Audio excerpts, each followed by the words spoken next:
Thank you for waiting. I finished checking your adventurer handbook. Here are your commission rewards. Thank you for all your hard work lately. Perhaps you two could consider taking a vacation. Amazing! Paimon never thought we'd end up having downtime in nodkrai. Things were pretty hectic when we first got here. Everywhere you looked, it was either the wild hunt causing chaos or the Fatui stirring up trouble. It felt like this whole region was one giant slime in a barrel, ready to go boom at any moment. That's right. Another win for Tibet's top duo. Ah, yes. Are you two aware that the Moon Prayer Night is soon to take place? Oh, yeah. Llama told us that was coming up soon. Wait, why do you mention it, though? Do people in Nasha Town celebrate it, too? Paimon thought it was just for moon goddess worshippers. You're partially right. Most people in Nasha Town just see the festival as an opportunity to do business. They do not concern themselves with the religious element. The festival was first celebrated by the Frost Moon Scions. On this day, they would wear moon prayer blossoms and celebrate the birth of the moon goddess through song and dance. They would also prepare food and handicrafts and give them as gifts to others. Over time, it became Nodkrai's most lively festival. Oh, sounds like fun! Great! Well, in the meantime, since Catherine doesn't have any commissions for us, let's focus on some personal business instead. When we first got here, you mentioned that this was where your spaceship landed? We didn't get to follow up on it at the time, because we got wrapped up in that whole rare situation, but now we can finally start investigating it properly. Well, there's a saying Paimon's heard around these parts, which goes, if you lift up a rock, you'll find something you weren't looking for. By that logic, you'll never find what you're looking for while you're searching, but the moment you stop looking, it'll jump right out at you. Could be worth a try though, right?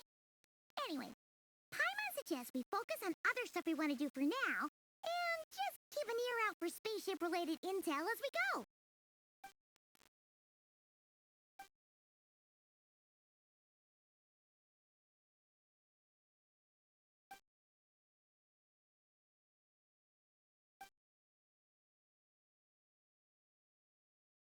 What's wrong? You look super serious all of a sudden. Huh? Paimon gets why you'd be concerned about Columbina, but what does the doctor have to do with anything? Oh, that's true. And now that you mention it, we're definitely overdue for a showdown with the Fatui. It is weird that he hasn't shown himself this whole time. What could he be up to? True. Paimon would much rather deal with Marionette anyway. She says the meanest things, but when it comes down to it, she doesn't seem like a bad person. Maybe it's the pressure of being a Fatuse? Especially as a Harbinger. Does she feel like she's gotta act tough to keep up appearances or something? But then, every time we headed out with Rarier, she always wound up having to repair Polonia and her other robots. That's gotta sting. Losing face always hurts more for people who care a lot about their image. She's probably still furious about it. What? Relax! She's not even here! Huh? What's the matter? Oh, nothing. Sorry, we'll be on our way now. Where are we again? Oh yeah, Columbina? Right, yeah, let's go see Columbina.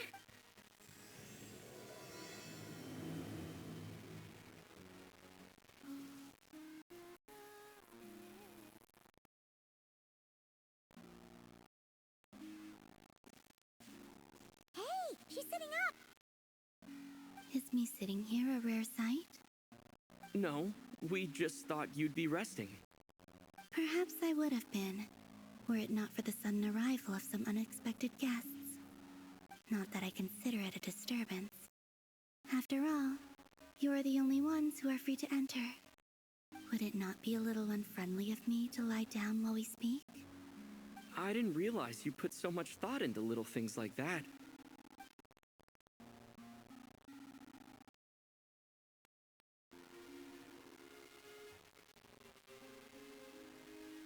Only sometimes.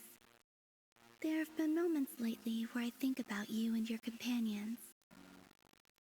They are warm, mysterious, and cozy memories. Very few of my past memories are anything like that. They say that travelers return home bearing bags full of souvenirs. But my luggage was empty, and I believed it would stay that way. Return home? So, you're still planning on returning to the moon? Yes. This planet continues to reject me, reminding me that I do not belong here. If I remain in Teyvat, there will come a day that I disintegrate. And I don't mean reduced to dust, or turned into food for the flowers. I mean, I will cease to exist entirely. All right then. Well, we're sure gonna miss you. But it sounds like we'll have to say goodbye. How do you intend to return? The moon prayer night is soon to arrive. On that day, the moon will be closest to Teyvat. The Kuvaki in this land will reach its peak at that time. I merely need to grasp the tide, and with relatively little effort. Oh, Paimon gets it! It'll work like a slingshot! You make it sound like she's gonna get blasted up to the moon. If I did that, I suspect I would crash into the false sky. I will be using a much gentler approach. But I do like the analogy. It's fun. You see? She gets Paimon's sense of humor. In the blink of an eye, the time has come to part ways. It does feel that way, doesn't it? Time seems to fly fastest when you are enjoying it. I have always thought of myself as a wanderer on this earth, and it has never expressed any desire to keep me here. Yet, just as I plan to depart, it tugs at my arm. Is this a gesture of affection? Or is the world mocking me? Oh. Were you hoping I can answer that? Yes. You are a traveler, so you must have a lot of experience in this area.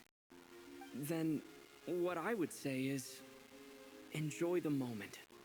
That's right! Don't overthink it! Happiness is happiness and joy is joy! The point is to enjoy it, not analyze it! I see. Then what I would say is, even though I am very tired right now, I am still happy. I can't tell from the tone of your voice. Oh, really? You don't think I sound happy? I'm just kidding. I could tell you were in a good mood today from the moment we saw you. Ah, a joke. Albeit not a funny one. Anyway, I assume you're here about you-know-what. Give me your hand. Actually, it's not that. There's something else we wanted to discuss with you. Oh. Then, do you still want to give me your hand? Or not? Sure.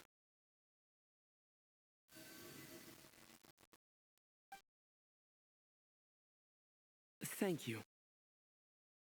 So, I've heard that in the moon prayer nights of the past, people here would hold celebrations in the moon goddess's honor. Since you helped so much in our fight against the Rehir of Solnari, I think you deserve a farewell party before you return home.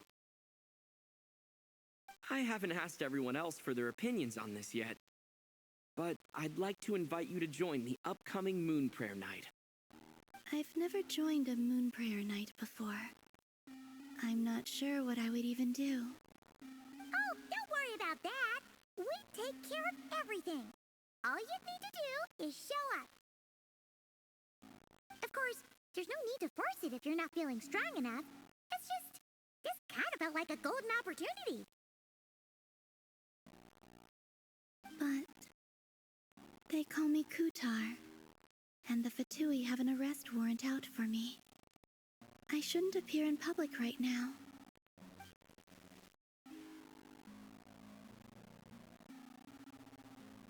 I'll make it work. You have my word. Yeah, we got your back. Well, he does. Paimon's actually not too sure what he's planning. All right, if you're sure.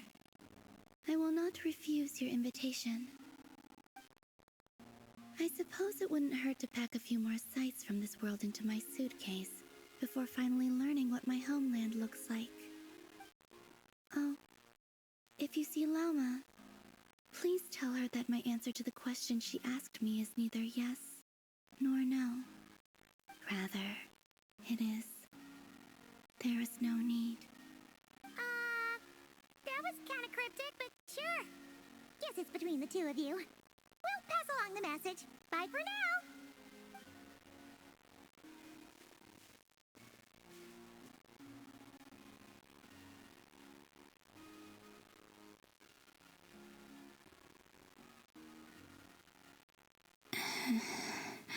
And also, I do not know.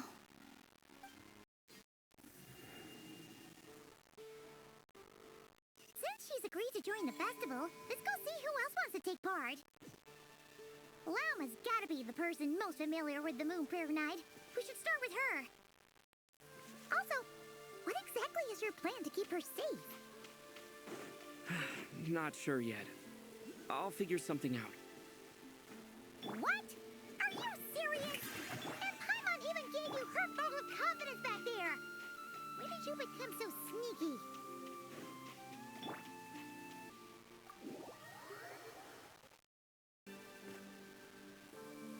Hey, Llama, it's us. Huh? Varka? What are you doing here? Beats me. I had a bit too much to drink last night, and when I woke up, I was on Hisi Island. Mr. Varka is helping to oversee Nasha Town's preparations for Moon Prayer Night. He is here to go over some details regarding the decorations and custom cloth designs. Right, yeah. What do you mean, that too? Yes, celebrating this festival is a long-held tradition here in Nodkrai. On this day, the crescent moon at the top branches of the verdant crest turns into a full moon, and the moon prayer blossoms bloom with a special radiance. Our people take these to be blessed omens. It's an especially welcome event coming off the back of all that nasty business with KRAI. Everyone got put through the ringer recently, and now they're looking to turn their fortunes around. The big shots in town all agree that a big, lively celebration is just what we need to rebuild people's faith in this place. No wonder Catherine said that people weren't so bothered about the religious element. That's right. It's become more of a local custom by this point. The celebrations have little to do with whether the religious stories behind this event are true or not. Even the Frost Moon Scions are eagerly awaiting the coming of Moon Prayer Night, despite now knowing that their past beliefs were founded on a falsehood. That's fair. It's a bit like the Lantern Ride in Liyue. It's a chance for people to enjoy themselves, not debate the existence of the Adepti. Oh, one other thing. We just went to see Columbina. We went ahead and invited her to take part in the festival this time. Hope it's okay. Wait, so... you mean she agreed to it? Huh. That's quite a surprise. Then, I suppose that she intends to return to the moon on that day. Oh, yeah. It's kind of a complicated process, but basically, it's like a slingshot. I understand. In truth, I had a feeling that she might make such a decision. Well, if Kuthar has decided to participate in the festival, we should prepare accordingly. Yeah, exactly. She was saying how it could be risky for her to show her face in public. We were wondering if there was any way we could hide her. Unfortunately, the people who carved the statues did an excellent job of capturing her likeness. It will be very challenging to hide a goddess whose face everyone is so familiar with. Darn! We may have bitten off more than we can chew here. Nah, don't sweat the small stuff. We can handle that. Huh? Are you saying you have a plan? Not as such, no, but the most important thing with a festival is to keep the mood light and your spirits up. You can't go preparing for a festival with those long faces. You'll never convince anyone to enjoy themselves. The Mondstatter spirit is strong with this one. As it happens, I agree with Mr. Varka. Let's start by making our appreciation for Kutar the beating heart of the festive atmosphere. And who knows, once we get the ball rolling, perhaps everything will just fall into place. Hey! Did you catch that? Llama said the thing! Or close enough, at least. I'm looking forward to the Moon Prayer Night already.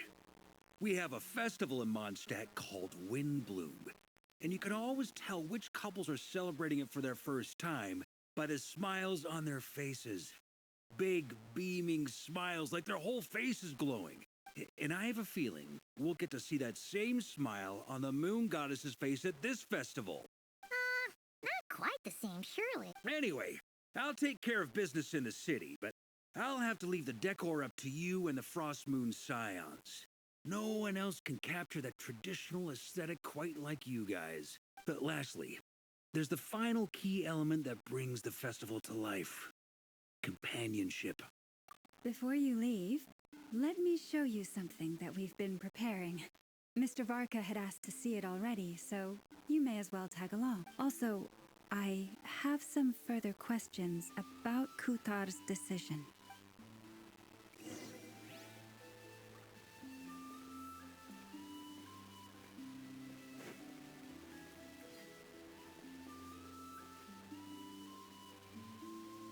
Huh!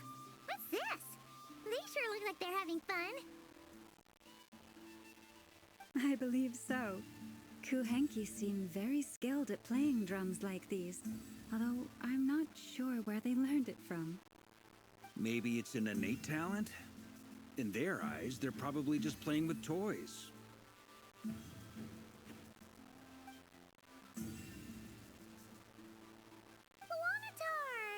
You want to play too?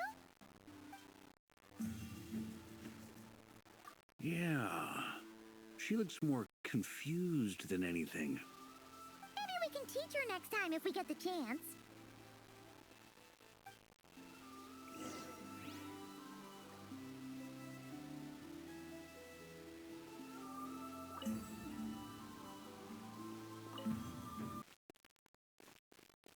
What are these floaty things? Moon veils.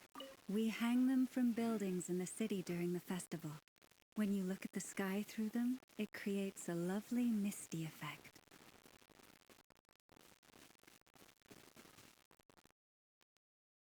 Everyone seems hard at work. They are preparing items for Moon Prayer Night. For instance, the sculpture being made over here. Mr. Varka and I were just finalizing the details of where it will be placed. Ah, there she is. I didn't know the finished article would be so large. Not to worry, though. All the necessary arrangements have been made. Just let me know once it's ready, and I'll get some people to ship it over. You have my thanks. And over here, we are preparing a very traditional confection. Oh, look at all these colors! It looks great! Can Paimon try one? Of course. I have a feeling you'll like it a lot. You bet! Sweets and treats are Paimon's favorite. If you included those in the Feast of the Moon, I bet Paimon would have joined the Frost Moon Scions by now. There will also be verdant crests like this present in Nasha Town during the festival. The timing of Moon Prayer Night is not completely set in advance. We make a rough estimate, then observe the changes in the verdant crests and moon prayer blossoms to guide us. As such, the wait itself is a fun feature of this particular festival.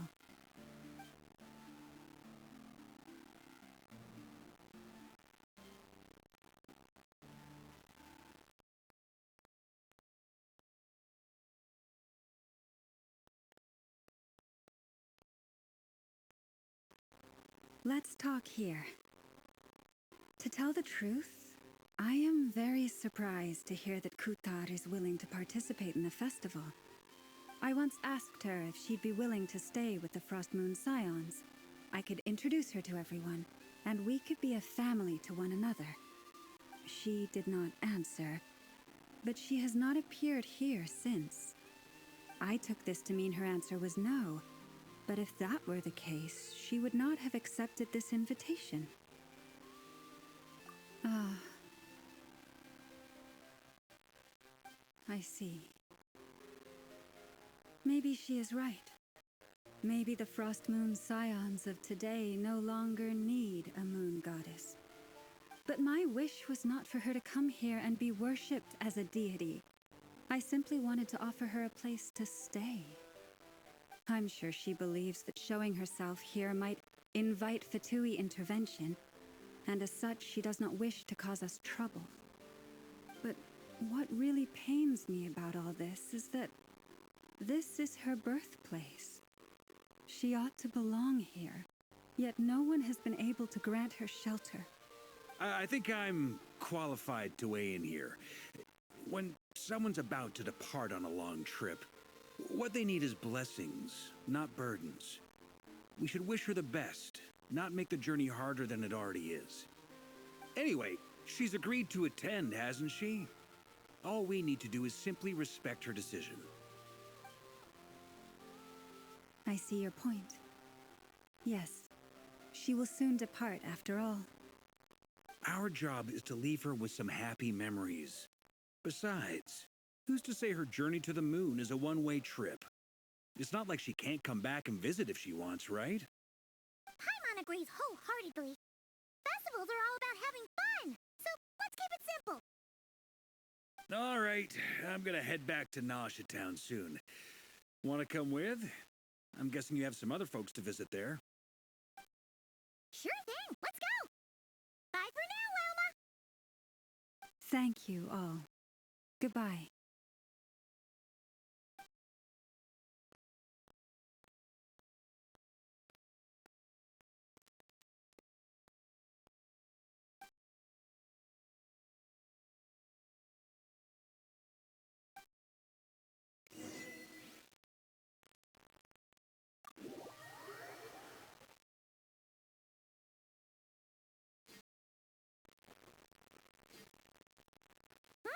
Hey, over there.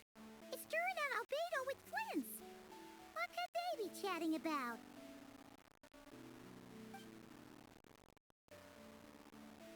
Your guess is as good as mine. Ah, Grand Master, and the Traveler and Paimon. Hello there. It's been a while. Perfect. We have some new volunteers for our investigation. Wait, let me guess. The righteous Lightkeepers are finally ready to hunt down the Abyssal Dragon? Yes, that too. Yeah, right. Oh, wait. Why does everyone keep saying that too? Well, to be precise, the facts match, but not the causality. Wait, so I guessed right? Half right. Don't act so impressed with yourself. Maybe I can explain. We ran into Mr. Flint's north of Nausea Town. At that time, we just noticed a few abyssal creatures out in the wild, but the strange thing was, I didn't detect any traces of abyssal energy on them at all. On closer inspection, we realized that they were not real monsters, but something akin to reflections in the water, or perhaps a mirage. Huh? What do you mean? Like, you could see them but not touch them? Exactly. It was very peculiar. They roared and tried to attack us, but we could not make any physical contact with them. I think I've heard of things like that happening in Nodkrai before, but I don't know much about it. Yes, it's a known phenomenon. Mirage-like illusions tend to appear in Nodkrai in the run-up to Moonprayer Night. From a distance, they appear quite real. I myself thought that Misters Durin and Albedo were locked in battle with abyssal monsters when I first arrived. But after sharing intel and investigating a little further, we can confirm that these illusions are harmless. There is no great cause for concern. All the Mirage stories I've heard are either animals, rocks, or small houses. Abyssal monsters, though? That's a first. It's a first for me, too. So I'm planning to look into it further just to be on the safe side. I intend to inspect a few more locations. What about you two? Any plans? Alice contacted me a few days ago. She'd like me and Durin to assist her with an experiment, but we lost contact shortly after receiving the message. I'm sure that comes as no surprise to anyone familiar with her. We don't know when the wind will blow, yet when the wind blows, we will know. That, in a nutshell, describes how Alice operates. Yeah, that tracks. Okay. Well, I suggest we investigate this Mirage business in the meantime. It's piqued my curiosity, and I'm pretty sure I know someone who will already be 10 steps ahead of us. Well said. Right? Whatever's happening in nodkrai, she always seems to be the first one to know. Let's go see what she knows.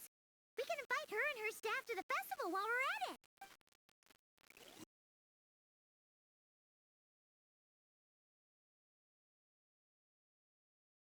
You're right, I have noticed. There's certainly something a little fishy about this situation. Only a little, though. Records indicate that this phenomenon can occur in the days before and following Moon Prayer Night. That said, it has always been a rare sight in the past.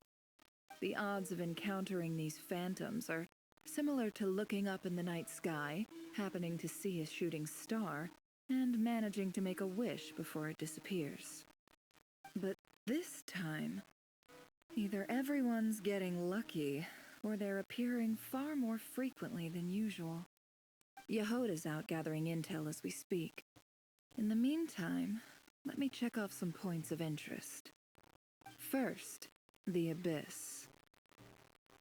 The ones we saw seem to be abyssal monsters. Indeed. But we have identified one location where many more of them have made an appearance. And not just monsters, but human phantoms, too. Given the scale and nature of the phantoms, it's almost as if someone's last memories are coming to life. Or perhaps the memories of multiple people. Oh. So you mean the phantom monsters are hunting down the phantom humans? Exactly. The phantoms can interact with each other, but we have no means of intervening. In addition, some of the human phantoms would seem to be from the very distant past. This is clear both from the clothing they wear and the stories they tell. They claim to be from Hyperborea, a name which I've heard from Lauma before.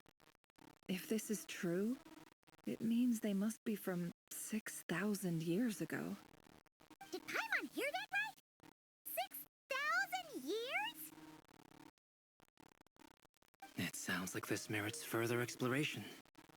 That'd be a big help. Now leave it with you, Albedo. My knowledge of ancient history is non-existent. I used to doze off every time the pre-Knights Favonius era came up in class. It's quite a miracle that you were able to understand these phantoms' speech, given how long ago they lived. I suppose you're right. But I'll leave the archaeologists to ruminate over that conundrum. As an intelligence broker, my sole interest is in the value of the information I gather. Which, in this case, hopefully means earning myself some good favor with our dear Lady Moonchanter. So calculating. Whew, this intel broker logic always catches Paimon by surprise. Sounds to me like we could split the work up. I think the abyssal phenomenon is best left to Albedo, Flints, and me. Agreed. It coincides with my duty as a lightkeeper. For my part, I'd like to understand the abyss better. Even a little knowledge would go a long way. This is certainly a rare opportunity to study the abyss. But even rarer, perhaps, is the chance to make contact with the ancients. The Curatorium will take the lead on investigating the Hyperboreans. We put in the work to learn what we know so far. It seems only fair that we get some quantity of exclusive intel. That just leaves our trusty team of 2 unassigned. Since you became an honorary knight, of course, This was part of my grand plan all along. Ha ha ha!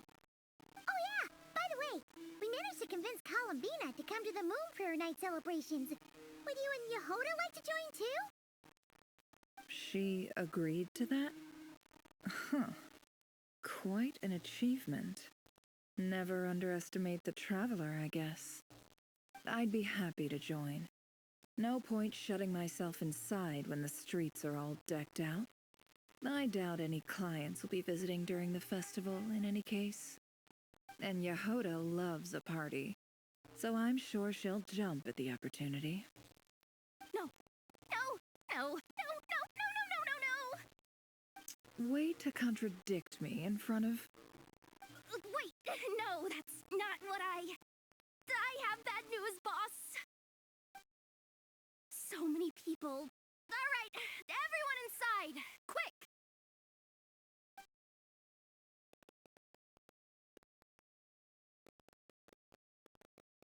This is gonna sound crazy, but hear me out. I saw one of those phantoms at Star Sand Shoal, and it was some sort of flying ship. Like a spaceship? That's gotta be the one you came to Tibet in. You said you saw the same thing through the moon marrow, right? Huh? You already know about it? Ugh, I thought I was gonna blow people's minds. Turns out I'm the last... wait. Back up. You came here in a spaceship? Now my mind is blown! What's it like on the inside? Was it like flying through space? I want to know everything! Yep, exactly. Huge discovery. You're the best, second best intel broker in the world. After your boss, of course. Wow. Really? Well, I don't know if I'm all that, but... I guess that decides where we're heading next. Come on, don't look at me like that. I know the spaceship doesn't have anything to do with me, but you don't want to leave me as the only one twiddling my thumbs, do you? Please? Fair enough. You can tag along. In that case, let's meet back here to discuss our findings once we're done. I wish everyone a productive investigation. You too.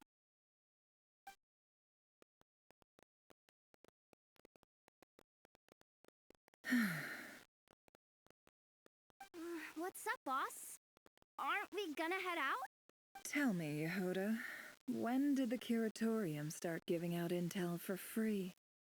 Oh, sorry, boss.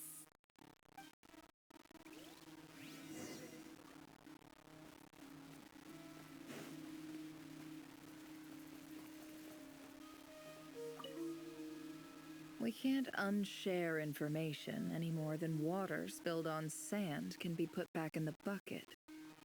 I'll just have to balance the books some other way. Please, boss.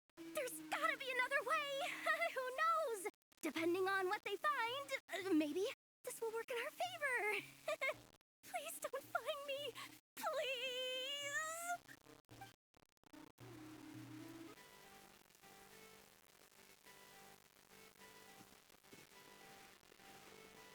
Well, what do you know? Yehoda was right on the money. This phantom really is your spaceship. But that's so weird. Why would it show up here? Is it some kind of projection? Or a ghost? Like, maybe it no longer exists. But somehow it left an afterimage? Ah, you're already here. Miss Lauma, what a surprise. I thought you were busy with festival preparations. I was, until one of our people informed me that a strange sight had appeared at Starsand Shoal. No one's ever seen something quite like this before. I thought I should see it for myself. Same here. Oh, so we heard that these things appear around the festival period. Any idea why that is? Unfortunately not. We have very limited information about them, since they can't be interacted with. And no human phantoms have ever made an appearance before now. The most we've been able to deduce is that these sightings appear to be connected to the increase in Kuvaki energy around this time. Yeah, seems like that's all we can do. This is all so confusing. Allow me to lend you a hand.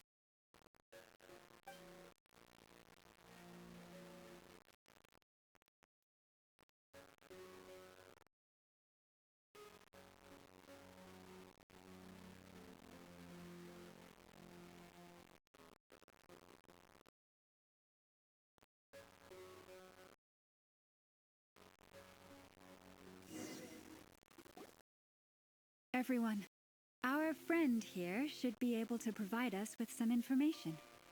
Is that a phantom rhymehorn deer? I've heard about how the Frost Moon Scions live in harmony with the animals and can even communicate with them. That's coming in handy now, for sure. Okay.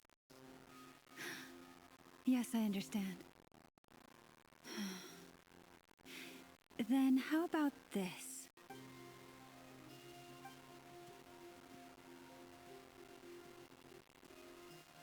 Oh, it's leaving. It appears to share our curiosity about this giant spaceship, so I asked it if it wouldn't mind investigating along with some friends. In return, I told it about some nearby spots where the wild fruit grows abundantly.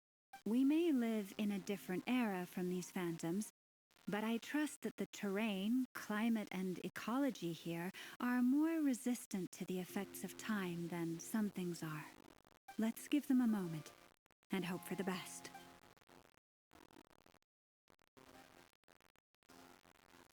All back together?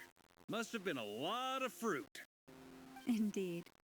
Now let me ask them some questions.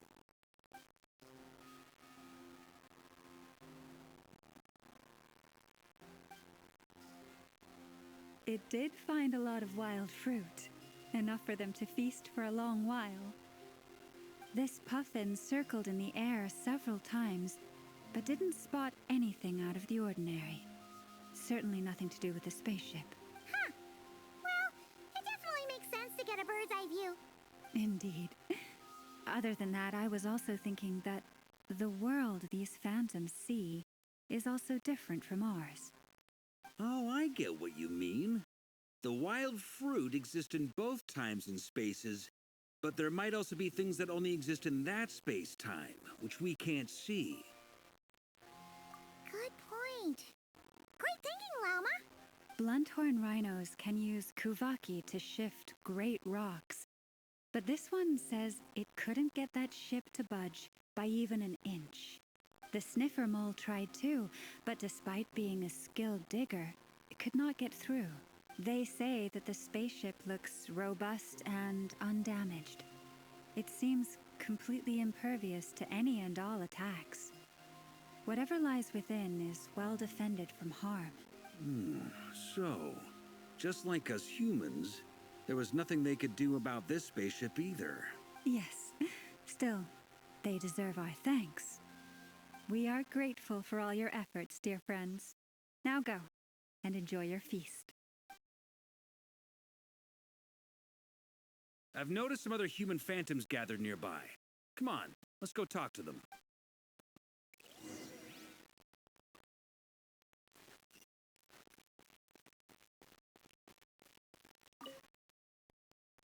Those illusions and those people. It's all a little creepy, don't you think? Nah, all part of the festive atmosphere.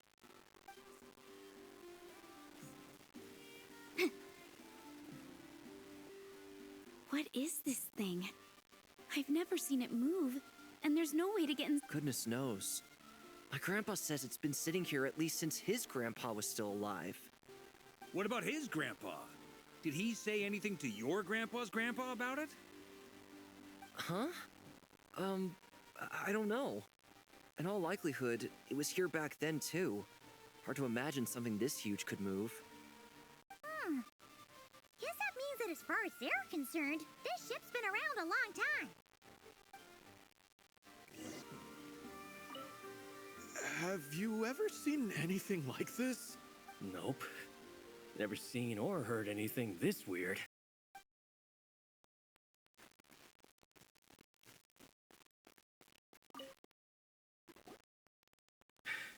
Come on, brothers. If we can get even a small chunk off of this thing, it's gotta be worth a fortune. Today is the day we strike it rich. Huh? You mean Paimon? Yes, brother, I shall join you. Let's make our fortune. We should go with them. What the? This thing is crazy tough. I can't even scratch it. What's it made of? Sorry, brother. Looks like we'll have to seek our fortunes elsewhere. Enjoying yourself? I was just seeing if I could influence this phantom's perception by playing. But nope, no dice. I'm sure we're all starting to build up an idea of what's going on here now that we've spoken to some of the people. These phantoms are reenacting real historical events in Nodkrai. It's almost like we're in some kind of interactive stage play. Talk to the actors, but the plot is fixed, and we can't influence it. It makes sense. History is set in stone. The objective facts of the past cannot be changed. Paimon totally thought you were just goofing around earlier. But actually, you were doing some serious investigating. Of course I was. Anyway, at this point, I think we're forced to conclude that although the Phantom spaceship is right there in front of us, we aren't going to learn much about it from these people.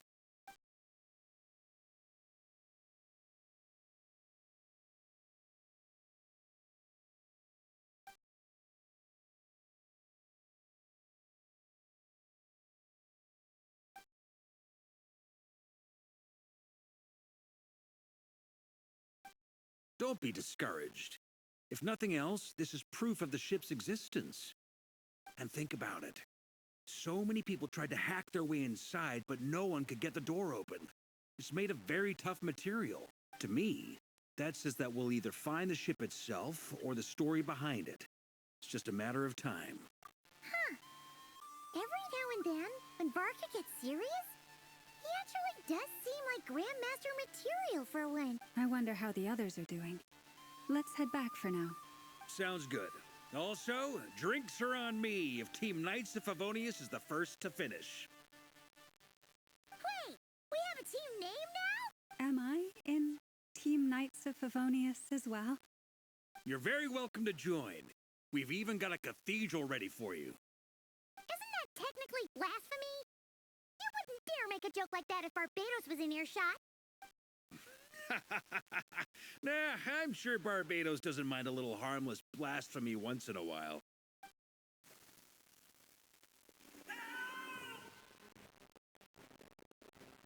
Oh, no! Get away! Oh.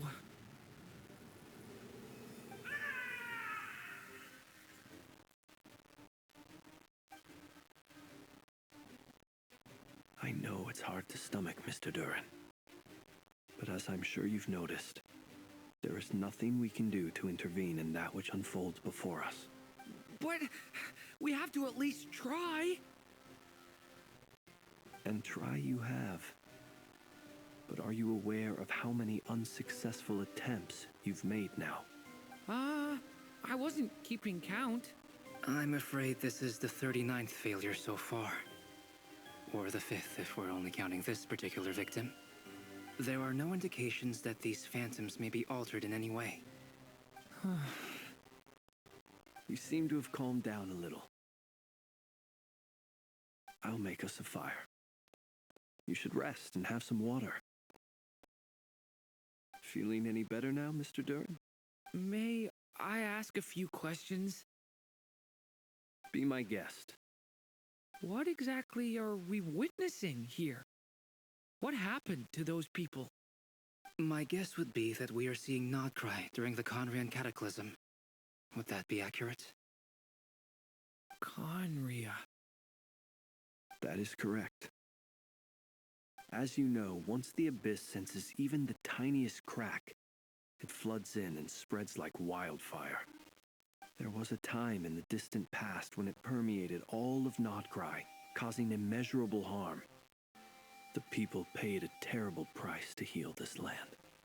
Then, 500 years ago, the whole of Teyvat suffered an abyssal disaster. Once more, Nodkrai was dealt a devastating blow. I see. In the face of the abyssal onslaught, all were like grains of sand tossed around by a tidal wave. Be they human, fae, or god. The moment you witnessed is but one drop in a whole ocean of catastrophe. All right. I guess that answers my second question, too. I wanted to know why there's nothing I could do to help them, and that's because what we are seeing is history. That would be my guess as well. As I understand it, history and fate are not all that dissimilar. The latter may be unseen to us, but both are immutable. Yes. Fate was determined long, long ago. I still have a couple of other questions for you, Mr. Flint. You mentioned more than one abyssal disaster that has struck this land in the past. How can you be sure that what we're seeing is from the Conrian incident? And also, how are you able to stay so calm when you're talking about these events? From everything I know about you, you're not cold or ruthless, and you're not indifferent to the suffering of others. Alas, I am forced to show my age. I must be 600 or 700 years old by human measure. Wait, so you... One is not easily moved by history when one has witnessed the truth firsthand. I'm sorry. You needn't apologize. Your passion is a good thing to have. Treasure it, because someday you may find it in terribly short supply.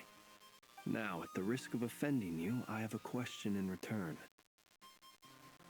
Your curiosity toward the abyss, is it born from hatred or because you sense its call? I only ask because I kept a fragment of Rarir's body in my lantern for a short time. Specifically, his heart. So I know what a burden it can be to carry the abyss with you, and I hear its power growling from somewhere within you. In my eyes, your mere existence is a miracle. My honest answer is... I don't know. I don't think I have the confidence to say for certain. What I will say is the abyss is not the only issue that haunts me. Even before I became who I am today, the question dogged me constantly. Should I even exist at all? My doubts remain unresolved. But when we fought Rarir, something became a little clearer to me. Sometimes it is the darkness within us that allows us to achieve the impossible. I certainly got the sense from your 39 attempts that you were trying to achieve the impossible. It sounds like you've resolved to see the truth for yourself. Absolutely. In that sense, he and I are quite similar. Then I wish you every success. I look forward to the day of your transcension. Well, if everyone's caught their breath, I suppose we should head back. Oh, and one last thing. I'd appreciate if you kept our discussion about history a secret. Incredibly, our separate investigations led us all to the same conclusion. Hooray for consensus! Yeah, but we barely learned anything, though. I totally thought this would be the mother lode. Talking with the ancients? I mean, come on! But nope. All we got was useless snippets of conversation. And all this stuff about moons and hyperopia. What a load of baloney. Seems like people back then had a few screws loose.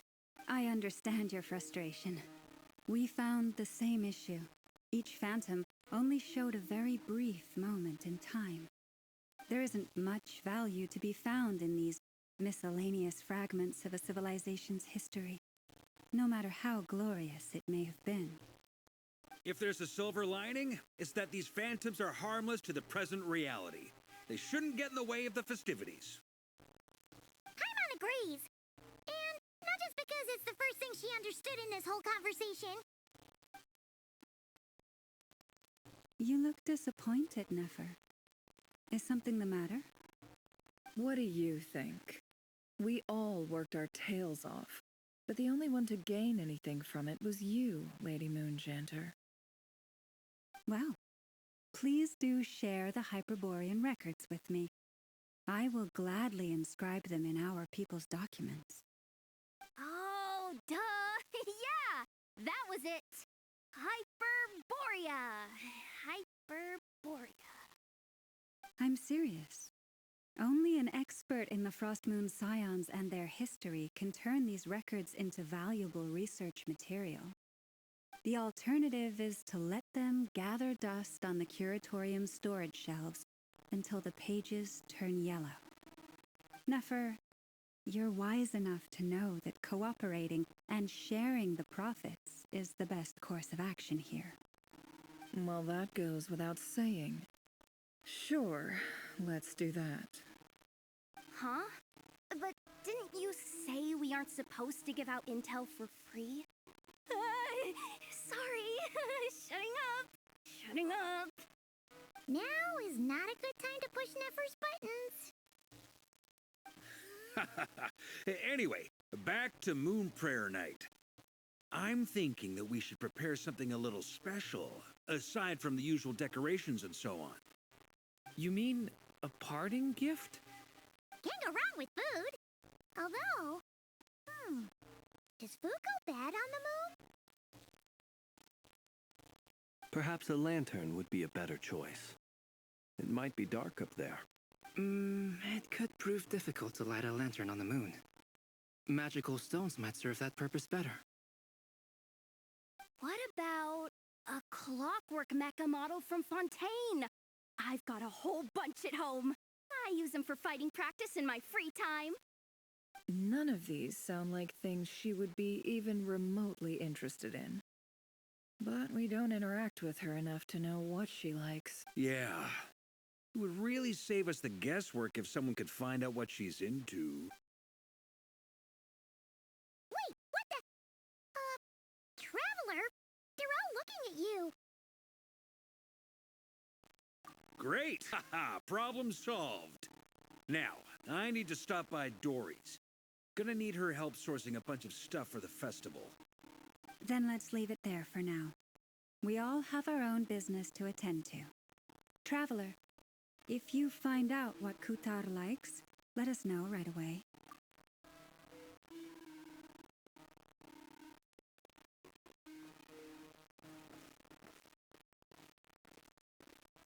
Is something the matter? I'm fine. It's just... I'm still feeling a little rattled after witnessing the horrors of the Abyss.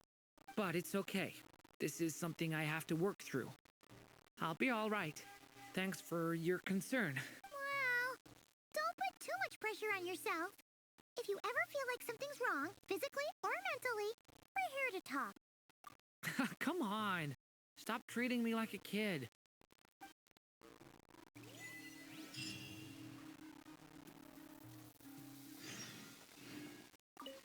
Which is why we need a lantern guaranteed to work on the moon. Yes, I have a few ideas, but the lantern itself is the easy part. The real issue is how little we know about the lunar environment. Wait, you two are serious about this? Let's just say I'm intrigued by these shining magical stones that Mr. Albedo has mentioned. Could you do me a solid and try to smooth things over with Boss Neff? Miss Lauma, would you accompany me into town? I think it'd be best if you saw the Frost Moon Scions decorations for yourself. Very well.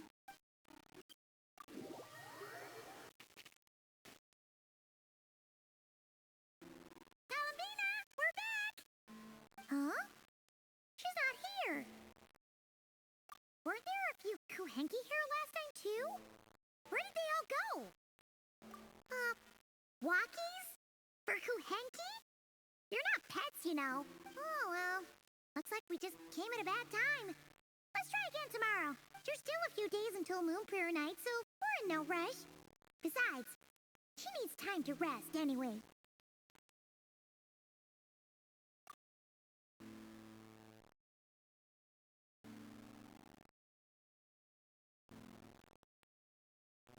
Columbina, are you back yet?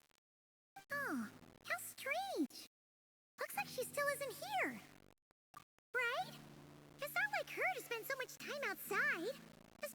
think she's worried about attracting unwanted attention. What about Luonatar? Luonatar, you there? Hey! Do you know where columbina went? Sorry, didn't understand. But if you know where she is, could you take us to her?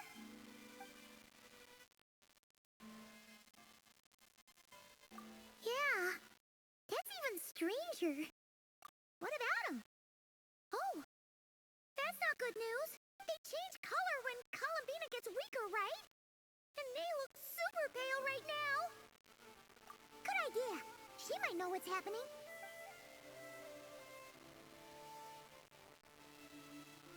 Llama! Ah, it's you. How is Kutar? Is she okay?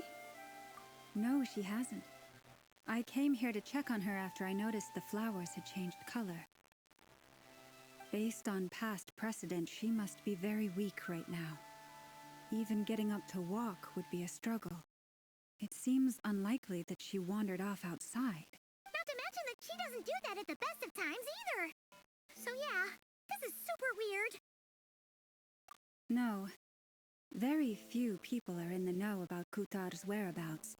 And if anyone suspicious had visited, they'd have left some sort of evidence. Come on, let's go to Nasha Town. If anyone has seen her, someone there will know about it. It's Nodkrai's information hub after all. Makes sense. Let's go.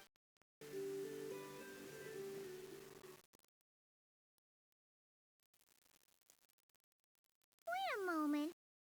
Is it just Paimon, or is this stall kind of suspicious? Has never been here before, right? No, I don't recognize it. Alas, your free and easy adventure time is over. Now, prepare to face the final boss of Nodkrai. Whoa! Where'd that voice come from? Not sure, but it's definitely hostile. No, not that way. The final boss is right here. The sniffer mole? That's the final boss? Surely not. Also... Okay, the jig is up. I'll stop teasing you. Turn around. I'm right behind you. It seems I've managed to leave quite an indelible impression, even though you've never seen my face. Oh, nothing could make a great maid more pleased with herself.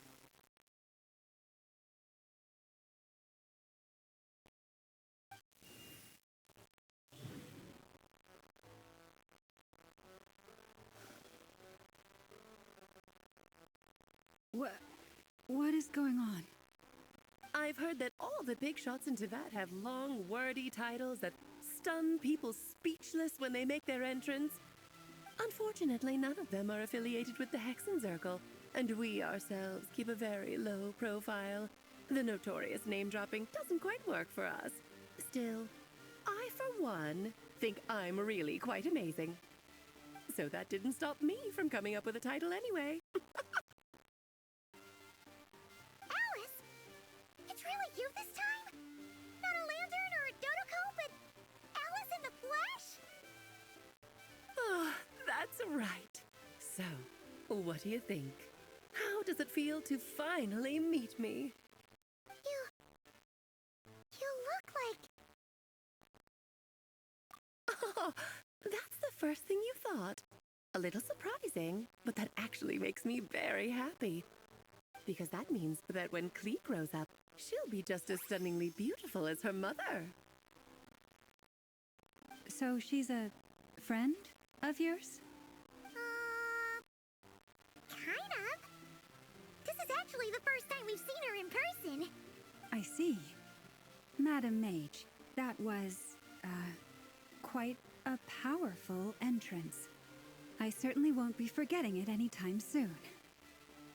It's okay, Llama, don't force it. Paimon will do the honors. This is Alice from the Hexenzirkel. She's a friend of ours. And of Arcus, too. That's right. She's a good person, just kind unpredictable.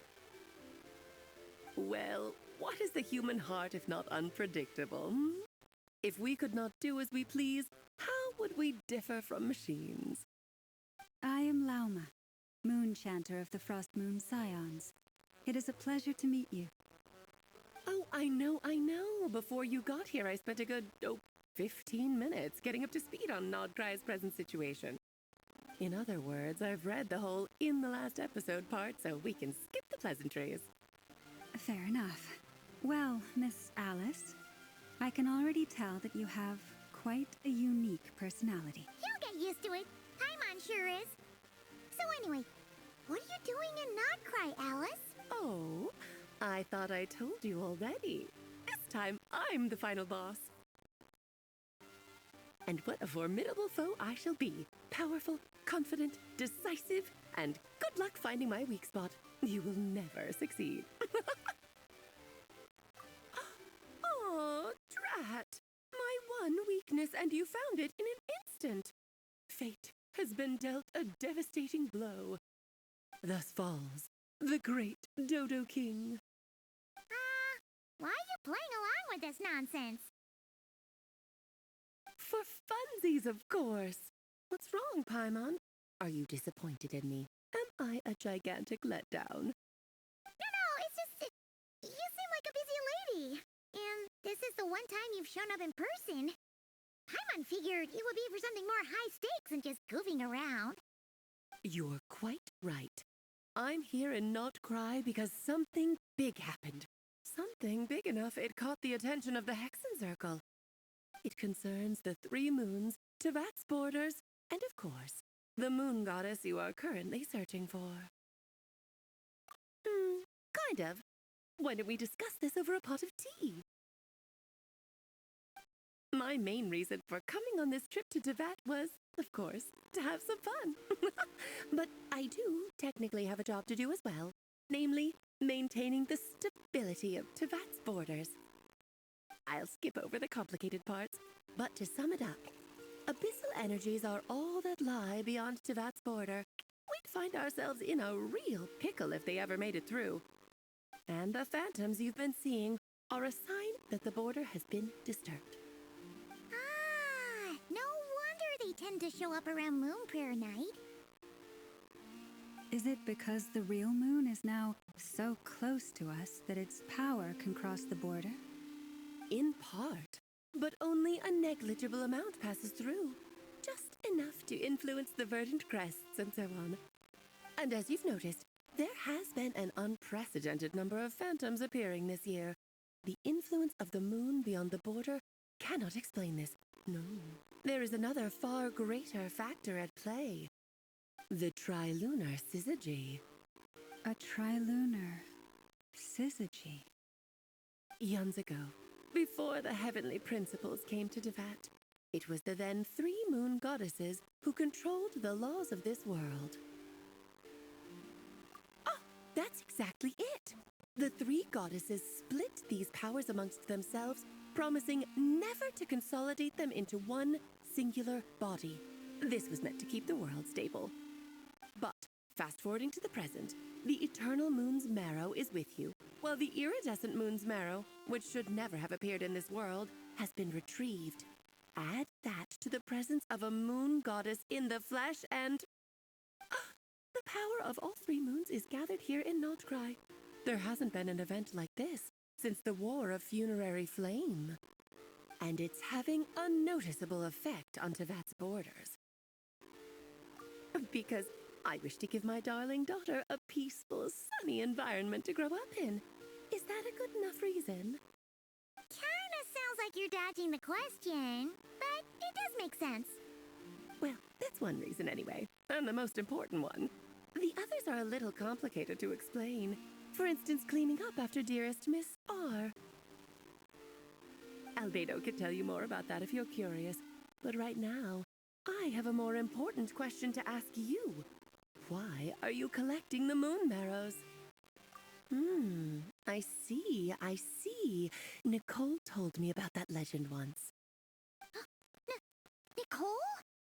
You mean Mage Anne? Oh, so you remember. yes, of course. That was a story about fate, her area of expertise. But back to the story of our dear moon goddess. I'm afraid her intended method of returning to the moon is unlikely to work anymore. What does that mean? She may be missing, but she hasn't gone anywhere. She has disappeared.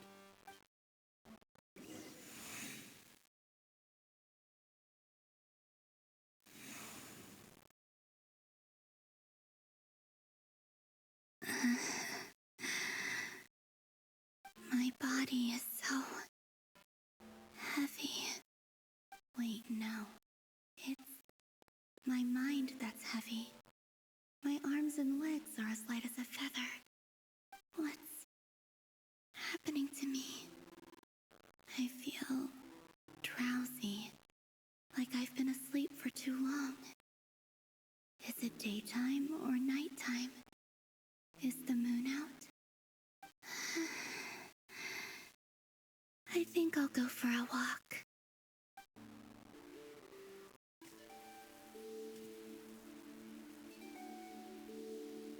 Are you out for a walk too? Huh?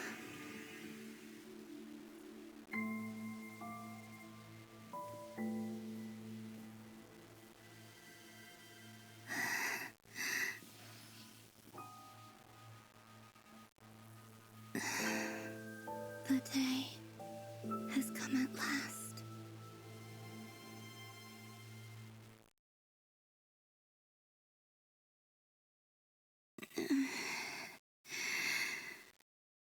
Have I grown so weak that I can't even sustain my physical form? But Moon Prayer Night is nearly here. I was so close to returning home. Death is near. Is this how it ends for me? Will I return to the moon after I disappear? Or...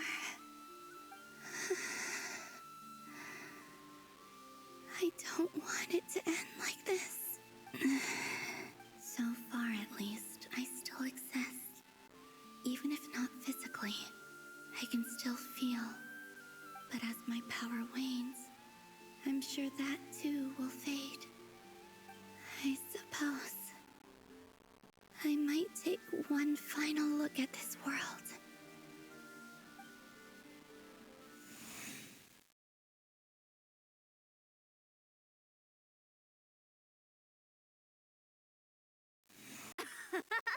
Come on, come on! Wait for me! The Frost Moon Enclave. How much it has changed since I was born. These decorations, they're so heavy. It's times like this when you kind of wish men could be priestesses and acolytes. How fascinating. I've never had the chance to be privy to people's private lives in this way. In the past, people would get so solemn and serious the moment I showed my face. Like they were frozen stiff. Karina, Lametti, it's time to eat. Coming. I want to watch them a little longer.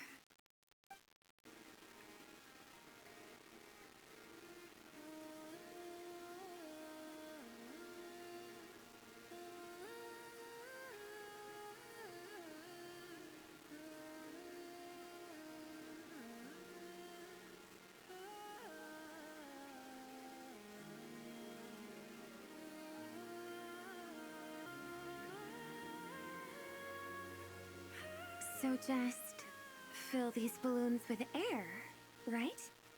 Yep. Try a couple now to test things out. The rest can wait till Moon Prayer Night. Think fast. Rita! Teasing an acolyte of the Frost Moon Scions? Surely that's a punishable offense. Take this!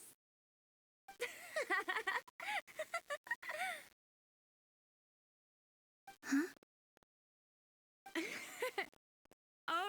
enough horsing around. Lady Lauma gave us a task. We should get back to it. The task is just to check that the balloons don't leak, right? Doesn't matter if we fill them with air or water. Okay, you got me there. And you got me there. But still, we can't use all the balloons before the festival even starts. We won't use all of them. And as long as Lady Lauma's trusted acolyte doesn't snitch, this can stay as a little secret between friends. A couple more can't do any harm, right? Oh, you menace. Then, think fast! Is pumping a balloon full of water really so much fun?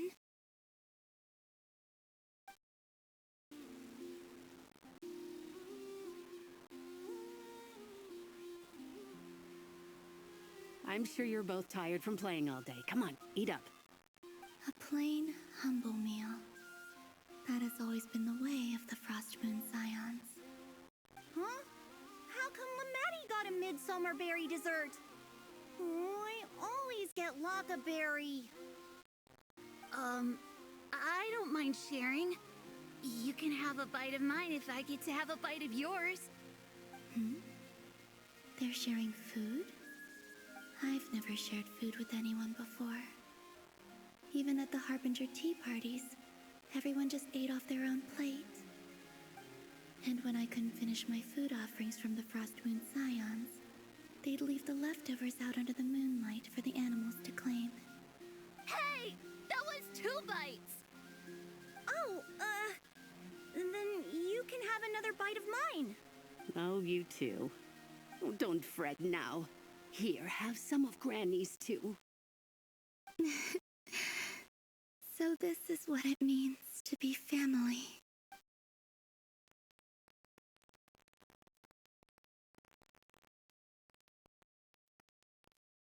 I'm seeing so much that I'd never usually get to see.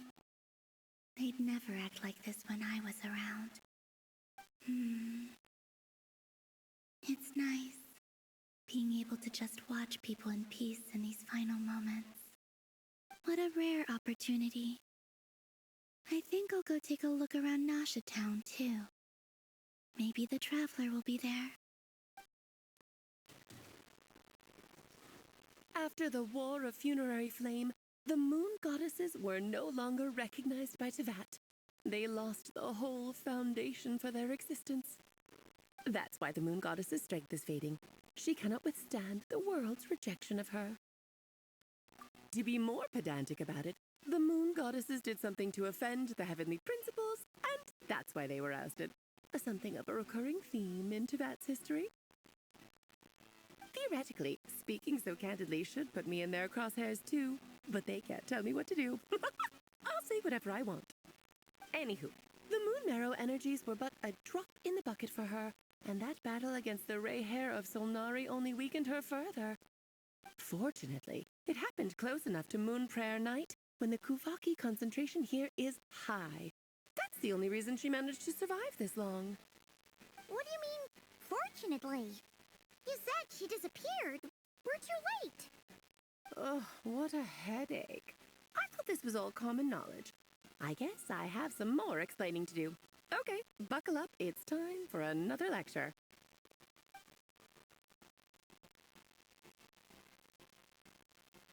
Now, I said earlier that the moon goddesses lost the foundation for their existence. The reason for that has to do with the natural order. Basically, the rationale for their existence in Tevat was lost. The same logic applies to the present moon goddess, too. Consider her existence so far. Her comrades in the Fatui called her Damselette. And she was worshipped as Kutar by the Frost Moon Scions. But these connections have now been severed, whether by her hand or yours. So, the rationale that once sustained her existence is now gone. Wait, we did that to her? Well, strictly speaking, yes. But let's not start pointing fingers, shall we? I'll only end up as the big bad villain, and that's not the kind of final boss I want to be.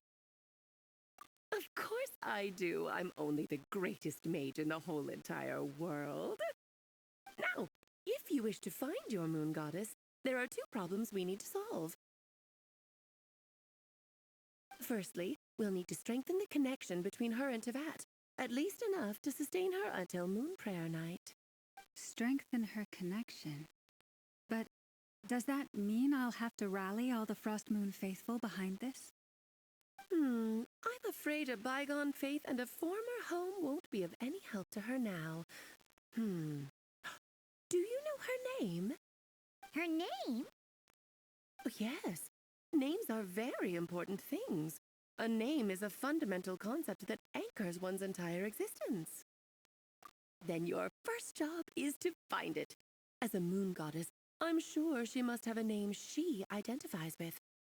Neither Columbina nor Kutar is her true name, and she's never really accepted either of them. So, finding out her real name is enough to sustain her existence?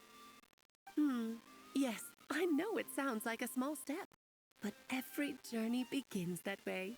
So for now, that's all we need to focus on. The second problem is with her plan to use the moon marrows to return to the moon. Unfortunately, piercing through the false sky will take an enormous amount of power. Given her current condition, she won't be able to provide anywhere near enough power, even if she recovers her physical form. But no need to fret. Nicole's the expert in this field, and I'm sure she'll figure something out. Wait, Mage N is going to help us out too? That means we've got 2 Hexacircle mages on the case. This is turning into a pretty big deal.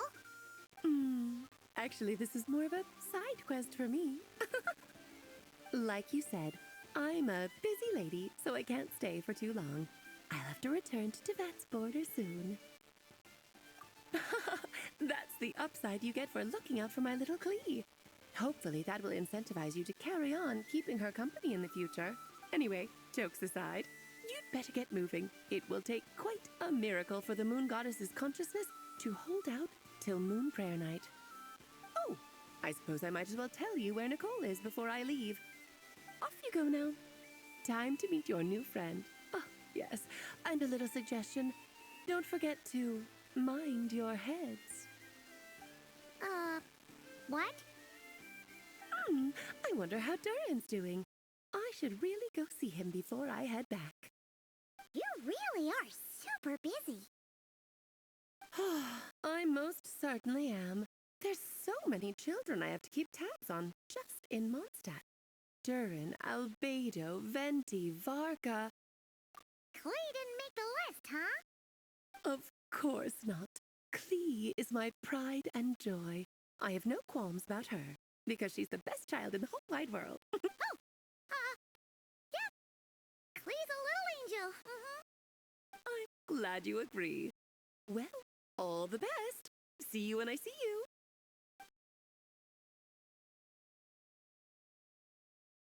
She left in a hurry. Yeah. She didn't pack up her stall.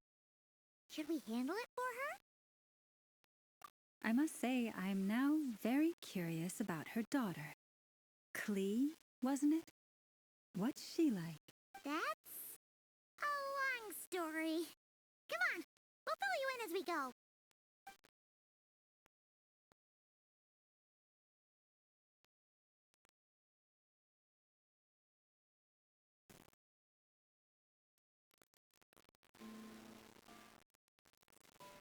What a lively place. I've never experienced Nasha Town like this before. Hey, you old geezer! Your hammer's rusted through! Who are you calling old geezer? Are they quarreling? I'm looking right at him! You've really gone downhill since giving your daughter free rein in the workshop. Can you even swing a hammer anymore? It shouldn't take you days just to fix a single chair. You might as well use that hammer to massage my back for all the good it's doing. Don't run your mouth, or you'll get a back massage that'll put you in bed for the rest of your life. Look, the materials haven't arrived yet, all right? You know how busy it gets in the days before Moon Prayer Night. I'll bet you send all the materials to your little princess. Blood's always thicker than water, huh? All right, you've made your point, Uncle Koski. As soon as the materials arrive, fixing your chair will be the #1 priority. And Dad, if you've got time to chat, why don't you lend me a hand, See? Lolka knows what the score is. I guess they're friends. But the way they spoke to each other was so ugly. Then again, it wouldn't be the first time I've seen something like this. Columbina! Sing outside my door in the middle of the night one more time, and I'll unscrew your vocal cords. You hear me? Oh, Sandrone. So that was her way of trying to be friends with me. What a pity. I won't get the chance to say any ugly things in reply.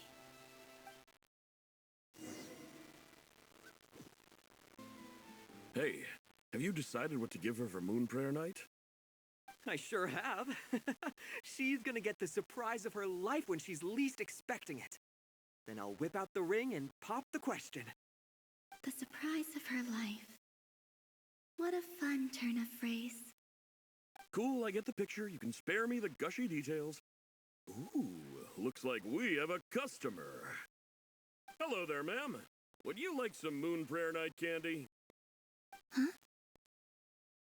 Is he talking to me? Can he see me? Here you go.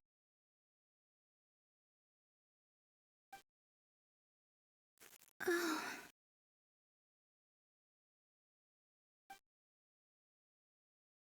Come back anytime.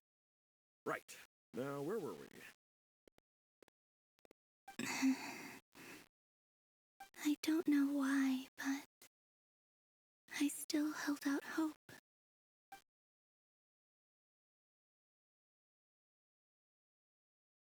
The most important thing right now is to find that mage. This name thing seems super important too, but where do we even start looking? I'd better go pay the Fatui a visit.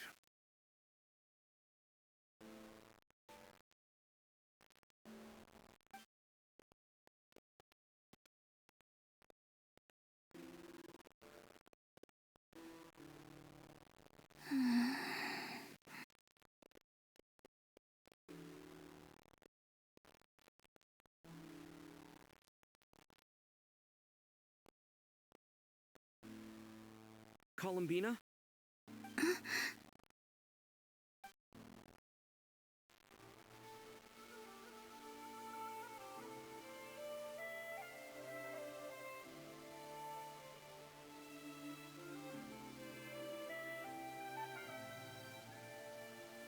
Traveler? Let's go! This is no time to be spacing out!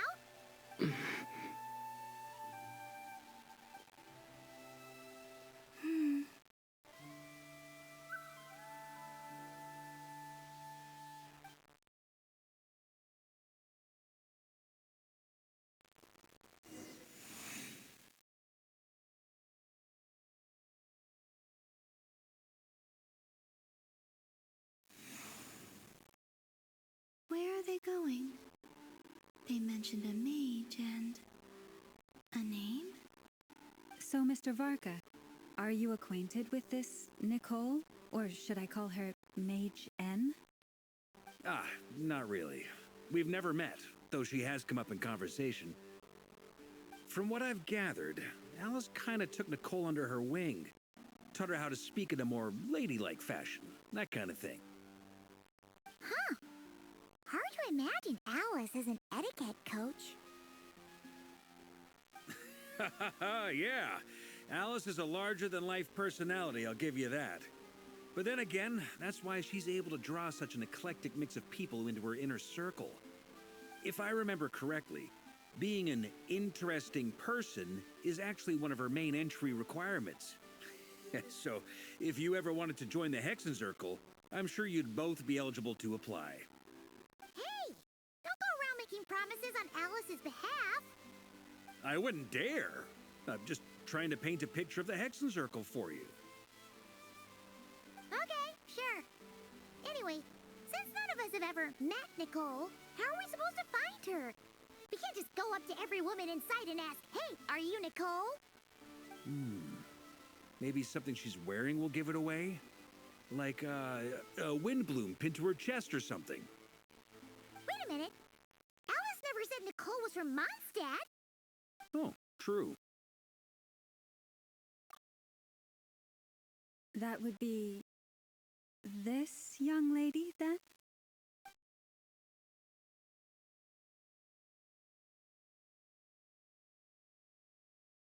Hey there.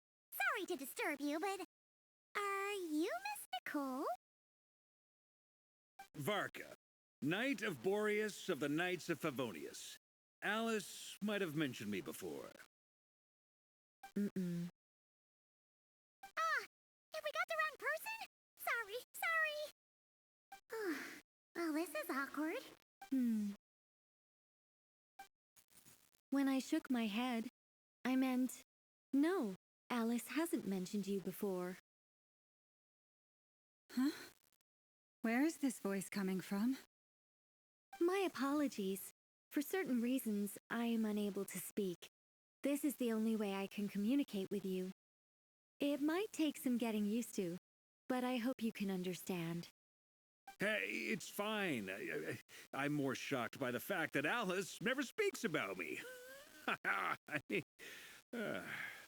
As for you two, we have crossed paths twice before, but it is nonetheless a pleasure to finally meet you. It's really you! Thanks for all your guidance in the past! You're quite welcome. This time, things are different. We have reached the unwritten pages of the story. You might say that we stand at the crossroads of fate. Now then, allow me to formally introduce myself. My name is... No, stop! Alice! I can't believe it! I had a whole speech prepared. I'd agonized over every single word. She always picks the worst moments to ruin other people's plans. I'm so sorry about that. Alice took the liberty of devising some bespoke self-introduction magic for each member of the Hexen Circle. But I could have sworn I deleted all of the triggering conditions for it. How did it bypass everything? Oh gosh, this is so embarrassing. This is a very different side of Nicole than what we're used to. Is she not used to face-to-face interactions? Don't worry about it. We've seen that introduction magic once already, so it wasn't too much of a shock. Please go on, Miss Nicole. We'd love to hear what you have to say, or, well, communicate. Huh? Are they talking to this lady? But... Will you all promise to forget that horrendously embarrassing introduction? Sorry? Embarrassing? When?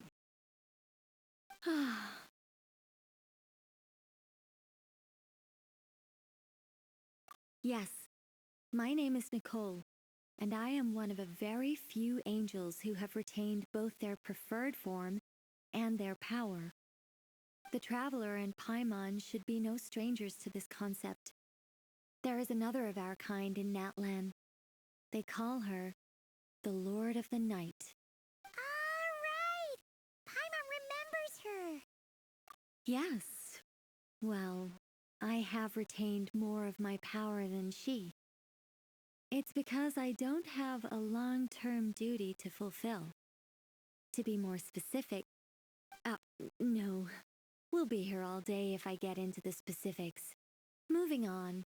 If I'm not mistaken, you are here because you wish to learn how one might reach the moon beyond the sky. That's right. Is that something you can give us any guidance on? Yes, I do know a way. It began with the Hyperboreans, who lived after the War of Funerary Flame. Blank looks. Maybe I should start with the background of the war. Or maybe not. It shouldn't be an issue. I'll fill in the gaps for you when we have more time. Anyway, after that war ended, the three moons retreated to beyond the false sky. The Hyperboreans were humans I once aided. They accepted the civilization and creations bestowed upon them by the angels. But despite accepting many blessings of the angels, many among them still held on to their faith in the moons. They were reluctant to accept the new order. Even after the War of Funerary Flame, they sought to contact the moon goddesses beyond the sky and receive their guidance. But all three had passed away by that point. This mage has a unique method of communicating. Is she talking about the moons? Yes, but they did not know. And so, still they prayed for the moon goddess's mercy. After building titanic structures that consumed vast amounts of Kuvaki, at last they glimpsed the moons and heard their voices. But of course, they were gravely disappointed, for it was then that they realized the three moon goddesses were dead. Oh, that's such a sad story. It is. Humanity was in a very sorry state at that time. The angels who had once aided them were gone, and the War of Funerary Flames had left them homeless and destitute. Just a second, I gotta ask. How relevant is all this history to the task at hand? Well, I mean, it's... Okay, it seems we've drifted into irrelevant narrative waters. It's been a while since I've had the chance to speak inside someone's head. As soon as I got started, I lost control and the words just flowed out like a waterfall.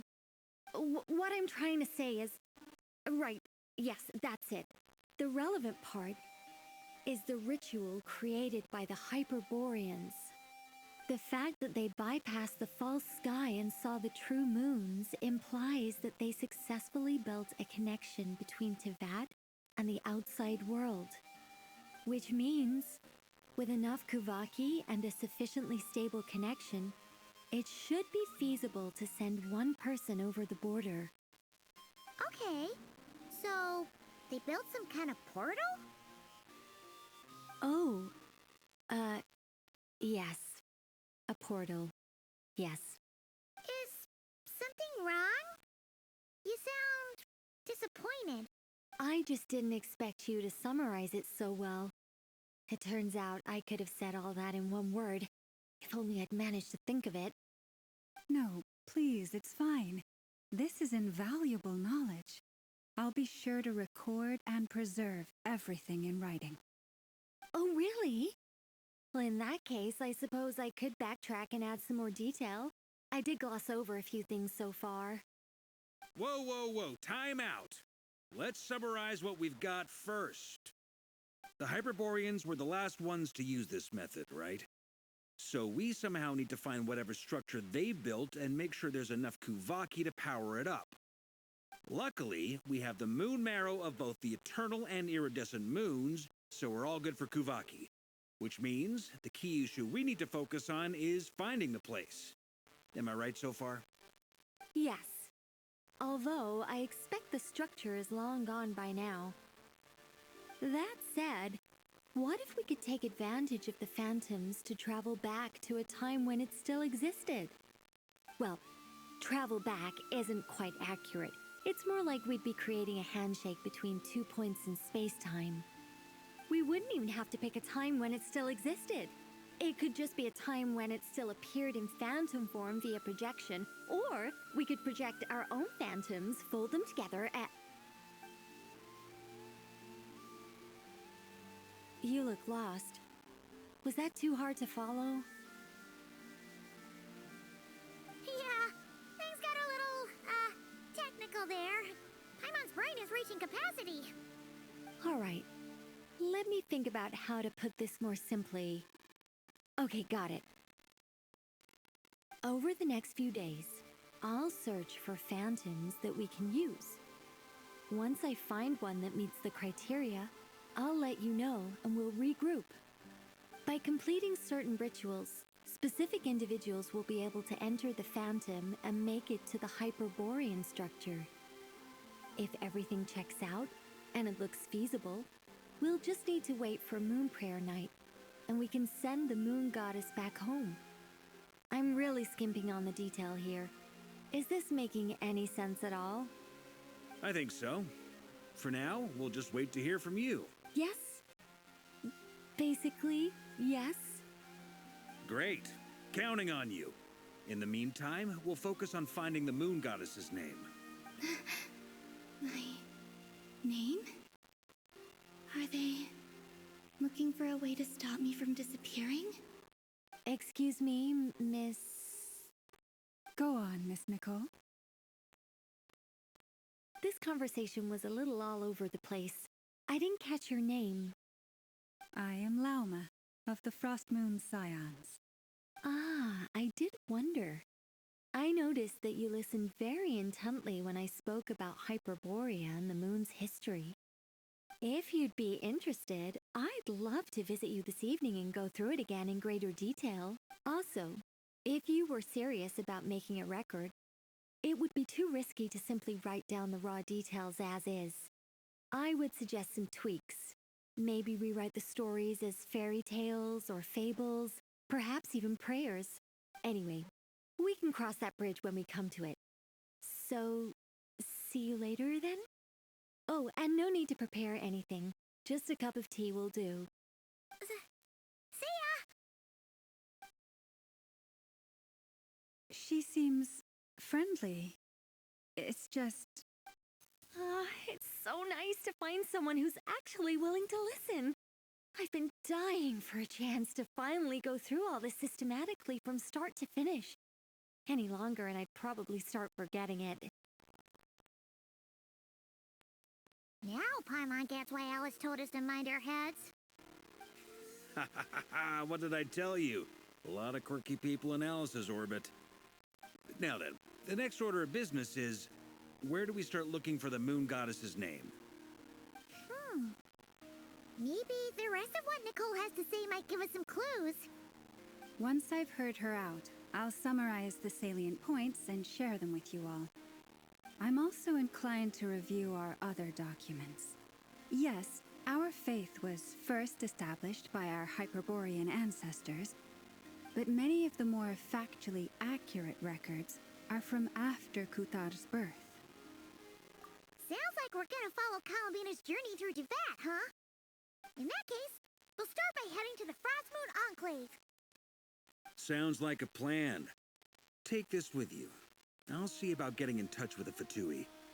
It'll probably just be Arlecchino and Sandroni again. They're the only ones who would want to help. Thank you, Mr. Varka. Don't mention it. Honestly, I'm more comfortable dealing with the Fatui than prying into the details of a young lady's childhood. Catch you later. I should follow them, just in case there's some way that I can help. A while ago, I took the time to organize all documents in our possession that pertain to Kutar. What you see here is the material I consider reliable. You're saying there's unreliable material too?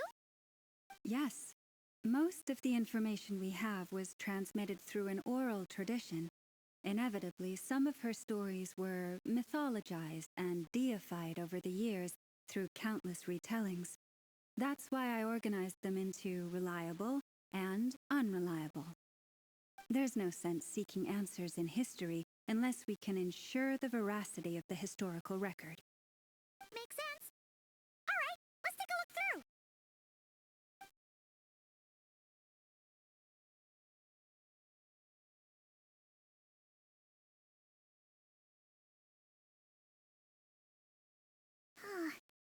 Almost all these records refer to Kutar instead of Columbina.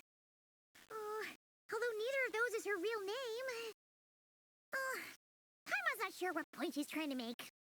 What we can gather from these records is that the Frost Moon Scions worshipped her as a god, placing impossible expectations upon her. I cannot fault them for their earnest faith, but for all their devotion, worshipping her day in, day out changed nothing. I imagine that none of it resonated with Columbina. It wouldn't surprise me if, even back then, she had already begun to reject the name Kutar and everything it represented. Lama speaks the truth. When I heard them call upon Kutar with hope and expectation in their voices, they may as well have been calling upon somebody else.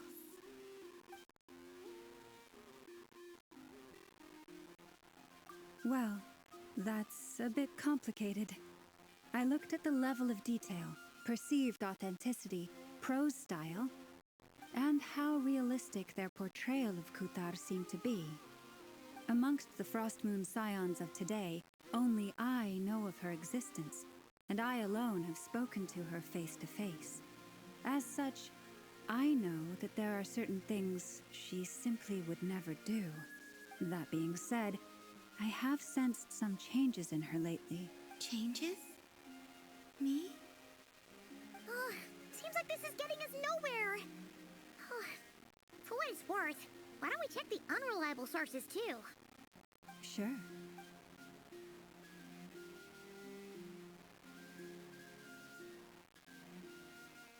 Exerting but a fraction of her divine might, Kutar sheared a great mass from the snow-capped mountain and cast it into the sea, upon whose surface shone the mirror image of the moon. Thus was formed the island of Kisi. Yeah, right. That doesn't even begin to pass the sniff test. The 3 moons are not but lies through and through. Only one moon has ever shone for us, and Kutar is her name. The vast majority of ancient texts are filled with fanciful tales like these. I trust you understand my criteria a little better now. Kutar did not speak, merely gazing into the distance in silence. And where her gaze landed, this was her prophecy. Clearly, whoever wrote this text never even met Kutar. Otherwise, they'd know that her eyes are always closed. What about you, Traveler? What are you reading? Come on, let Paimon see. The child wished to build a wooden nest with which to shield a fledgling bird from the cold. But being so young and lacking in strength, the child could not snap the branches from the trees. Kutar was passing by. Upon seeing the child, she summoned forth a Kuhenki, who built a beautiful nest for the child. I remember that. Not knowing the meaning of Kutar's divine intervention, the child dared not to respond, and thus ran home to call their parents. But Kutar was gone. The moon chanter declared the event a miracle and took the nest as a relic, placing it on high for all to see. The child was named as one favored by the goddess and was greatly respected amongst the people. Yet, no further miracles were bestowed, and this matter was forgotten in but a few years. Huh. Any thoughts after reading that? Yeah. Columbina probably just wanted to join the kid in making nests. Ah.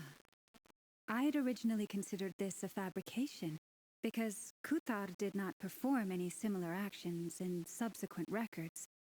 But now that I think about it, it does seem like something Columbina would do.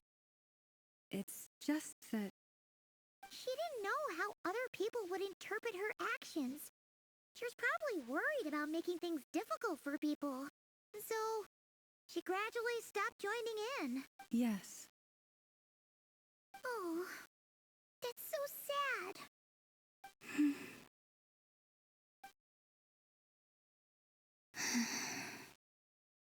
And now, I can make no such gestures of warmth, even if I want to.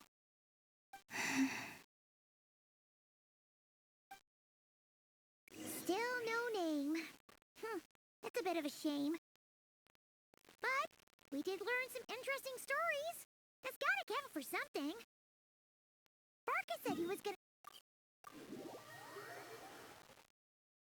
Let's see. There's Barca. Oh, and it's Durin and Albedo too. Yeah, this is pretty much the same place we bumped into each other last time. I convinced them to stick around a little longer. We were all waiting on people, so I figured having a little company would help pass the time. Ah, so you've been waiting for us? Does this mean that you've already arranged things with the Fatui? Sure does. Now you're back, we can go meet up with them together. How'd your investigation of the Frost Moon Enclave go? Well, we didn't find out Columbina's true name. But apart from that, it went pretty well. Aha, just as well that I didn't tag along then. I'm sure our moon goddess wouldn't want every man and his dog knowing all about her private life. Still, desperate times, desperate measures, I guess. Someone had to do it. So, Barker was waiting on us, but what about you two? Are you waiting for Alice? Oh, no. We already met with her. We discussed that experiment I mentioned to you last time. Oh, and she also handed me this communication device. That's right. I understand she informed you about the relationship between the phantom phenomena and Tevat's borders, yes? She wants me to help her with some more experiments on that front. She said that she'll contact me through this device with more information. Ah, I see. Following instructions and making observations. Pretty common research method. Takes me right back to Albedo's lab. Wait, then who exactly are you meeting? Someone you know. Albedo's met him too. But I don't think Miss Lauma or the Grand Master have been introduced. Introductions are overrated, especially in cases like this. It's you! So, it's not like the academia has prohibitions against going abroad. Also, I applied for leave. I've been writing to Hat Guy since obtaining a human form. I've already brought him up to speed on everything that's been going on in nodkrai. Hat Guy? Turns out, I actually have heard that name before. Oh? Then why did you react the same way I did? I only knew the name, not the fella. But since we're all here, let's do some introductions for what it's worth. I'm Varka, Grand Master of the Knights of Favonius. Lauma, Moon Chanter of the Frost Moon Scions. And I'm a Driosh from the Vahumana Darshan of the Sumero Academia. Hat Guy. Good to see you again, Mr. Guy. I believe we last saw each other on the boat ride here.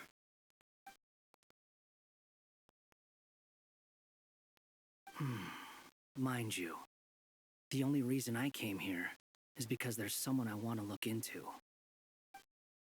Who's that?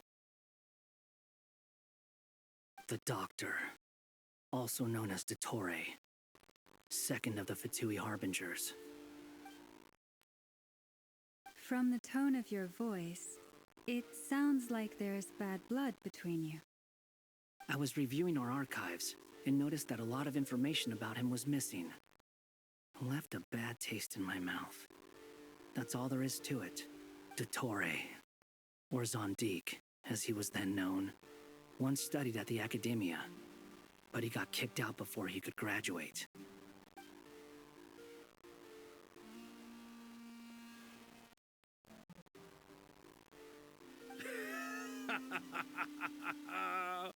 So the Harbinger's #2 man is a college dropout?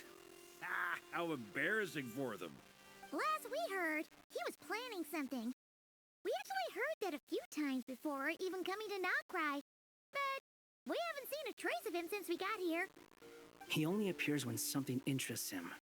For all we know, he might have left already. But the fact he did something here at all is worth noting. It'll fill a couple extra lines in his file. Why does it sound less like a file you're writing and more like a criminal record? Anyway, we were just about to meet 2 of the other Harbingers. Want to come along? You might learn a thing or two about him there. Sure. Even though they're Harbingers, well, they're old acquaintances of ours, so, you know, when you talk to them, try to be... I got it. The Frost Moon Scion's relations with the Fatui remain tense. Forgive me if I do not attend. In that case, we'll continue assisting Miss Alice with her experiments. Good stuff. Everyone's having a fruitful time. All right, we better get going. I'll lead the way.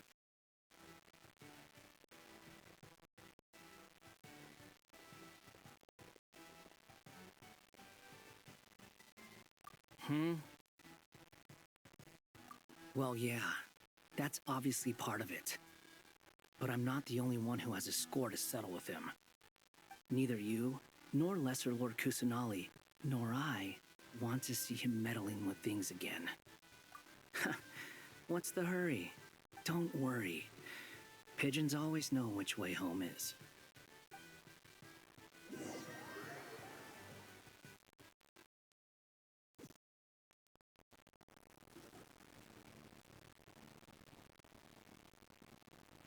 You made it. Who is this? A scholar from Sumeru. They call him Hat Guy. He's an old friend of the Travelers. Wait, this is the academia representative you wrote about? He doesn't exactly look the part. I believe this will prove my identity. You'll notice it bears the seal of the Sanctuary of Surasthana. Well, what do you know? So it does. All right then. My mistake. It's fine. I expected as much. What? So as I mentioned in my letter, the Academia's got its eyes on Dottore. But this matter remains top secret. Apart from those assisting in the investigation, the fewer people who know, the better. If anyone asks, I'm here in nodkrai to pursue my personal academic interests.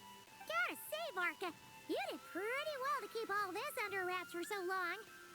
Sounds like you got in touch with the Academia about this way back. You flatter me. Where do I even start? Remember that time we fought Rerir at Star Sand Shoal? He sure let me have it then, didn't he? I'll bet Dottore had that all sketched out, with me as his convenient little pawn. He could not care less about us if he tried, but hey! The feeling's mutual. Does Dottore really strike you as the sort who values his relationships with his colleagues? Fair point. Definitely not. Which is why I always keep my guard up whenever he starts making suspicious moves. To that extent, our motivations align. On top of which, I consider you trustworthy people. Now, back on topic. In the wake of the Reikir of Solnari episode, Sandrone and I grew suspicious about Dottore's complete inaction during the entire affair. So we tried to find out what he'd been up to, but unfortunately to no avail. He never lets anyone in on his plans. The more he cares about something, the more secretive he gets. Indeed. Perhaps he believes that by keeping a low profile, he can avoid trouble. But that trick isn't going to work on his colleagues. Yeah, I mean, he's been researching the ancient moon's remnants. And he's been trying to get his paws on the moon marrows. Only an idiot would believe he doesn't have something more planned. With this in mind, I returned to Snezhnaya and relayed my thoughts to Her Majesty the Tsaritsa, entreating her to have him recalled. That's pretty direct. Did the Tsaritsa agree? Yes. I made it abundantly clear that the Fatui's business in nodkrai is almost concluded, and we do not need 3 harbingers in this territory. Her Majesty concurred. Accordingly, Dottore has returned at her orders. I imagine he is continuing with experiments, which no one besides he would ever have any interest in. Common sense might mean nothing to him, but he's not stupid. He knows that no good can come from opposing the Tsaritsa. Smarts alone won't get him all the way. He needs the Rooster's resources and Regrator's Mora, both of which the Tsaritsa can strip from him by waggling a finger. But doesn't he have a track record of publicly following orders while going against them in private? He probably has it down to a fine art by now. Wouldn't put it past him. We worked together on a research project once. Only briefly, but it was enough to show me that we're fundamentally different people. He has no interest in doing things methodically, stage by stage. His thoughts jump all over the place, And the moment his curiosity is satisfied, or he gets the results he wants, he disappears. The only similarity we share is that, once we set our minds on doing something, we will see it done, whatever it takes. Well, we definitely saw some of that in your battle with Rerir. You got so competitive. Ugh, do not remind me. Then I believe we all concur. Dottore will not simply give up. Fantastic. Now this is turning into a whole day of unpleasant memories. Ugh. Are you talking about the moon marrow stuff? He also strikes me as the kind of person to disregard experimental regulations, ruin all the equipment, and go way over budget. Then leave the first person he can find to deal with the fallout. Exactly. This one time, he was running some high-temperature experiment and the substance exploded. But does he care? No. He orders his subordinates to open the device so he can observe the results, which causes the gas inside to leak out. That gas was poisonous. If I hadn't been there, who knows how many people might have died. And after all that, he left while I was still cleaning up after his mess. What a waste of time, he said. Waste of time? The nerve! He wasted my time! You've been bottling that up for a while, huh? Hat guy, I must say, you seem awfully familiar with internal Fatui affairs. Especially when it comes to Dottore. Thank you, Lady Harbingers, for providing such valuable information. I have no other questions for now, so I'll be on my way. Wait, what? You're just gonna leave? You're welcome to join if you want. Ugh. Just when Paimon thought he'd finally mellowed out. He makes quite the impression. I'll say. I've met tons of headstrong people, but not many of them would join me in bad-mouthing Dottore. Anyway, back to the main agenda. Barca, you said that Columbina has gone missing? Or rather, disappeared. Yeah. We're working on building a connection between her and this world. The simplest method is to find out her real name. I've actually asked her that question before, but she said she didn't know. Considering our relationship, I doubt she was lying to me. As far as I recall, she was never dispatched by Her Majesty to claim a gnosis or anything like that. The Tsaritsa's plans had long contained a place specifically for her. I always thought that was weird. What could she do that the rest of us couldn't? Knowing what we do now, it's probably something related to Kavaki, right? More than likely. When she first arrived, Columbina would often go to Her Majesty and ask when she could start the task assigned to her. But Her Majesty always gave the same reply. The time has not yet come. So she spent her days in Snezhnaya doing basically nothing. The Tsaritsa has summoned a beautiful blind maiden to be a harbinger, giving her the third seat by virtue only of her enchanting voice. It was a dumb and stupid rumor, but the reality of the situation made it hard to refute. And what happened after that? I imagine she stopped caring.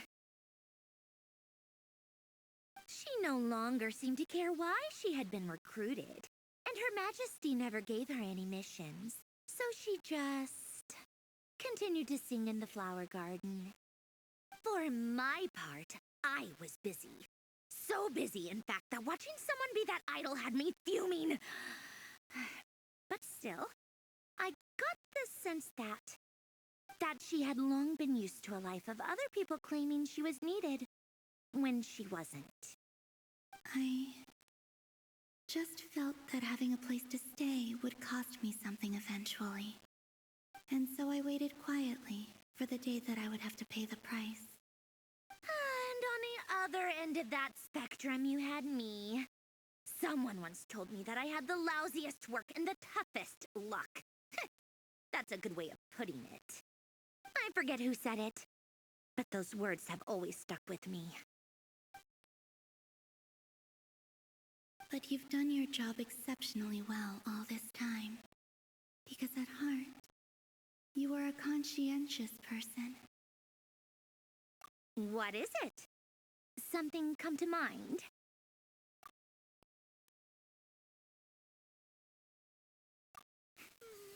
That makes sense. Nothing screams you are needed like your name shouted from across the town. Well, good luck with it. But if you ask me, Columbina is still the most shoutable name. I'm just so used to it now. After all the arguments we've had, I can't be bothered trying to remember another name for her. Nor I. Sandrone. Harlequino.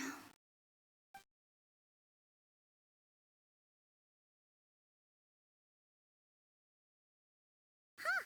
It's a Sealy! Does that mean Nicole has news for us? Ladies, I thank you for your hospitality. If the chance ever comes up, I definitely owe you both a drink sometime. I'm sure it will. You can make your own way out. Heck, you've been here enough times, you probably know your way around better than I do. Okay, time to do what adventurers do best. Follow that Sealy!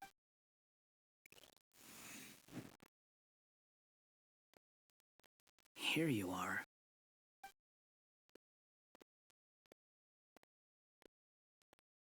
Oh, that guy. How come you're back so soon?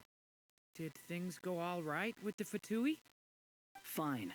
Dotori's been summoned home by the Tsaritsa. Couldn't get much more than that. How about you? Any progress with the investigation? Unfortunately not. We've tried everything. Different phantoms, different locations, different points in history. But the results were the same each time. Abyssal monsters roaming the land. People crying out in despair, with no hope of being rescued. Every time I see it, I can't help but think, is this what it was like in Mondstadt when Dragonspine Durin attacked? And if I fail in the task I've been given, will I create yet another tragedy? That's just meaningless speculation. When we encountered similar phenomena previously, I tried to interfere with those illusions, using sounds and lights to guide them. However, we could not change their fates. At most, we were able to extend their existences. The events of the past are like fate that has been written into Irminsul. There isn't a living thing in Teyvat that can escape its past. But Miss Alice instructed us to try to find ways to change the outcome that these phantoms face. It's an impossible task. Can't you just refute? Since she asked us to do this, I feel like it can't truly be impossible.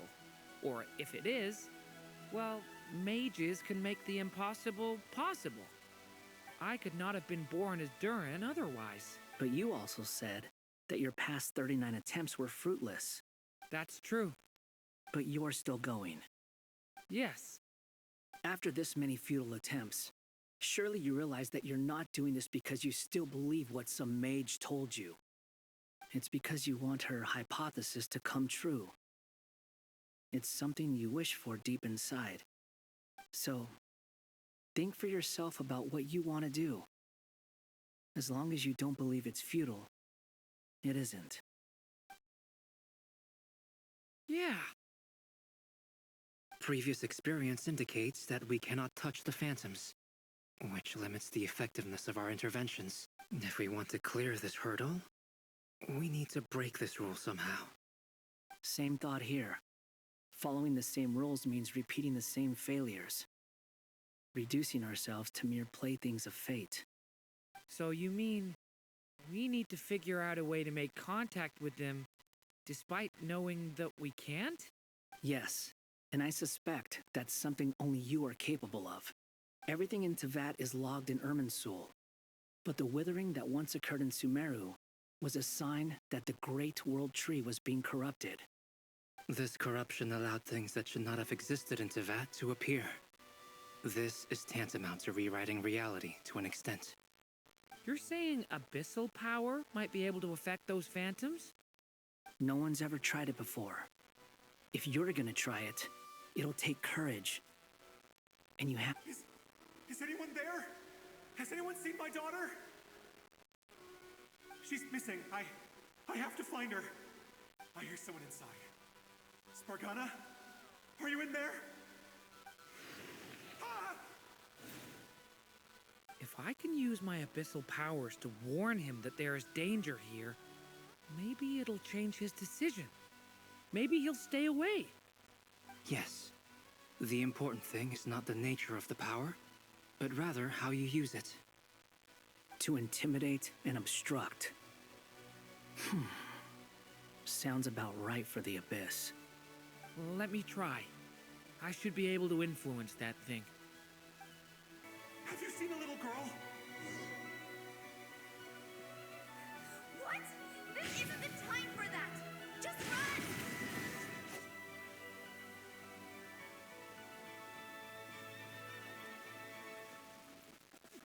I hear someone inside. Spargana? Are you in there?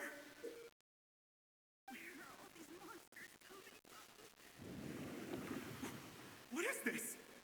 Looks dangerous. I should get out of here.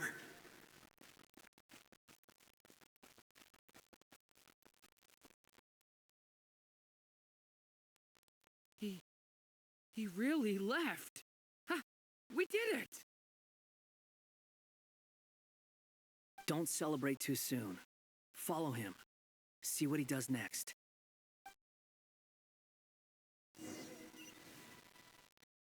Monsters approaching from the front.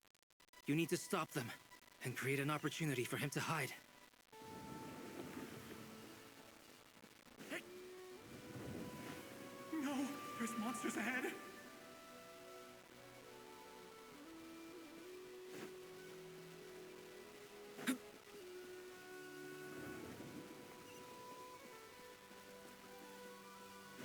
Wait, is that the barrier I saw earlier?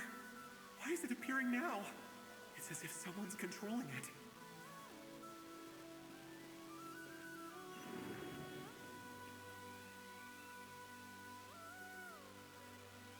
The monsters are gone. Is it safe now?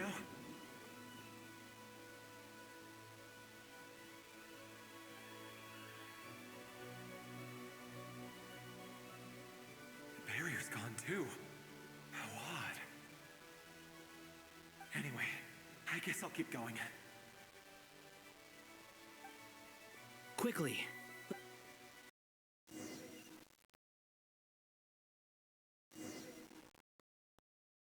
Wait, there was someone else here?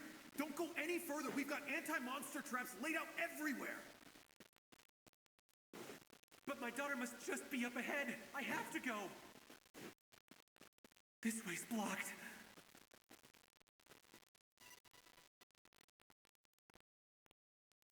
We might be able to use the explosives over there, but we need to take care not to hurt him. I'll use the barrier to keep him at a safe distance. This barrier seems to be helping me somehow.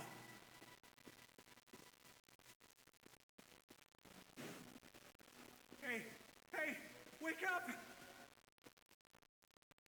Oh, no good. Gotta keep moving ahead.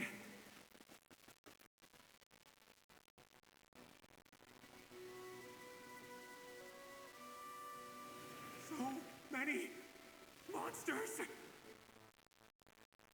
There's still a chance, Durin. Use the traps.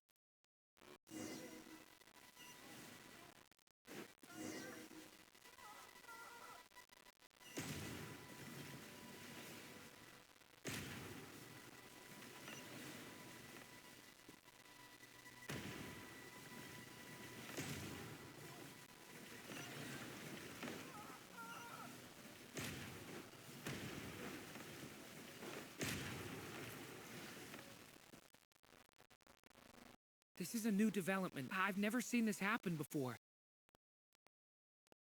We might just be able to save this person.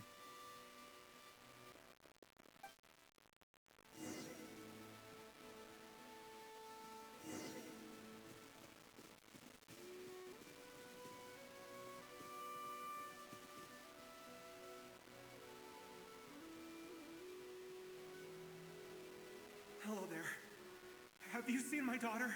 Spargana's her name. She's carrying a large backpack. Get out while you still can, you fool. You won't find any survivors here.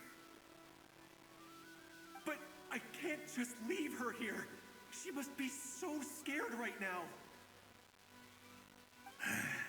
Sorry. Wish I could help, but I haven't seen her. You'll just have to keep looking. Okay, thank you. If I do find her, I'll get her to shelter and come back for you. Don't bother. I've got nowhere left to go. What's that noise? Monster! No, if he goes inside, he'll be walking into a trap. Let's try this once more. This time, we have to stop him.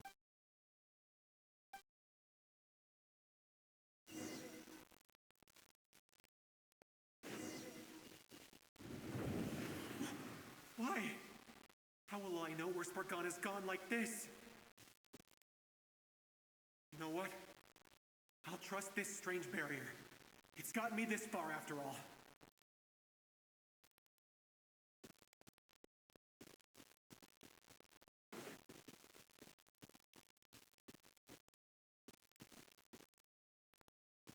Spargana, are you there?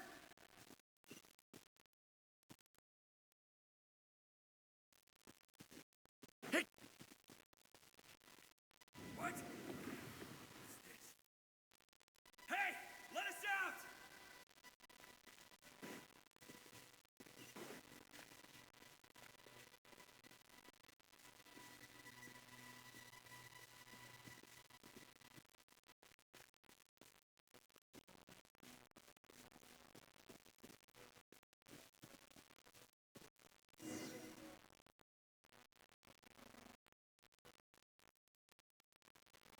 Huh? That looks like one of my daughter's books. Thank you. Thank you. Yes, it's one of hers for sure. That's her name on it right there. She left her backpack. Durin, just like last time. Use the explosives.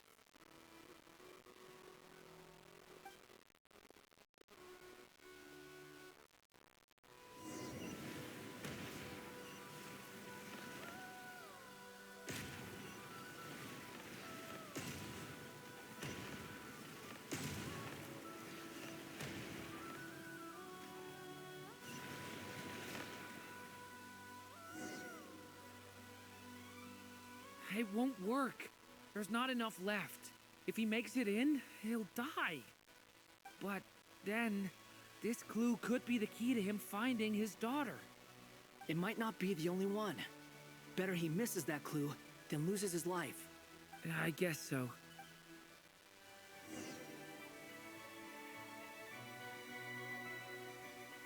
Stop him, Durin.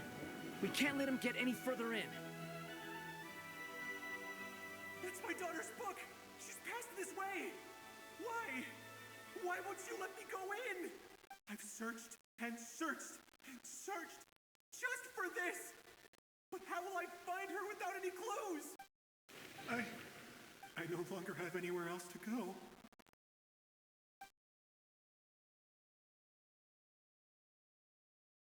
I'm sorry. I'm so sorry. He refuses to go anywhere else. Whether he opens this door or not, all that awaits him now is death. We couldn't change his fate. Albedo? Hat guy? Let's try one more time. I don't know how we're gonna do this, but I don't want to give up either.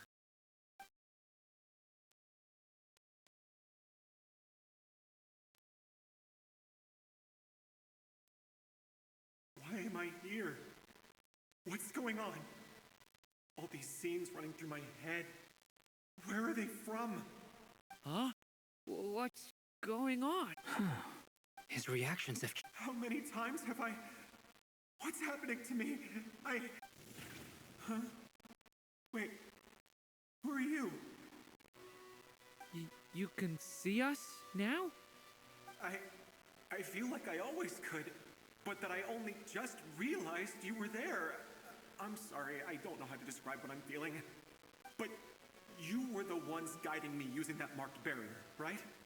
I haven't done anything yet, but those monsters, those deaths, they feel like memories. Like things I really did experience. I won't find my daughter. In fact, I'll ultimately die trying to find her. Isn't that right? Well, no, it isn't. Yes, it is. Even so, we're trying to find a way out of this. You've not seen my daughter either, have you? It seems she really isn't here.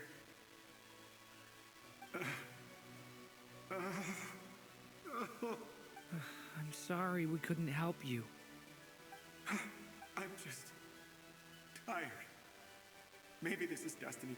Maybe it doesn't matter how hard I search. How long do I have left? Experience says 15 to 20 minutes. 15 to 20. Thank you for all your help. Let's rest a while. You look exhausted too. Now's not the time for you to start pitying us. It's not pity. I'm just realizing that I've only got 10 or so minutes left. You know?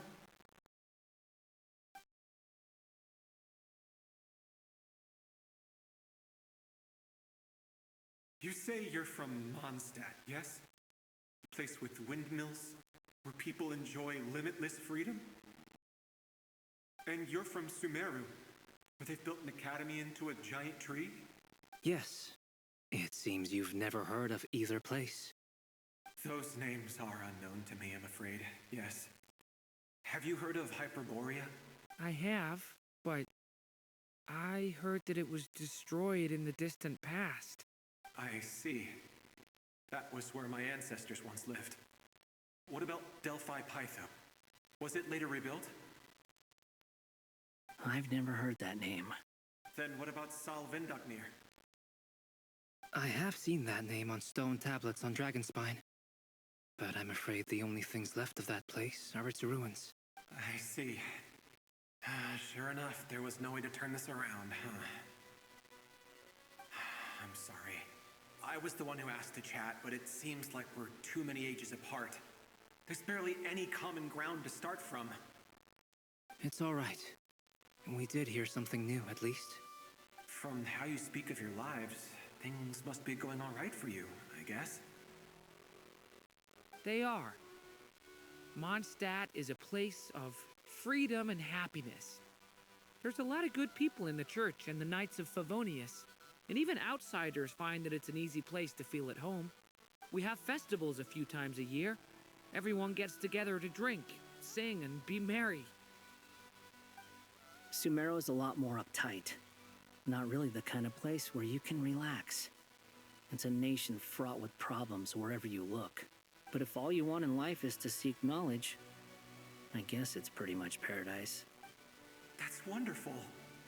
In other words, after this all-devouring black tide passed, humanity did not merely avoid extinction, but rose to build prosperous civilizations anew. I mean, I can see you all right now. That must mean the future isn't a total mess, right?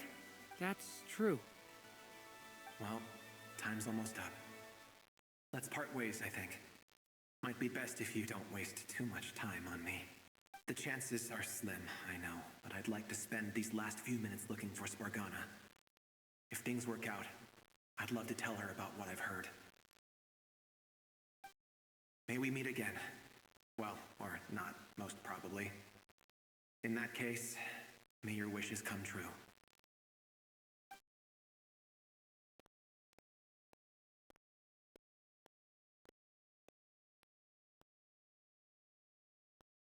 He's gone. In a few minutes, he will meet the end that was his to begin with. The ending of this tale did not change, but I believe that we've just made the most progress we have yet. May your wishes come true. If only it were so simple. Hat guy, could I ask you a question? You've never talked about your past. It seems complicated, and it weighs heavily on you, too. Would you be willing to tell me about it? I mean, sometimes it's better to get things out in the open. Take that guy we try to help, for instance. At least he said goodbye with a smile, right? I know about Albedo's past. Our experiences are very similar, and he created me. As for you, you're my first friend, and you've witnessed every step I've taken. But by comparison, I know nothing about you. Either way, I mean, we're still best friends. But if I knew more about you, I might understand your thoughts a bit better. I've told you about myself. I'm a student at the academia. And what did you do before that? Prepared for the entrance exam? All right. If you really don't want to talk about it, I won't press you any further. I was a puppet built from the branches of a white tree, using technology left behind by the Conrian schools of mechanical engineering. A white tree? You mean an Irminsul tree? Yes, a branch of Irminsul that was once connected to the main tree. So you had a human creator too? Yeah, but my creator abandoned me after deciding that I was a failure. After that,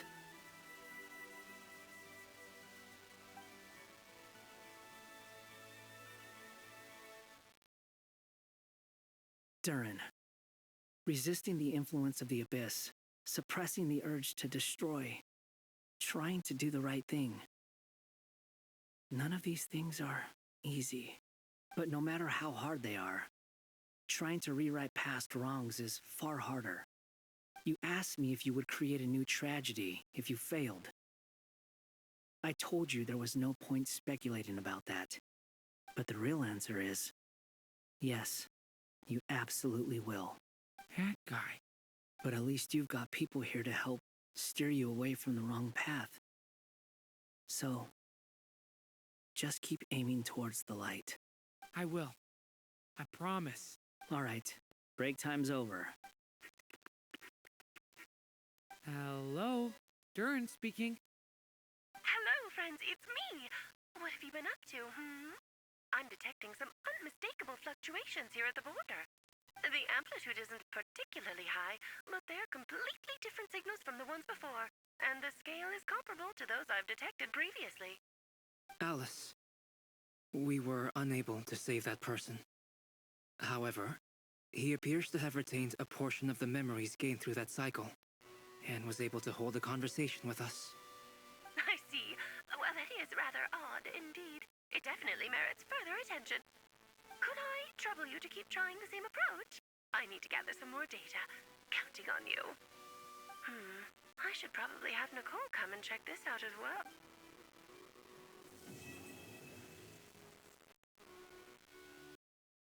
There you are. I was worried you might stop to collect treasure chests opened by the Seelie along the way. It would have taken you so much longer to get here. Another conversation I cannot hear. I am delighted to see that you understand what takes priority, and that your adventurer's instinct has not swayed your resolve. Really, I must applaud you for it. You should know. Paimon's head. Okay, I'll try and keep it short. My senses are telling me that this is where we shall find the entrance to the ruins. Oh, cool! Look, what are we waiting for? Let's open it up and see! Patience. This was a sanctuary of great importance to the Hyperboreans. A special process is required to open the gate. Oh! Like the place that housed the Eternal Moon's Marrow? Okay, so what's the plan? Need us to do anything? And just the short version, if you can. Ah. All right, then. I was planning to start with some background on the invention of these techniques. Are you sure you don't want to hear it? It's quite informative. Remember what you were saying about priorities? Fine. Simply put, We need 3 human representatives to successfully undergo a process of Kuvaki resonance. Think of it as a test from the 3 moon goddesses to see if the entrants are qualified, with the most recognizable qualification being Kuvaki. Pretty sure Lauma would ace that test. Oh, wait. We need 3 people. I also have no doubt that the Moon Chanter would be qualified, but we would need 2 other people with the same constitution. Therefore, the most feasible method is not so much to follow the rules, but to figure out how the test functions and find a workaround. I've done some research, and it turns out the mechanism is rather crude. We'll simply need humans to stand before it who have sufficient Kuvaki energy within them. I'm with you so far. How do we get the Kuvaki in them? The easiest way would be transfusion. Take some Kuvaki from Nodkrai's soil, put it into the bloodstream, and get it circulating in the body. So we're going to cheat on the test? Precisely. There are other methods, but this is the simplest one. Cheating the system is much easier than trying to hide from it. Huh? Ah! Sorry? Does the idea of cheating upset you, Miss Lauma? No, that's not it. I suddenly had an idea. Ooh, what is it? It's about Moon Prayer Night. I figured out a way for Kutar to join in the festivities. Huh? But as Paimon said, we need to have our priorities straight. Let's get back to the test. I'll follow up with Nefer on the festival arrangements. Oh, okay. Anyway, is this really the best method we have? A Kuvaki transfusion sounds dangerous, no matter how you slice it. If you think that's dangerous, wait till you hear the other methods. I'd be more than happy to go through them if you'd like. There are several. No need, we're good. Let's go with this one. Very well. Kuvaki transfusion it is. Now, I should mention that the risks can be greater or lower depending on individual compatibility. It would be rash to simply infuse the Kuvaki and hope for the best. If the body rejects it, the reaction can be quite severe. The symptoms are similar to another condition that some people living here suffer from, known as congenital Kuvaki sensitivity. So, before we execute our plan, I will perform a simple test of my own to see who is compatible and who is not. Once that is done, we will have to complete the resonance process as rapidly as possible. The participants must remain stationary while the Kuvaki circulates and bonds with them, and they mustn't eat or drink anything. What? No eating or drinking? That's some hardcore fasting. They'll all be monks by the time they're through. 3 days. Oh, that's so long! And we still need to find 2 more people who are not just compatible, but are also willing to volunteer. Fasting? What are they talking about? Really? Don't you want to think this through? Haha, count me in 2. 3 days without food? I can handle that. Miss Nicole has made it clear that this is the easiest way. The way I see it, there's nothing else to discuss. It's time to step up. Yeah, you're right. In that case, Paimon volunteers to be captain of logistics. She'll keep the fires lit and grab some spare clothes to keep you comfortable. Then we'll start with you first, Traveler. Please step forward.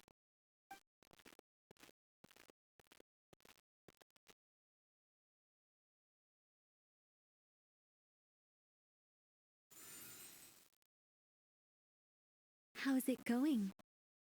Do you feel anything?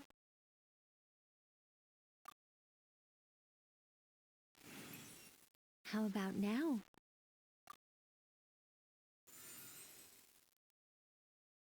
And now?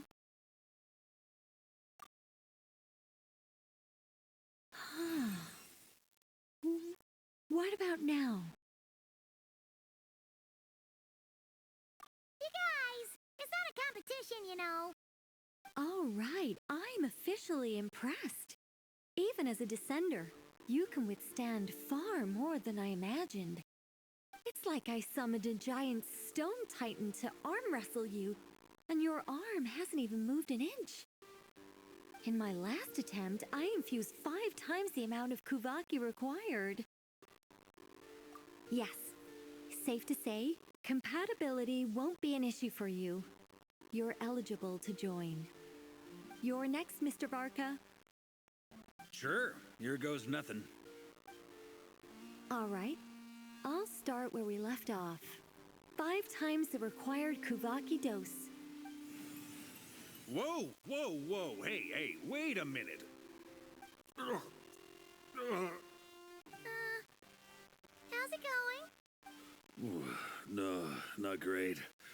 I kind of want to puke. Feels like I've been drinking too much. A few bottles of wine, then a big stein of Dark Horse. Some hard liquor from Liyue mixed in. You think this is funny? I just lost to a young lady in an arm wrestling contest. I'm never gonna live that down. My apologies. I'll lower the concentration and try again.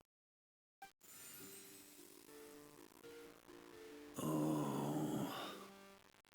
How's it going now? I'm not as dizzy as last time, but I can still feel it pulsing around. In that case, you wouldn't be an ideal choice, Mr. Barca. Let's try someone else. Okay, let's go ask some of our other friends then.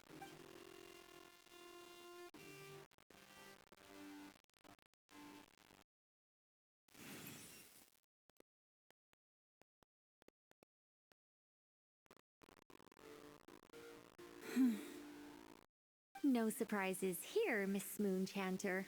You're perfectly compatible. You may join.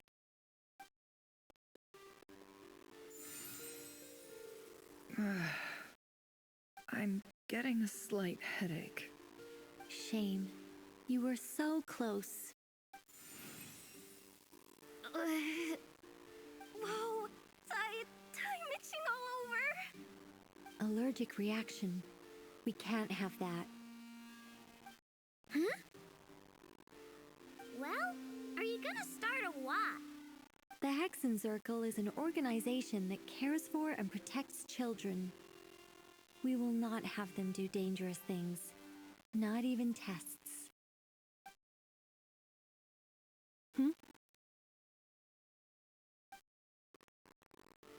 Is something the matter? The candidates have to be human. I guess that rules me out too. Huh. Everyone except the Moonchanter got beaten. Guess I don't need to feel so bad after all. I mean, looks like this isn't gonna be as easy as we thought. Perhaps I could ask for volunteers among the Frost Moon Scions. I'll see about talking to some trusted Lightkeeper colleagues. Itlua springs to mind. In fact, I think we had some former Frost... Can you give me the scientific explanation for how the test works? I can probably make some kind of test bot. And we can just zip through Nashitown, going up to people and pressing a button to check their status. Wouldn't that be way easier? No. Wow! No elaboration for once. How about I contact the Knights of Favonia's garrison in the Wave Chaser plane? Shame that Lohan's already left. And that guy's even tougher than I am. Strange. The moon goddess is clearly revered by many people. So why is she on the brink of disappearing? She mentioned that the world has rejected her from the very beginning. And when we fought the Raihir of Solnari, it seemed like she exhausted her power for our sake. Also, I'm not sure revered is the right word for how people feel about her. Gratitude, certainly. For my part, anyway. It's basic reciprocity. She helped us, so she deserves our help in return. Yeah. Even though she looked like she didn't care, she still saved a ton of people, including me. A review of the relevant data leads me to conclude that Miss Columbina is a good person. Yep, you bet! They really think so? surprised that Columbina isn't her actual name, though. I think it really suits her. It's light and graceful and... yeah, just a really pretty name. I know, right? Unfortunately, that's not our decision to make. Columbina. That was the code name the Fatui gave me. But it also came up in the song I heard when I was born. But... is that really all there is to it? What do I truly think of my own name? Is there anyone left who will still call me by that name?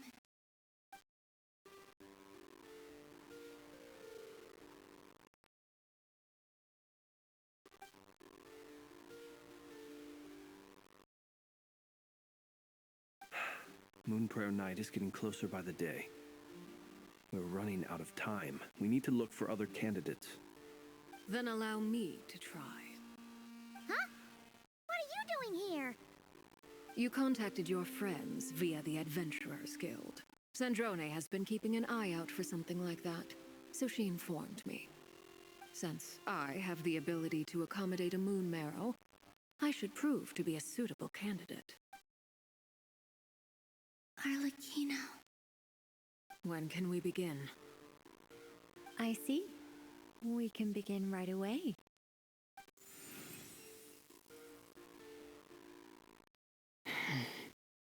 How was it? Did you feel any discomfort? Not at all. Then it seems we shan't need to look for additional candidates after all. Great! Cool. All right, like Paimon said, the rest of us can take turns making sure the three of them stay warm and comfy. Then, my job is to take care of the caretakers. I will ensure everyone receives food and accommodation. I'm ready as well.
The work is done. The sacred scroll shut. The stars grow dim, the people silent. The white sun sets, the silver moon rises. O path to the temple, appear now before us.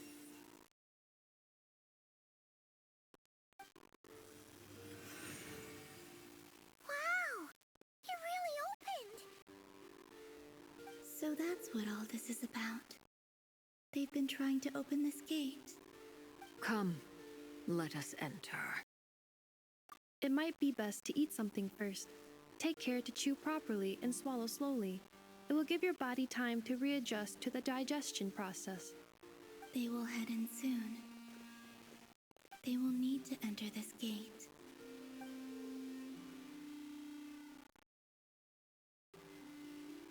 Huh? I cannot pass through. Is it because I have no physical body? It has been 3 days. My strength has all but completely faded. Can I really hold on until Moon Prayer Night?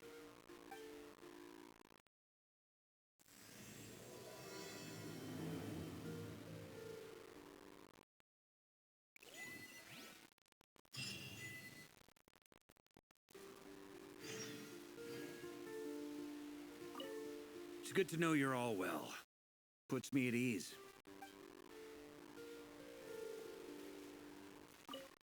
I have confirmed that you are all in good health. With that, my work is now complete. Congratulations are in order.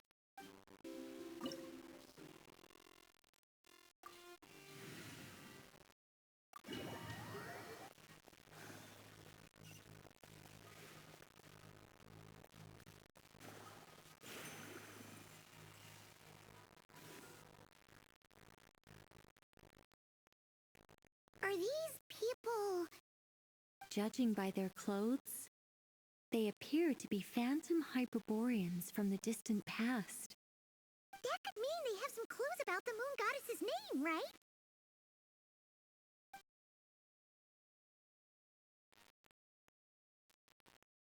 Hey there! Could you tell us what the moon goddess's name is?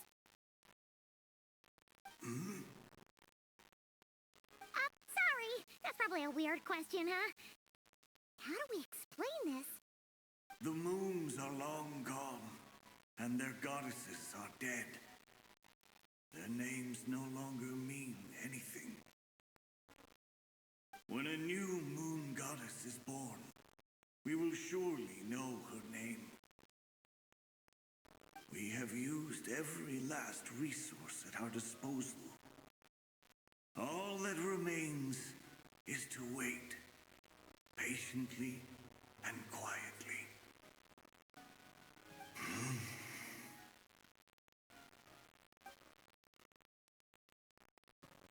Were the people of the past all this devout? It looks like this phantom doesn't intend to converse with us any further. Surely the new moon goddess he speaks of must be Columbina. Alas, Kutar's birth came long after the age in which he lived.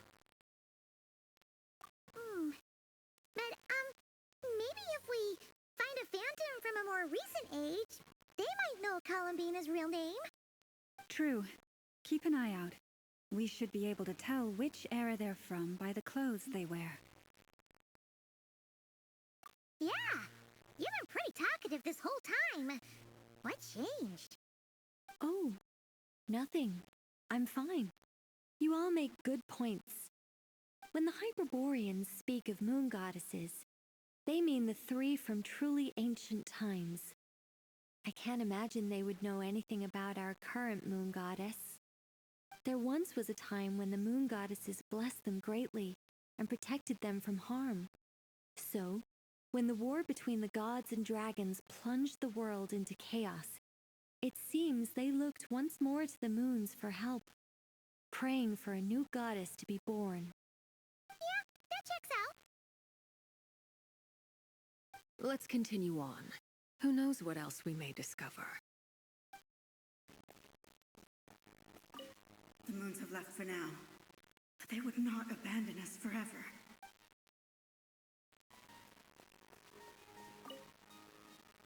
When the moons rise again, we shall receive their protection once more. Even in the darkest hour, there is always a way out.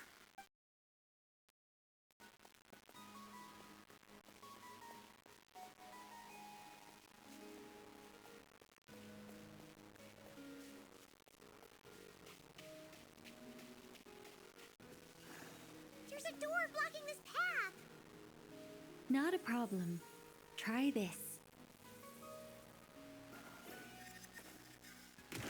Whoa!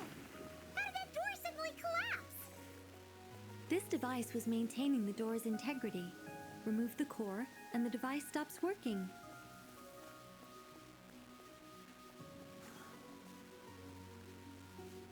Is this our destination? Impressive. More precisely, this is a device that will help us reach our destination. Let's go. We still have a long distance to cover.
Let's try that device again.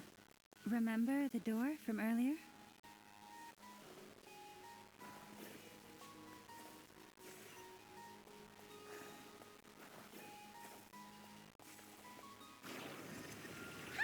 So it works in reverse, too! The humans we see are all phantoms, but the monsters are real. What a fascinating place. There'll be plenty of time to admire it later.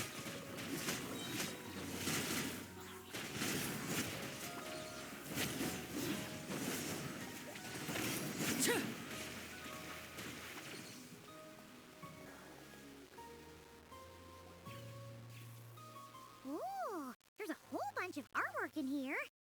Seems pretty old. Nicole, this is probably your area of expertise. What do all these paintings mean? Let me see. To understand these murals requires some knowledge of the history surrounding the War of Funerary Flame. I shared a little of this with Lauma before. Yes, I think I follow. The dispute between the Moon Sisters, the transformation by Nibelung. Oh no, it's no trouble. I'd be delighted to share the tale again. Alright then. Tevat's 3 moons and their goddesses were brought into being by the will of Nibelung, the then ruler of Tevat. But when the heavenly principles came, they changed the world completely, down to its very foundations. The moon goddesses were nowhere near strong enough to challenge this entity, but the heavenly principles did not view them as heretical entities that had to be removed. Essentially, the 3 moons existed to keep this planet alive and operational, which did not directly conflict with the heavenly principles' aims. Nevertheless, the inherent precariousness of this arrangement would soon be revealed. Nibelung returned. Yes. He did, and thus began the War of Funerary Flame, a battle for dominance between Nibelung and the heavenly principles. Discord would soon emerge between the 3 moon sisters. One would voice the opinion that they should follow Nibelung, for it was he who first hung the moons in the sky. Another would argue that taking sides in the conflict would only bring the world closer to ruin.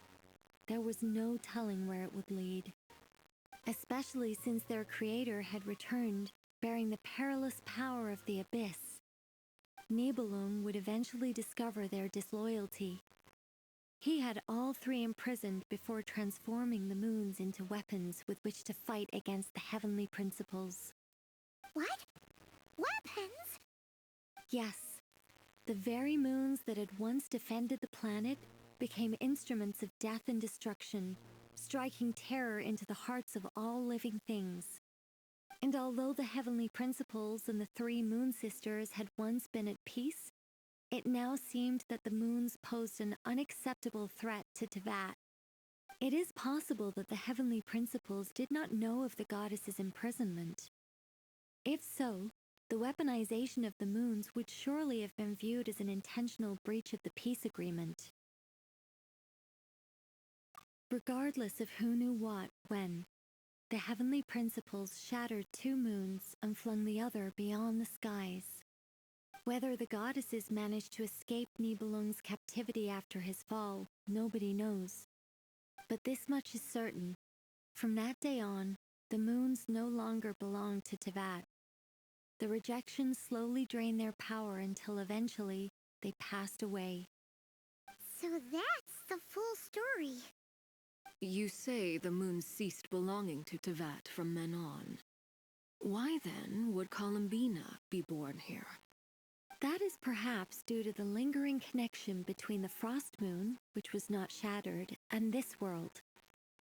You could see it as the 3 sisters' dying wish. They never desired war. All they ever wished for was to protect this land. I see. If the final fate of the 3 goddesses is as you say, then Columbina faces the same grave danger. Our investigation has yet to bear fruit. We must hurry. Yeah, you're right. Let's keep going.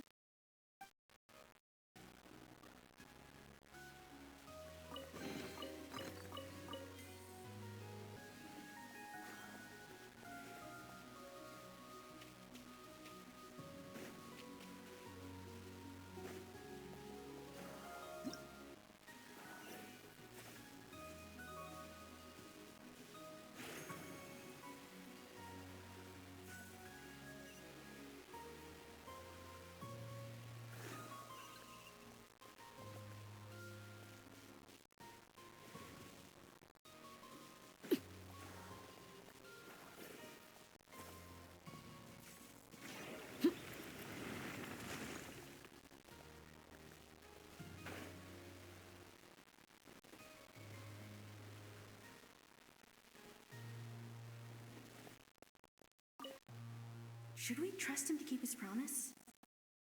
We have to. There's nothing else we can do.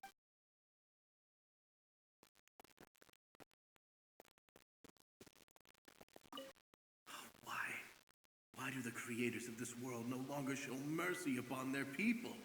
Remember his words. We must change our fate with our own hands. Wait, that's odd. Who is he? Is something wrong? No, not really. It's just that over 30 possibilities emerged in my head, so I can't be sure who he is. It's been too long. My memory isn't as sharp as it once was. Okay. 30. Wow. Impressive.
We're finally here.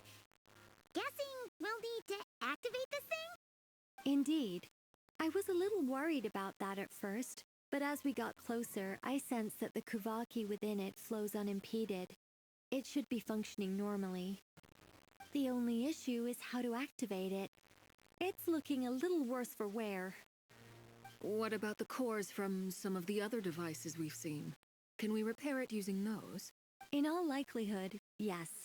I imagine that would have been the Hyperborean's backup plan. Let's look for some cores.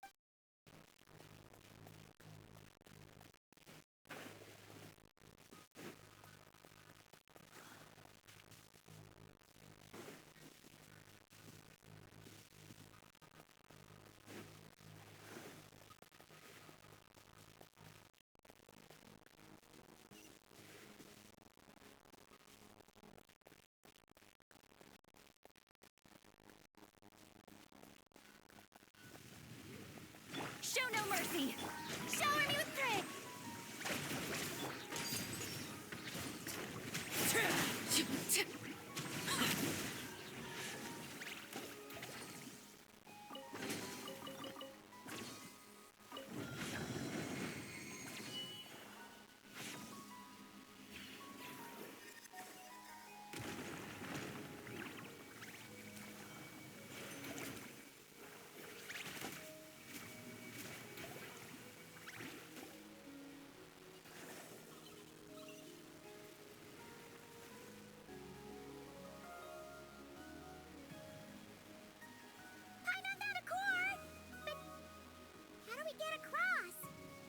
Walk up, then jump down.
of course. Let's head back.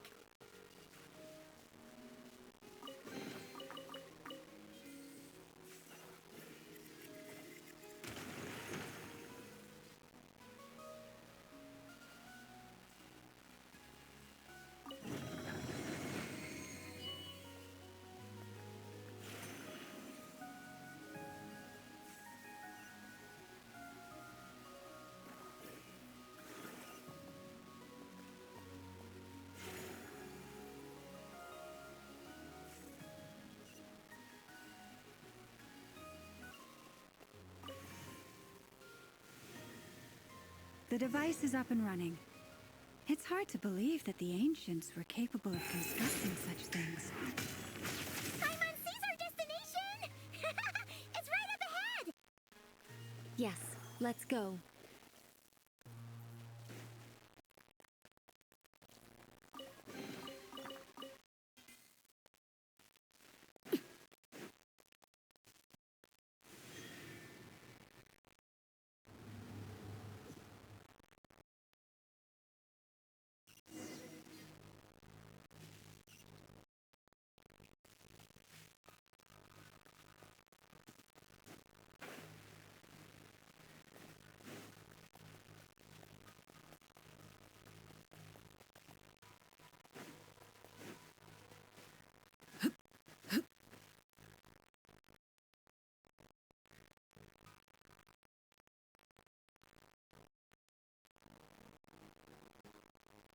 This is where the people of Hyperborea communicated with the moons. We need only place the moon marrow upon this platform on Moon Prayer Night, and we shall be able to open a portal to the moon and send our moon goddess back home. The assumption being, of course, that we can find her first. That's right. You want to know if it's safe there, don't you? And yet, she has no choice but to return. You know this. Oh, that's not the only issue here. This is the end of the line, right? We've explored everything we can. And despite looking at historical artwork and talking to people from Hyperborean times, we're still no closer to learning Columbina's name. If it's not too much trouble, could you tell me exactly what Alice said to you about finding her name? Oh, sure. What she said was... Then your first job is to find it. As a moon goddess, I'm sure she must have a name she identifies with. Neither Columbina nor Kutar is her true name, and she's never really accepted either of them. Is it not also possible that she has never had a true name? Not at any point in history? That would be a hard pill to swallow. But at this point, we may have to accept that that is the truth. No one knows how she came into being, and she certainly doesn't have parents in any sense that we're aware of. Perhaps she was never granted a name at all. Does that mean there's no way to get Columbina back? She's just gonna disappear and there's nothing we can do about it? Huh? Wait, why all this pessimism? Was it the way I phrased this question? You all seem to be taking this in completely the wrong way. Well, just because she's never had a real name in the past doesn't mean she can't have one now. What? Think about what Alice said again. She never once said that you'd have to find a new name, did she? Are you saying what I think you're saying? Yes. Names are anchors that connect us to the world. If she doesn't have one already, then all we have to do is create one, no? It's like... yes. Traveler, when you first arrived in Teyvat, do you think you would have turned around if someone behind you shouted, "Hey, Tumaini"? But what about now? I understand what you mean. Life is a long journey. Even the friends and family by our side can change over time. When people call you by different names, what matters isn't so much the words themselves, but what they symbolize. And of course, whether that resonates with you. Lumine. So, close your eyes and picture the moon goddess in your mind. If you were to call out to her in this moment, what would you say?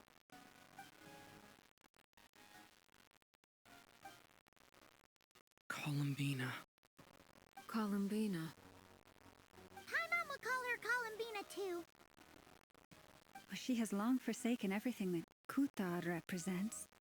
I think from now on I should call her Columbina too. Well, it sounds to me like you found your answer. Are you sure? Is it really that simple? We haven't found her this whole time, and not for lack of trying. For a journey like this, the process is every bit as important as the outcome. Had you not searched far and wide, rejecting every other answer you were offered? How could you have come to an answer you felt was finally correct? Oh, it all makes sense now. This has Alice's fingerprints all over it. Are you suggesting that Mage knew from the start that Columbina never had a real name to begin with? I can't say for sure. But I can definitely imagine her chuckling in satisfaction somewhere right now, saying, "Ah, what fun." Llama, your antlers! You should hurry. The festive moon has begun to rise. Do not worry, for when you called the name Columbina just now, I could sense that the power within was enough to summon back the moon goddess. The power within what? Yes. So, the thing is... What's wrong now? This is so annoying. I really want to explain how that whole thing works. Starting from the founding principles of Teyvat and... Oh, I could talk about this for hours. But... Deep breaths, Nicole. Deep breaths. You're an angel. A sober, sensible, solemn angel who has her priorities straight. Okay then. Sorry for asking. Clearly a bad call on Paimon's part. Anyway, you all need to hurry. Last thing, remember how it felt when you called out that name. Then it is agreed. By the name Columbina, we shall find her. Then we'll throw her the best Moon Prayer Night party ever! And at last, we will send her home.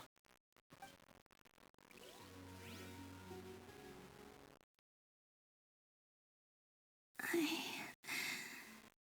can barely move anymore. My consciousness is fading away. Have they come back out? I'd love to see them one more time.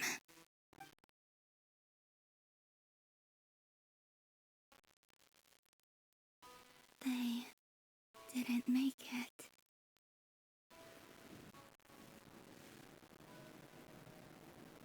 Could you tell me your name? My name is... Columbina!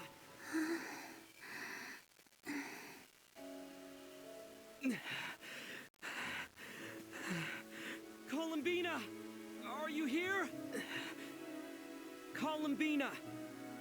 That's the name you gave when we first met. And it's what I've called you ever since. Columbina.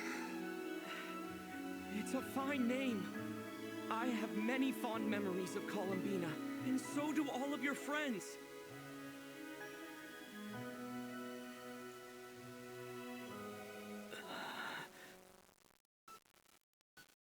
If you like this name...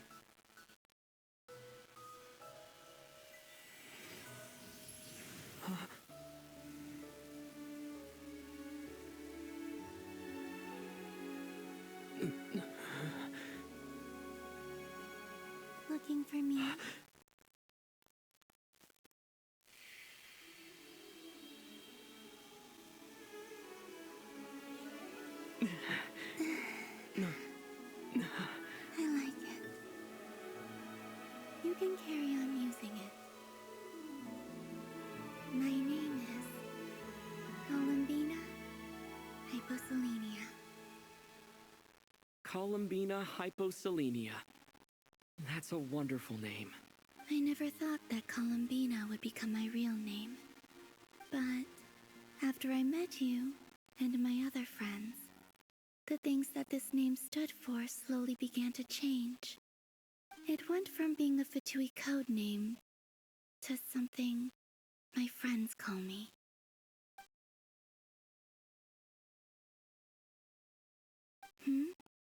What is it? Why aren't you saying anything? I'm just so happy for you. Thank you. So, where's everyone else? We can go and meet them very soon. Everyone went to different places to try calling your name. Great. I'd like to thank them as well. Everyone's done so much for me. Searching for my name, entering those ancient ruins. Huh? Wait, so you were... Yes, I was there. Not physically, but my consciousness was still holding on. I followed you the whole way. Starting from when? You turned around and called out my name while you were in Nasha Town. Do you remember?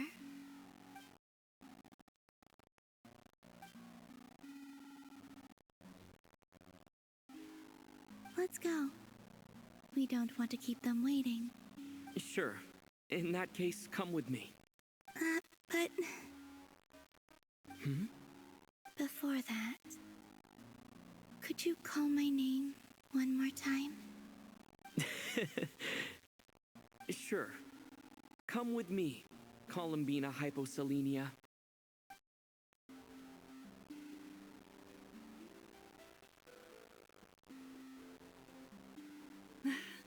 Columbina. Oh, this truly is wonderful. Llama, I can't breathe. Ha ha! Just in time for Moon Prayer Night. It's good to have you back, Miss Columbina. Yeah, we were worried sick. Thank you, my friends. With your help, I now have a name that belongs to me. Columbina Hyposelenia. Where's the second half from? You added it yourself? That's right. It means... Born beneath the moon. Yes. And by extension, it can also mean born beneath this world. A fine name. Now, as much as it pains me to interrupt this beautiful reunion, I feel obliged to remind you that the Moon Prayer Night celebrations in Nasha Town have already begun. Don't you want to enjoy the festivities? There's so much to see and do. And some of the ambient lighting and entertainments were sponsored by the kind souls in the Hexen Circle. Nicole? Why have you turned into Dodoko? So you're Miss Nicole. Thank you for helping us, and for helping me find my name. It's nice to finally hear your voice. You're quite welcome. Guiding lost people to hidden treasure is what we Seelie do. And if you ask me, spiritual treasures are far more precious than material ones. Chests are all well and good, but this was what it's all about. Ah, so satisfying. Anyway, I had to go help Alice. It seems like she ran into some trouble. That's why I couldn't be here in person. But don't worry, we're with you in spirit. We'll be celebrating right along with you. Keep an eye out for the Hexen Circle's festive stalls in Nasha Town. I think you'll like what we came up with. Alice said she even managed to rope B in this time. The Frost Moon Scions have also prepared various attractions. I believe Aino, Ineffa, and their crew are setting things up as we speak. On that note, Nefer, about that request I made. It's all in hand. Yehoda is on site to ensure that everything goes off without a hitch. Wonderful. In that case, Traveler? Huh? Come on, Columbina. It's time to celebrate the best moon prayer night ever.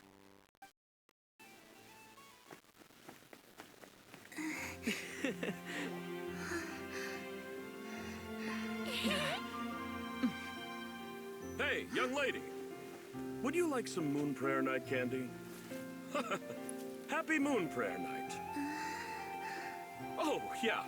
I almost forgot to say. Welcome home, moon goddess.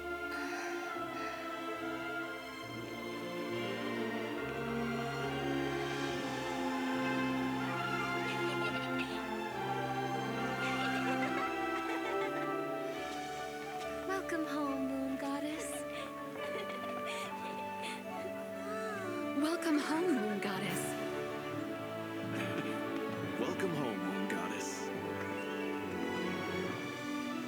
Turning Nashitown into her home is a festive gift. A rather brilliant idea. Perhaps this is what Nodkrai, Columbina's home, should have been like all along.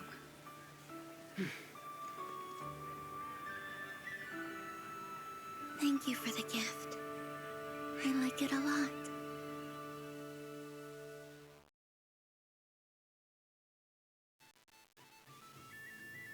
This feels like the surprise of my life.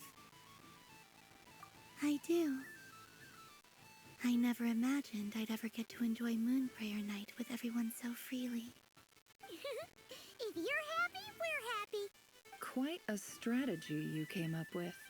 Hide the tree in the forest. It's not your usual style, Lauma. Is there something about Moon Prayer Night that enhances what's in your head as well as the antlers on top? Apparently so. It even inspired a perennial penny pincher to use their resources for a greater cause. It truly is a magical festival.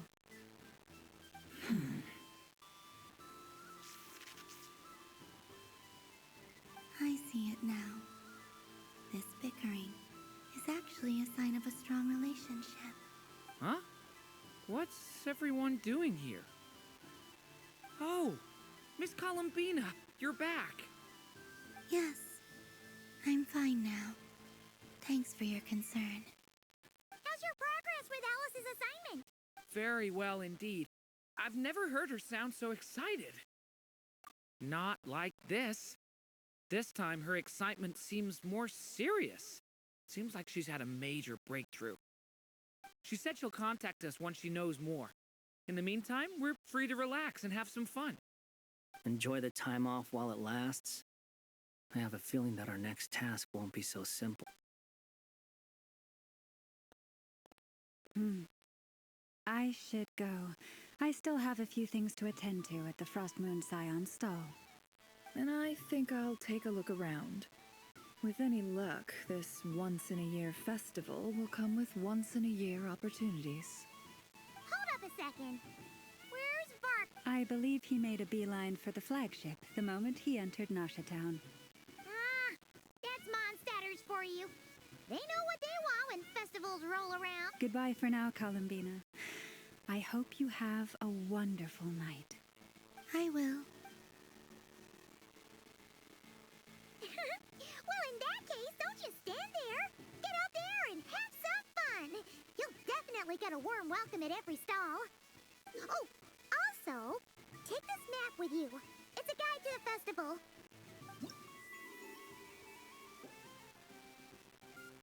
The Frost Moon Scion stall is over here. Lauma's invited a whole bunch of cute animals to celebrate, too. Over there is the Hexencircle section. Alice seemed more excited than anyone about this festival, so she insisted on making it a grand affair. Oh, and then there's the Nashitown local specialties, including... Actually, forget that. Better if you go check them out for yourself. Thank you. It looks like a lot of fun. You're not coming with me? We'll be around. But don't you want to browse by yourself for a bit first? Yep. If you find something you like and want to try it out together, just give us a shout. We'll be right with you. Otherwise, just relax and enjoy yourself. There's so much on offer, so try to experience as much as you can. And don't forget to stuff yourself with all the delicious festival food!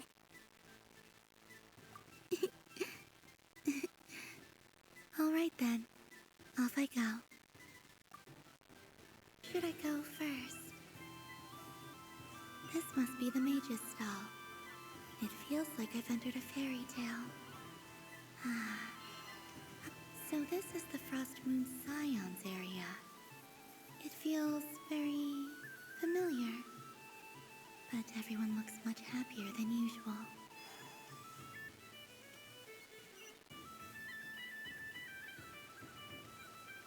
But I was aiming right at it! Aw, what a pity. I saw it with my own eyes. You were so close. That's not true! It dodged out of the way right as I was about to snag it! I'm sorry? You heard me! This paper frog can move! I swear! Dear, oh dear, what are you saying? How could a paper frog move? Unless you believe there really is magic in this world.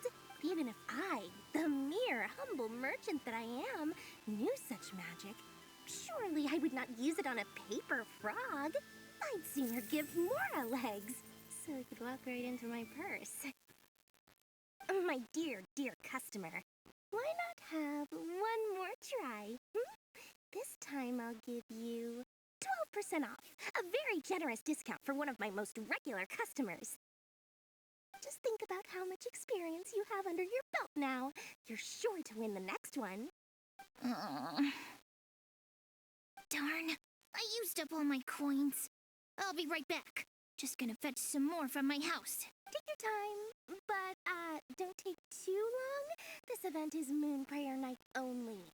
Miss it, and you'll have to wait a whole year before I'm back. Next customer, please. Welcome. Hello. Whoa, what's this big one doing over here? How do I tell my employees not to go running around this time? Shooting them a glance won't work. I haven't known them long enough. Dory? Why, hello there, Miss Columbina. Would you like to play my ring toss game? The rules are very simple, and it's easy to get the hang of. How much for a round? Oh, first time's free. Not a single mora. After that, well, we can cross that bridge if and when we come to it. But with your sharp skills, I'm sure you'll win all the prizes in one fell swoop. That was an obvious enough hint for them, right? Right?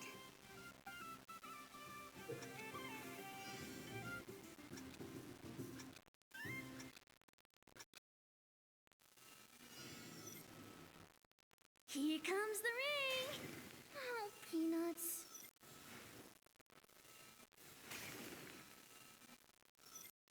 Change tracks. Roselle, should we move or not? Just a tiny bit.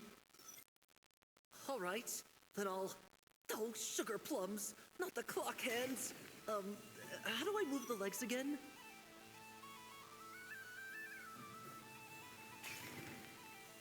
Stop it! Stop dodging!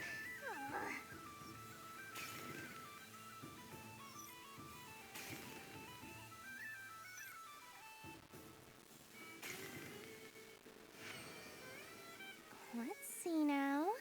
Let's see. Wow, very good. That's the highest score we've had all night. And here's your prize. Now, how about another round? As for the cost... Happy Moon Prayer Night, Miss Columbina. Happy Moon Prayer Night, Durin and Hat Guy. Are you here to play the game? Yes. You said we were just coming here to say hello. I did, but then I recognized a few more people as I got closer. Do my eyes deceive me? Is that... It's our little dragon. He's all grown up. Someone's popular. Well now, since you came all this way, why don't you try out this lovely game we have going? First try is free. He'll have a go. I'll pat. It's only one free try per customer. You can't give your try to him. I'm aware. How has Elder Almond been lately? He's in great shape. He goes for a run in the forest every morning to stay fit and healthy. He tried to go boat racing with Firecracker a while back, but he couldn't even make it onto the Lotus Leaf. Firecracker was in fits of laughter. How about you, little dragon? Can you still fly? Yes, I can. But you've become less chatty. Has growing up been tough on you? We call that maturity. You know, the thing people sing about. The knight wields a sword of stone to defend those hearts that are made of gold. Stone is very heavy. That's what keeps him from talking too much. That's awesome! I want to be a knight when I grow up too. Ring, here I come! Ha! Oh, the hat-wearing man. I never thought I'd see you again. You seem more determined than when I saw you last on the train. If you say so. Oh, I do say so. The people you once helped see it clearly. It's because you are once again on the right track. May the engine in our hearts propel us to the station of our dreams. I can move! I can move now, Roselle! What are you doing, running into the rings like that? You got them all so quickly. I've never seen anything like this in all my travels. Is this guy actually an old friend of theirs? But how? They're origami animals and clockwork people from a fairy tale. Getting to know them would be quite an arduous task. Unless they share a hometown? I have to get to the bottom of this. Next time I see the great mage Alice, I shall demand answers. Thank you, Dory. Now for your prize. Where did I put it? Give me a moment to dig it out. Oh, sweet grand prize. How I wish I didn't have to let you go. Good thing I've already turned a profit from the customers earlier in the night. Otherwise, I'd have wasted all my hard work. Okay, I'm back. What? I leave for 2 seconds and someone's already claimed the grand prize? Oh, well, these things happen, you know? Perhaps you'd be interested in one of the other prizes instead. We've got all kinds of wonderful goodies here. Is this the thing you wanted? Here, you can have it. Huh? But... Don't worry about it. It will be happier with you. Oh, thanks so much, miss. Moon Goddess. Oh, goodness gracious, Columbina. Give me strength. How am I supposed to make any more money from this child at this rate? Daddy, look! That's the game I was telling you about!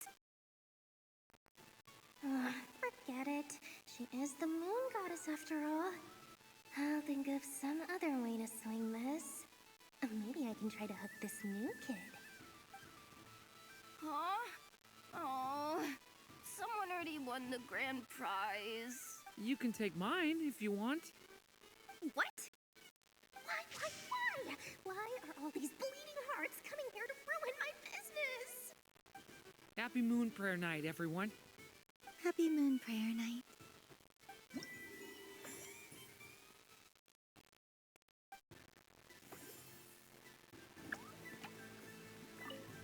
If all the prizes are gone, I might as well close up shop for the day.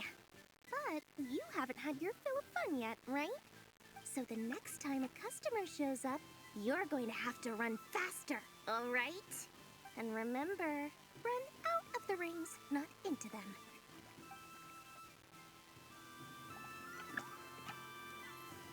What's this? Should I give it a try?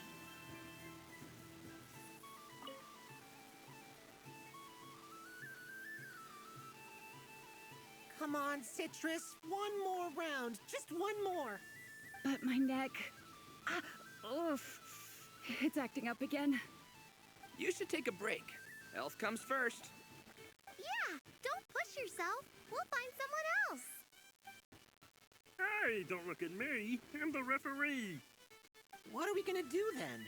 Do you need any help? Yes, we do. We need one more player for our game. All right. Could you teach me how to play? It's really simple. You just throw the dice and move by that number of tiles. First one to reach the finish line wins. Rolling a hamster means you move 1 tile. A paper frog is 2 tiles, and a flying squirrel is 3 tiles. 'Cause they go the fastest. Okay. So, we're all set? In that case, please take your places and let the game begin!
And the winner is the Moon Goddess! Congratulations! It's a pity that my good friend Faro Bear is busy working on a training program for Princess Semest. If he could have been here, the victory might have been his.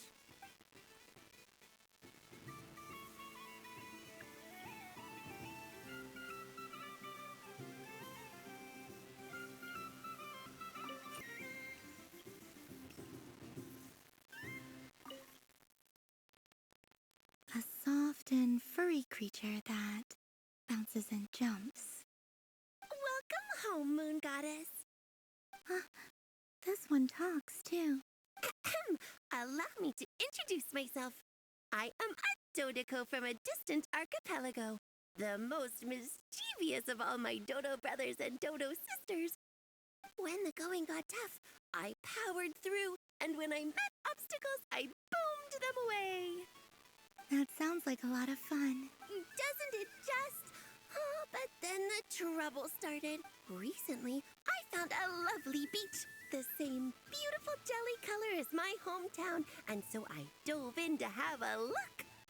Only to find it overgrown with seagrass and nasty little spiky fish everywhere, looking to turn me into a Dodoko kebab. I made it back to shore by the skin of my teeth, but my tail was sorely hurt. Couldn't you just boom them away? Oh, I wanted to, believe me. But I've heard that you, Moon Goddess, can understand animal speech.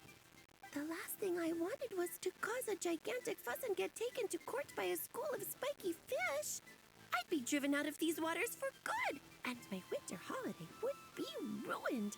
And so, dear Moon Goddess, I was wondering if you might lend me your allegiance. Are you roping me into a crime? Oh, let's call it a once-in-a-lifetime carefree adventure. Does that sound better? All the festival goers tonight are dressed up as the Moon Goddess. But there's nothing to say that the Moon Goddess can't disguise herself as a Dodoko, is there? Besides, this is your home. You should be free to be whoever you wish. I'm afraid I'm not well acquainted with Dodokos, Madam Mage. Oh, that's quite all right. We Dodokos are innocent, happy creatures with a free-spirited nature. Many, like myself, are mischievous troublemakers. Others are lazy souls who like nothing better than to lie down on a nice rock and take a nap. In our eyes, every creature who yearns for happiness and freedom is a Dodoko.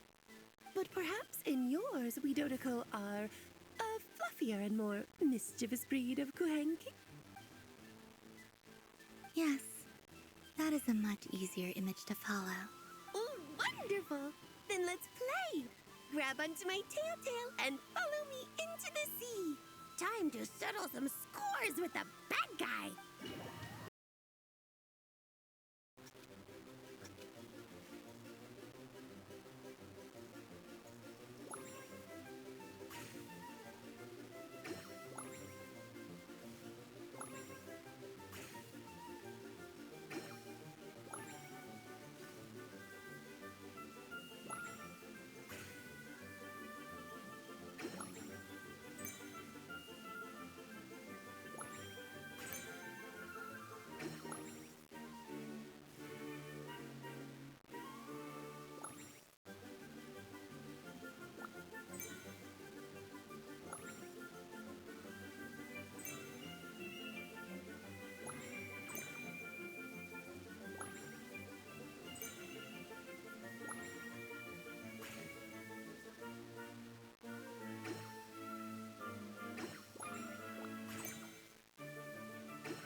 Remarkable talent! So, what do you make of it?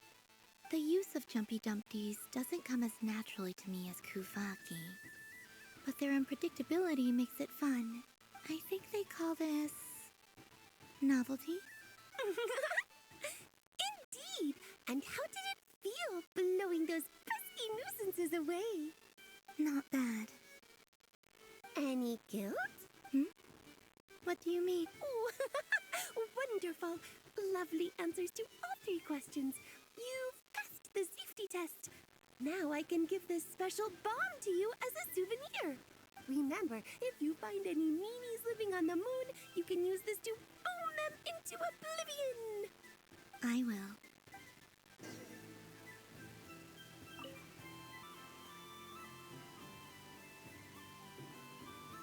I wouldn't say it's unfair, exactly. I mean, your voice goes right into people's heads. How would you explain that to the kids? You can't just explain it away as magic. Is something the matter? Ah, Miss Columbina! No, nothing you need to worry yourself about. Ah, impeccable timing. Stick around for a second, Miss Columbina. I need your input on some. This self-proclaimed Knight of Justice has yet to give me a satisfactory answer. I, for one, would like to hear your verdict on the matter. Hey, now, I left the flagship just to help you out, Miss Nicole. What's going on? So Alice and I are both using long-range remote control spells that work on similar principles, allowing us to attend this festive fair in Dodeko form. Sorry, let me backtrack a little. While similar, there are some key differences. Alice, being a great mage, wanted her Dodeko to reflect something of her own charm and mystique. So she adjusted the way its tail moves when it spins around. An entirely gratuitous move, in my opinion. I hardly see how anyone is going to notice that. If anything, I'd say that anyone who stares intently enough at a Dodeko's tail to notice such a small detail is someone we ought to be highly concerned about. I only say this to emphasize that my question has nothing to do with tails. Now that we're clear on that, why is Alice's Dodeko permitted to interact directly with the children celebrating Moon Prayer Night, while mine is not? Your voice speaks directly into people's minds. See? Exactly what I said. Miss Nicole? Ugh, I can't stand it. I know that probably makes me sound like a whiny child acting out in front of their parents. And it's a little embarrassing now that I think about it. But hey, I've said it now, I can't take it back. That would be even more embarrassing. Also, don't go reading too much into that analogy. It was off the top of my head. I'm actually an awful lot older than either of you. Miss Nicole, are you saying that you'd like someone to play the game you've prepared? I'm not so invested in that. It's just something cobbled together using items I bought. The point is, I want to know everyone's thoughts after they receive their prizes. But as you've said, I can't just ask. I've been biting my lip for so long, and I've had no one to vent my frustrations on. I thought this was going to be a nice, straightforward festival where I'd get the chance to guide people to treasure. Well, can I play? I can't guarantee that I'll win a prize, but... You will? I'd like to try. Then what are we waiting for? Let the game begin! It's like they forgot I was ever here.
Congratulations, Miss Columbina!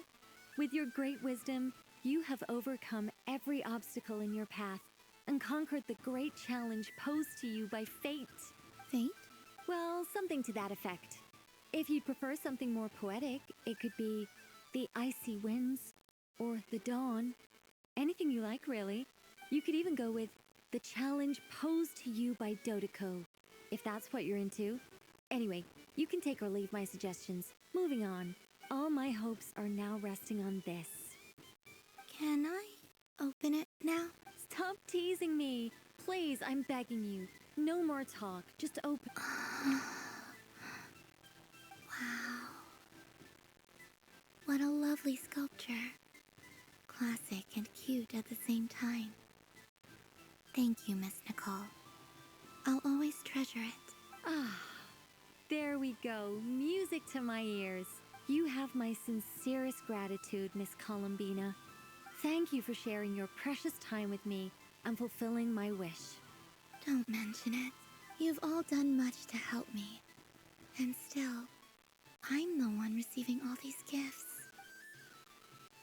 I don't suppose you'd like to play again, by any chance? Don't get me wrong, once is plenty. You're under no obligation to indulge me any further. And besides, I don't have any other prizes for you.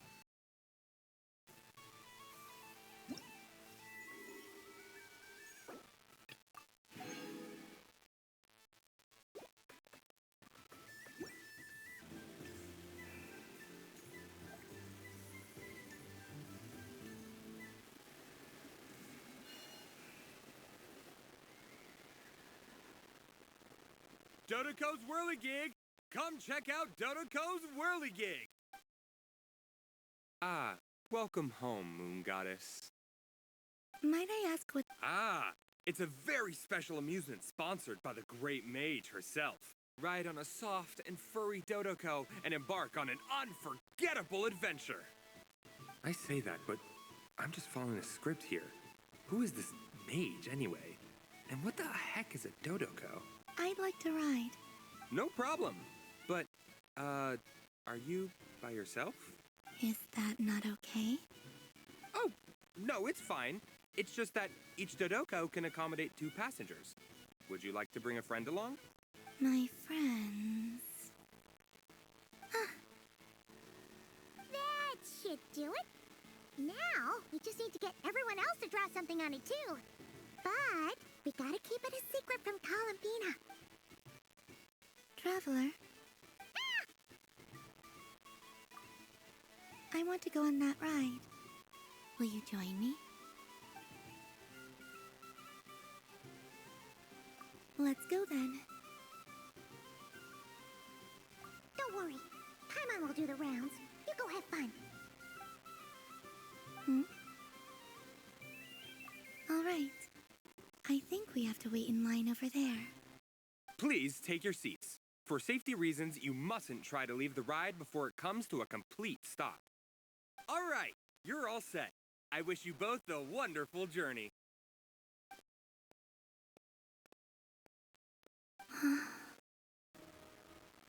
Not bad. It reminds me of riding a moon lane. Sometimes, the Kuhenki circle around me like this, playing their beautiful melodies. Yeah, I'm going to miss them.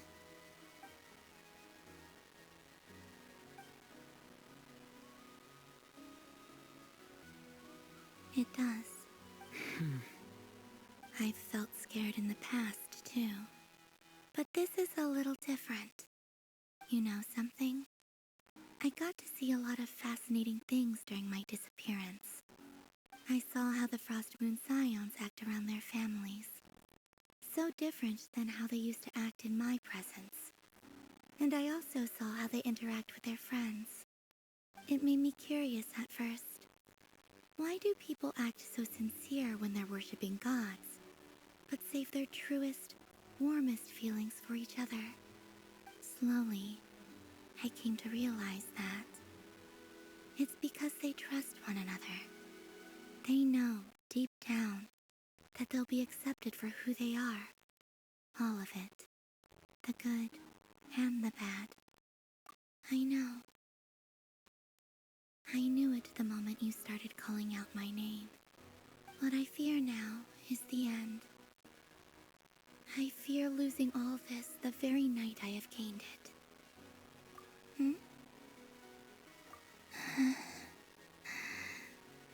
Thank you for this conversation.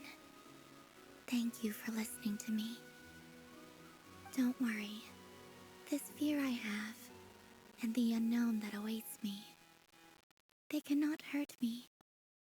Not when I possess a treasure far greater. I just want you to remember this version of me. The real me. On this final night together.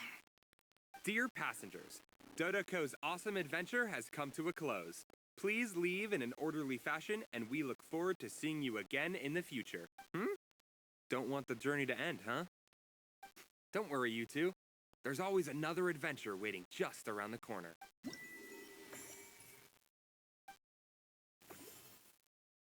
So this is the Frost Moon Scions area.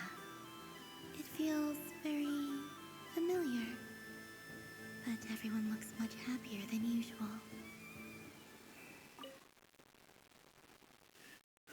It'd be rude to just leave without saying anything. But at the same time, I don't want to barge into their lively conversation just to announce that I'm leaving. I guess I'll just wait a little longer. Huh? Albedo? This sketch is for you, Grandmaster. Oh, a gift for me. Thanks. Let's see what you've done for me. The North Wind left in the lurch.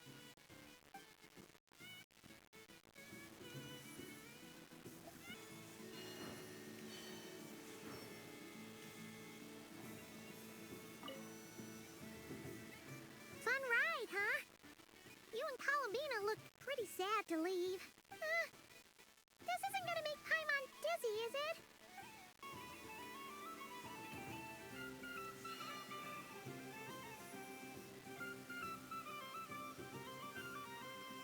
Wow, the Frost Moon Scion stall looks kind of plain.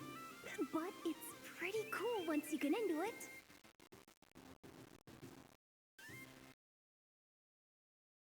I don't go to Hisey Island much, but it's got that, like, old-world cultural feel. And if culture means we get more festivals, I'm all for it! Hello, Yehoda. Columbine... hello, Moon Goddess. That was too close. I almost gave the game away in front of the staff. Oh, wait. What's the deal with her shoes? They don't make a sound when she walks. I could do with a pair of those. Do you like balloons too? Balloons? Oh, you mean those? What's so fun about balloons? I'm not a kid anymore. They're probably more up Aino's alley. Yes. The animals seem very curious about these strange flying objects. I was drawn here by their voices. I recently learned a fun new game you can play with balloons, so I decided to come and give it a try. A new game? Hello. Welcome home, Moon Goddess. Here to buy some balloons? Yes. Could you give me a few that haven't been inflated yet? Are you sure? I guess it's not a problem, but... Yes, please. Thank you. Uninflated balloons? But those are just little rubber pouches. What does she want with those? Would you like to play the balloon game, Yehoda? Huh? Sure. I guess. How do you play it? Wait here a moment. Oh. This is so weird. What have I got myself into now? I thought I saw Columbina nearby. Uh-oh! That's the fourth Harbinger! Although she's helped us out quite a bit, she's good people, right? Is she looking for Columbina? Oh, guess that's my ticket out of here. I'm not sure my heart can take being sandwiched between two Harbingers.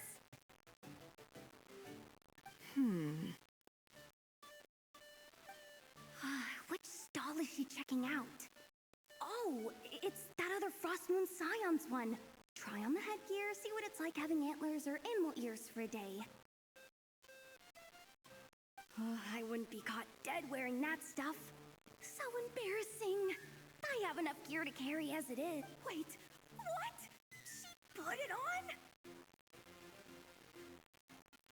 How peculiar. This would take some getting used to. I wonder if this is what it's like for Lynette. It really suits you, ma'am. What is this? She was so intimidating a moment ago, but now, dang, she's really rocking those ears. How does she make them look so cool? I suppose I may as well keep them on for now. All part of the festive experience.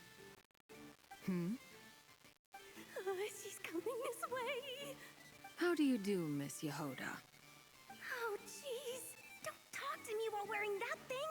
Where am I supposed to look? Oh, hey there. I'm looking for Columbina. Have you seen her? She just... Huh?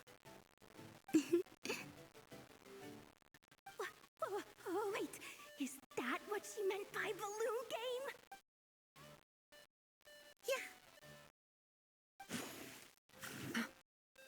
Huh? No fair! How come I get caught in the crossfire? An ambush from the rear? Is this a declaration of war, Columbina? Would you like to play too, Arlecchino? Seriously? Are they gonna start some beef right here, right now? Gladly. That said, I believe there is another who would like to join. Boss Nev! Thank goodness! You've gotta get me out of here! Things are kicking off big time! Hello there. I'd like 10 itchy balloons, please. What? Miss Moon Goddess, I hope you're prepared to pay the price for assaulting my employee. Welcome to the game, Nefer. Just to be clear, let's keep this a fair fight, okay? No strange powers, please and thank you. Naturally. Don't just stand there, Yehoda. Aren't you going to team up with me? Huh?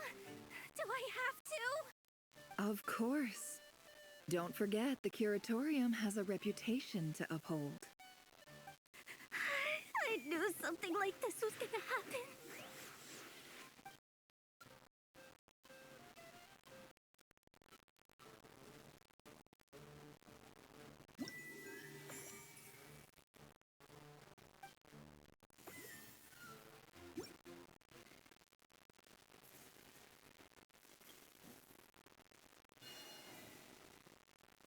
Welcome home, Moon Goddess. Would you like to try on some animal-themed headwear? I always hear Llama saying how heavy her antlers are. I wonder how it feels. Let me give it a try. Oh my! It really suits you. It's a little itchy, and it's hard to turn my head. Should I keep wearing it? How does this look? How does this look? How does this look?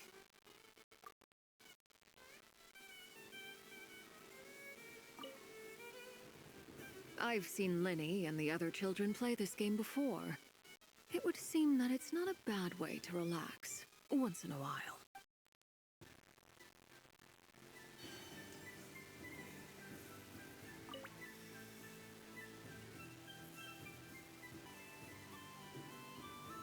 Sunny days! I prefer sunny days. Ah, well, you are as warm as the sun itself, Moon Goddess. Very well. I believe your spirit animal has to be this most adorable chic badger. Wow! Thank you, Mr. Talking Magic Lamp. Have a very happy festival, Moon Goddess. Lance? That's you, isn't it? It's our little secret, my dear traveler in Paimon. Okay, sure, but why are you here selling sugar sculptures? Everyone celebrates in their own way. After gazing into the abyss and spending time around gravestones all year, what better way to relax than to see sunny smiles on the faces of the living? Besides that, I like to think of myself as a fair judge of character. I dare say matching personalities to confection suits me rather well. That's not what Paimon was talking about. Aren't you afraid that your true identity might be exposed?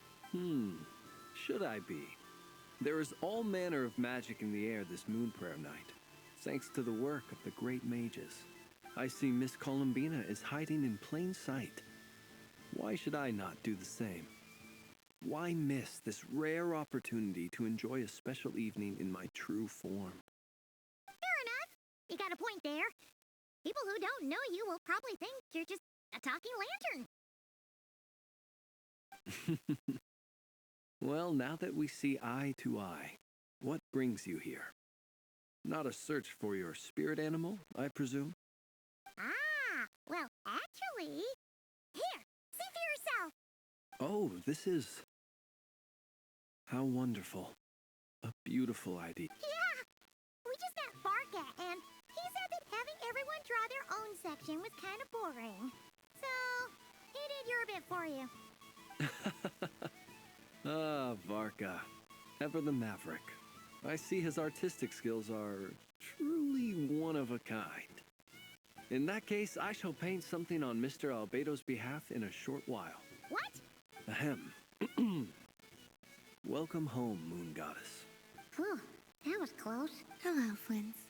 Well, she recognized you right away. What keen eyes you have, Miss Columbina. especially considering they are shut. I did not see you. Rather, I sensed you. I can sense the fluctuations in Kuvaki all around me. One would expect no less of the moon goddess. Might I interest you in some candy? Yes, please. Excellent. I shall make some for you right away. Hmm? Something the matter, Miss Columbina? What about my spirit animal? All the other children carrying sugar sculptures are talking about it. Wait, is she taking the test seriously? Ah, my apologies. How could I neglect that? You are quite right, Miss Columbina. Every one of us has a magical creature living in their heart. Would you permit me to help you find yours? Yes, please. Do you prefer the day or the night? Night. Which of the 4 seasons is your favorite? Winter. Think of a perfect day. What is the weather like? Sunny, rainy, or perhaps cloudy? Rainy in the morning, sunny at night. What kind of answer is that? Forests, lakes, and open seas. Which do you prefer of these? I like them all. Imagine you opened your very own shop. What would you sell there? Moonlight, I think. Wow! Paimon would totally shop there. It wouldn't cost anything. You'd just need to visit. Aha! I believe I know what your spirit animal is.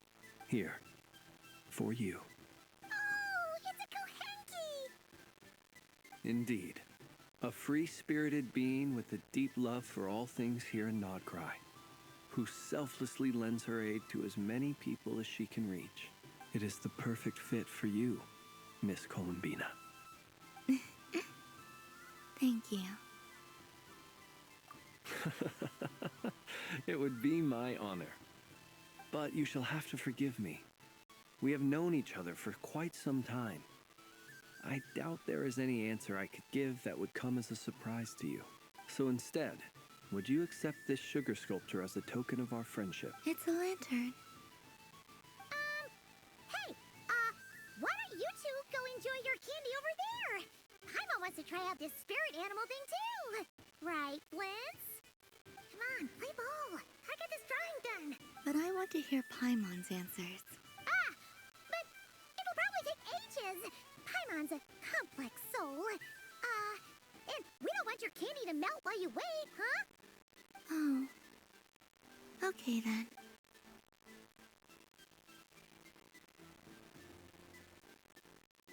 Phew. Nice excuse, Lady Paimon. That was some quick thinking. Yeah, no thanks to you. I will help next time.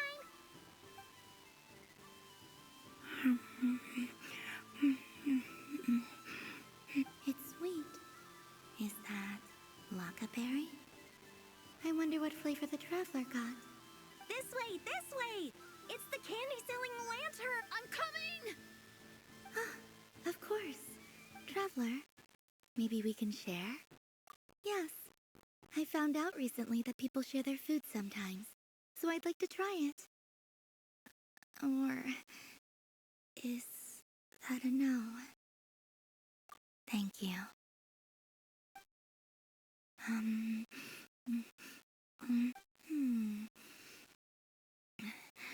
Yours is a little more sour than mine. Here, you try it. Are you sure? Amazing. My sugar sculpture has shrunk, yet my heart is filled with feelings of sweetness. I will remember this feeling. Sure.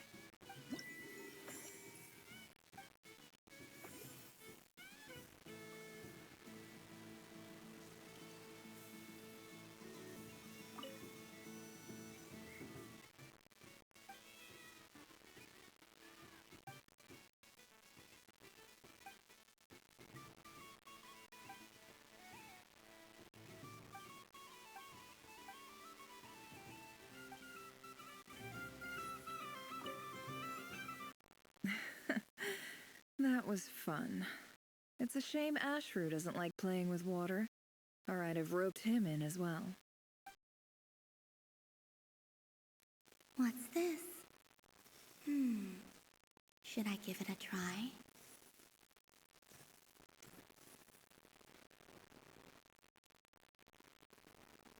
I wish for a never-ending supply of laka berry. What a humble wish. Probably written by a child.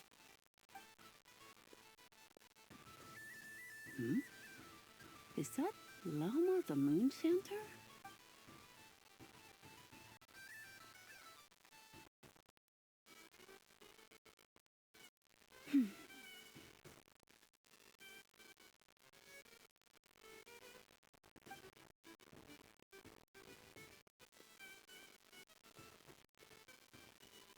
I wish that the long plume ibises would stop biting me. Oh dear, poor Lauma. All right, I'll write that one down for you. I got it. While everyone else is celebrating Moon Prayer Night, you're as busy as ever. I don't mind. It's rewarding work. A good kind of busy. My antlers are at their heaviest tonight, and the Kuvaki waves are especially strong. But as I help these dear friends hang their wishes up, I feel a great peace within myself that is hard to describe. You see, they are all such beautiful wishes, and they are ones that we can fulfill by our own strength. Do you blame me, Lama? I want to hear your honest answer. It is by the help of so many people that I can return to the moon. But I feel as though I've hardly done anything in return. You've done plenty, Columbina. I say this in earnest, both as someone who knows your history, and also as a friend who has seen what you've been through. What about as a moon chanter? I feel proud to honor our moon goddess's wish, and I'm sure any moon chanter in history would have felt the same way. Thank you for your kind words, Lama. But... since you asked for my honesty, I won't lie to you. My feelings are mixed right now. Besides pride, I also I suppose it's a reluctance to let go.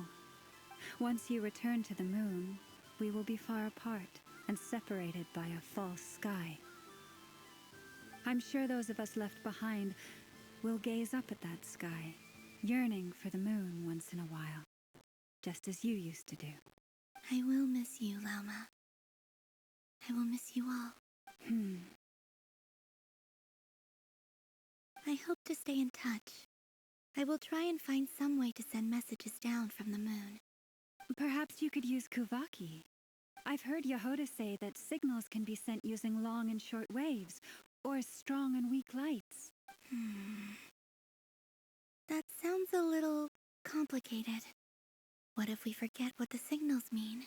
We could prepare a codebook beforehand, but... You're right. It wouldn't really suit you. Still, whatever happens, I believe that you will find your own unique way of communicating with us. And now that I think about that, my heart feels lighter. Because you trust in me? Yes. I have faith in you, and in the power of truth. In my experience, the truth tends to be difficult. But that's what makes it stand out from what is false. So I'm confident that your thoughts and your love will shine through the curtain of lies. We will know it when we see it. Thank you. Now, could you help me hang up my wish? Is this? I wish that all who dwell in this moonlit world can find a place to belong. And I wish that I shall one day see my friends again. It's 2 wishes. I hope that's not too greedy of me. Not at all. And I think you speak for us all with the second one.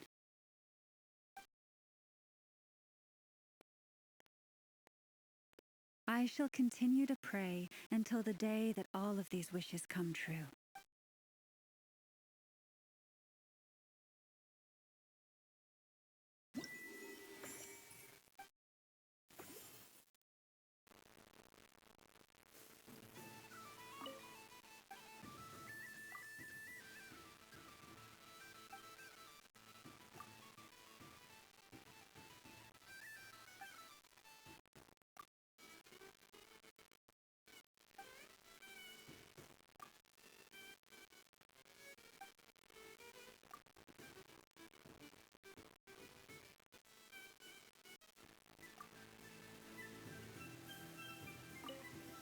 Yes.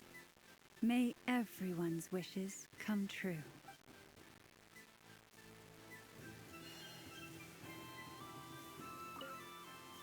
Miss Laliki! Akin's been following you all this time. Oh, so it has. Hello there, little kitty. May the moon light your path. Did Lady Llama send you? Or was there something you needed? You'd like some moon prayer candies? No? I believe it wants that box. The one with the moon prayer candies in it. Oh, I see. Here, kitty. Come on. Here you go. Thank you, Lady Mr. Cantor, did you see that young lady dressed as the moon goddess? When did she leave? Sorry, no, I was looking at, I was watching the cat. I see. The resemblance was uncanny. She seemed like the true Lady Kutar, the one who guides souls.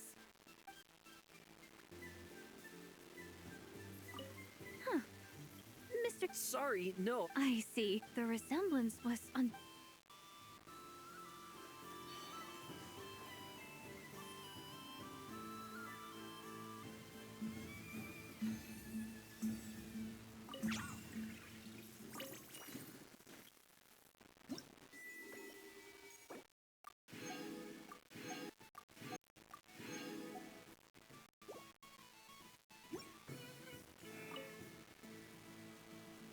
Welcome home, Moon Goddess.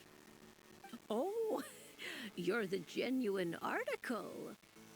Alice was right. This moon prayer night was worth watching after all. Another one that talks. Greetings. Pleased to make your acquaintance. I am the Hexenzirkel member they call B. Barbeloth Trismegistus. Columbina Hyposelenia. Pleased to meet you too. Hyposelenia. A fine name indeed. Now then, Miss Columbina, do you wish to hear a mage's divination? Divination? The Frost Moon Scions used to ask me what would happen in the future. Is this like that? From the perspective of the one seeking answers, perhaps. As you look to your journey ahead, if you seek to understand the unknown, resolve your doubts, and soothe the confusion in your heart, divination could be for you. The unknowns on my journey. Of course, if one wishes to peer into fate, then hydromancy is the more precise option. But that is a complex affair, and to relegate that majestic art to the status of a festive amusement would seem somewhat uncouth. Besides, it is sometimes better to not know fate with great certainty. Hence, I shall use the suitably festive Luna Arcana to tell your fortune instead. Lunar Arcana. Indeed. Unlike hydromancy, this will only display possibilities and trends. People like to think of themselves as creatures of agency and free will. Peering too far and too clearly into the future is detrimental to both body and soul. I'd like to give it a try. Of course you may. Come then, take a seat, Miss Columbina. Before we begin, are there any specific questions you would like to ask? Let's stick to general possibilities and trends, like you suggested. Ah, very well. Then I shall use the basic Lunar Arcana deck. Now, try to relax.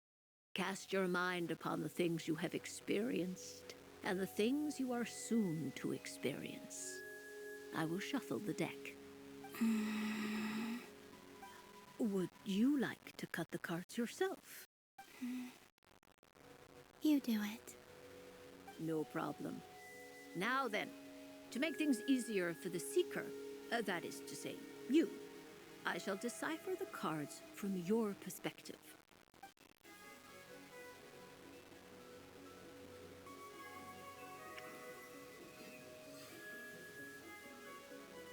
Please, draw the first lunar arcana. This represents destiny and is the foundation for the divination as a whole.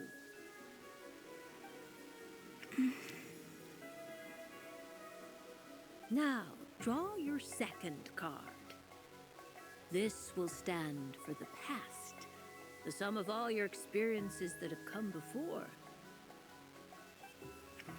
And now the third arcana. This is the present, your interpretation of the current moment. Finally, the last card. This shall speak of the future, which... Oh.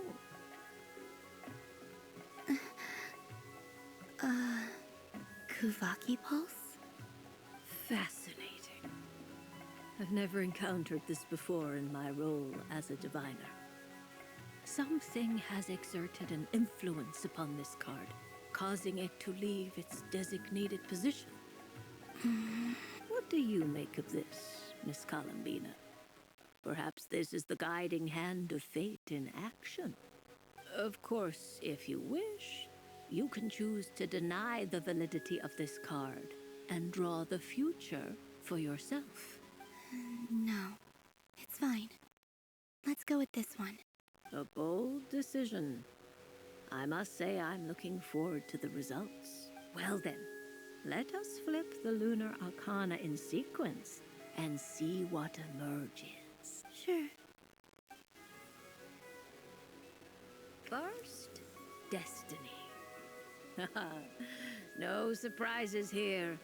The card that represents yours is the moon. The moon. Indeed. The moon can represent the truth at some times, but deception at others. False peace, destructive calamity, and the world-changing power that lies within. When the moon is placed on the destiny tile, it indicates that your destiny is not what it may appear on the surface. Instead, it may yet have a hidden side. It symbolizes a journey through the fog, fraught with uncertainty and deception, where one must face inner challenges head-on. I don't understand. Patience, my dear. This is but the first card, which serves as a basis for the interpretations that follow.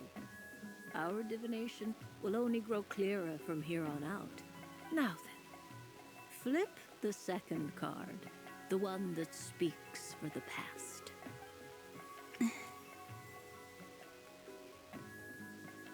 Ah, the Hermit. Inverted? Yes. The Hermit symbolizes solitude, introspection, and the pursuit of truth. When inverted, it represents isolation, truth out of reach, and a path that leads one astray. Combined with the moon as one's destiny, the Hermit inverted represents a choice you made to stand alone in the past. It was a choice made not out of fear or arrogance, but for reasons that others could not perceive. You fumbled through the darkness without a guide, but you did not find your way. Rather, you went astray. More than once, it would seem. Is this about how I became Kutar despite not wishing to become a god? And how I joined the Fatui because I yearned for a place to belong? I suspect only you know the answer to this question. All is not lost. The past is in the past, and so it shall remain. Shall we look into the present now? Oh my. The Lovers. One of the most interesting Luna Arcana. What does this one mean? This means that you have had an unprecedented emotional experience. The joy of finding your soul becoming intertwined with that of another. A precious and wonderful thing indeed. It's true. I've made a lot of friends recently, and they are very good to me. I like them a lot. That sounds lovely. I am most delighted for you. The lovers can also represent important decisions, perhaps related to a parting of ways. Now, if I were to guess... Yes. My return to the moon. I understand. Parting with friends is never easy, Columbina. But rest assured, this is not the end of your journey. There is always another story waiting to be told. The future always lies ahead. The future. Well now, it's finally time to flip this most mysterious of cards. Why did it appear? And what does it wish to tell you? I'm ready. Very well. Flip this card and see what lies on the other side. Oh. Miss Barbeloth? What is it? This card is death. That doesn't sound very good. It depends on how we interpret it. It is true that it can represent an agonizing death, a complete and utter end, but at the same time, it can also represent rebirth. Do not forget that your destiny card is the moon. That lends your future many different potential meanings. If death spells the end, is it unavoidable? As I have said, divination can only display general trends. It is a rough guide, but it does not show predetermined outcomes. Allow me to summarize it for you. In the past, you may have lost your way, but now you have gained new connections and new strength. You now face an important decision, one that may bring about a great change in what is yet to be. This change might, in turn, be the end of all things, or their beginning. But remember, everything is subject to change because of the moon present in your destiny. You must see the truth clearly and face your innermost thoughts. The truth. My innermost thoughts. Thank you, Miss Barbeloth. Don't mention it. Some people dislike divinations, for fear of glimpsing an ending to their story that they wish was not so. But I can see that you're different. The result of this divination will not sway your decision. This is a rare quality, and one that diviners always hope to see in the seeker. We are here merely to guide, not to exert undue influence. I understand. Go then and illuminate your future, Miss Columbina. The moonlight that shines from you now is most captivating.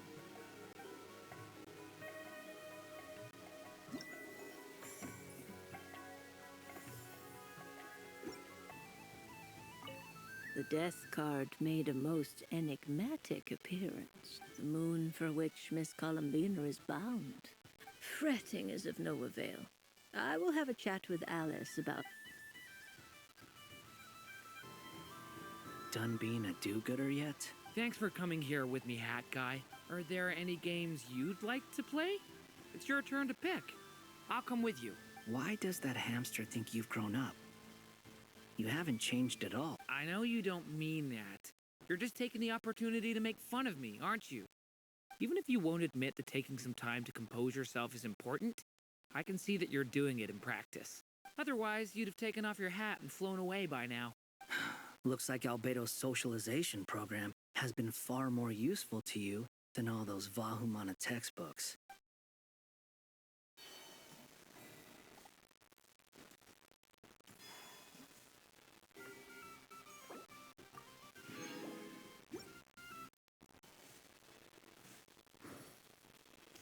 There are so many attractions here. Since I rarely get out, I might as well make the most of it.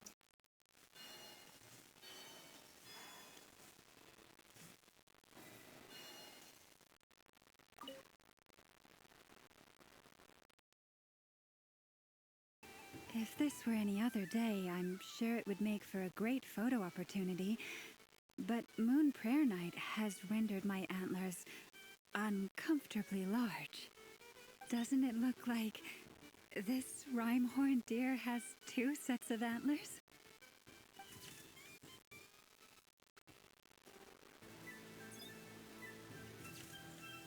And done! Here, take a look! I think it looks quite funny. Well, Paimon thinks it's super cute. It looks like a silly chic badger and a rhyme-horned deer that's about to fall asleep. It looks like we've attracted the attention of quite a few animals. Let's make room for them. Maybe I'll stand on the chic badger's side instead.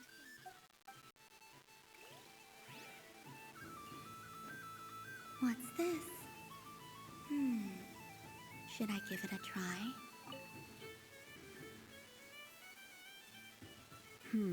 I don't have enough data.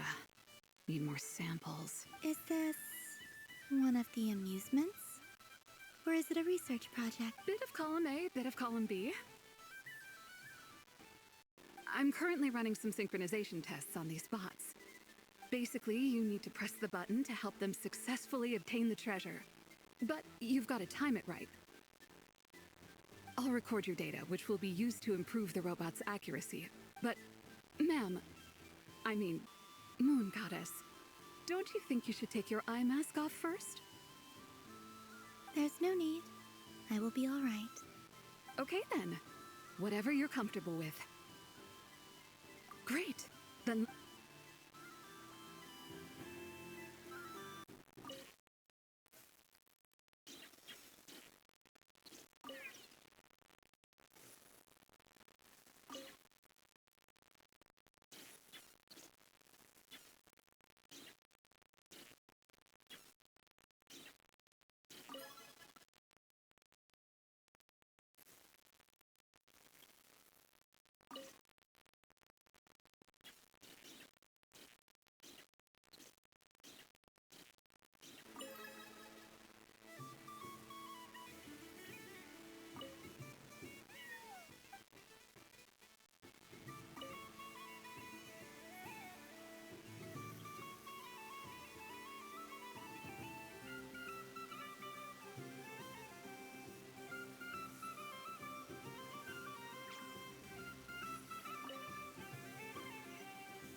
This doesn't make any sense! How am I losing every single time?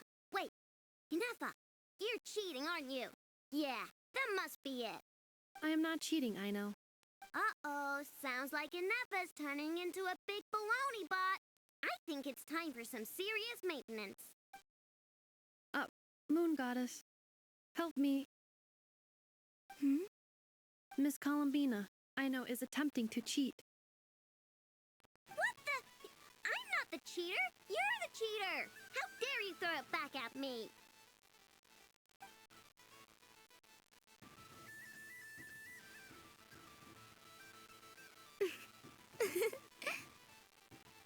All right, fine. Let's all laugh at I know.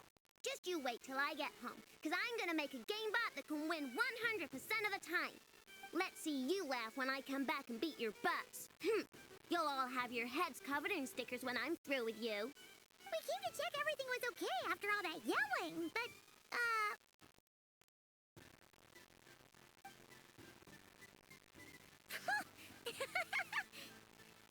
Whatever it is, it sounds like cheating is allowed.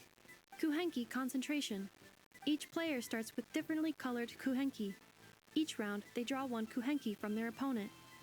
When a player has 2 kuhenki of the same color, they make a pair and can be discarded. Any that can't form a pair must be kept. The round ends when a player can't form any more kuhenki pairs, and that player gets a sticker.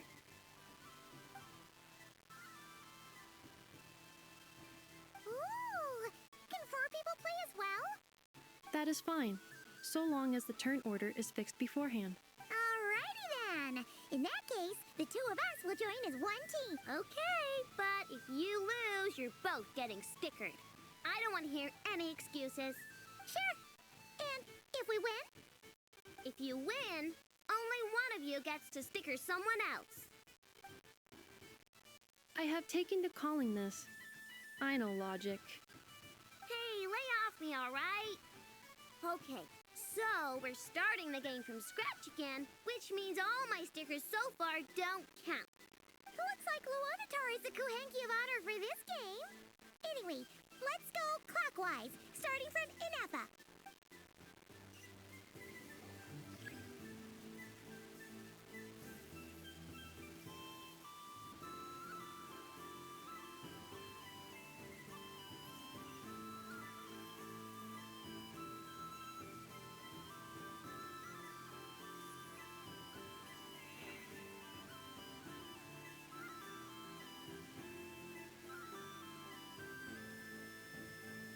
Nice! That's a pair!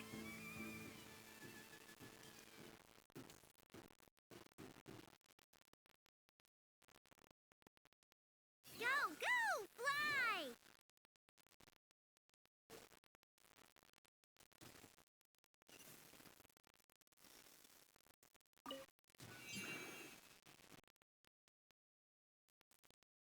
Go on.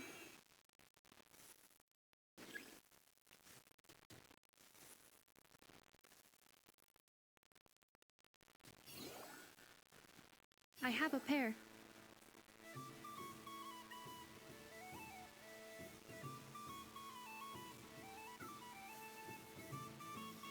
Uh-oh! We gotta pick up the pace!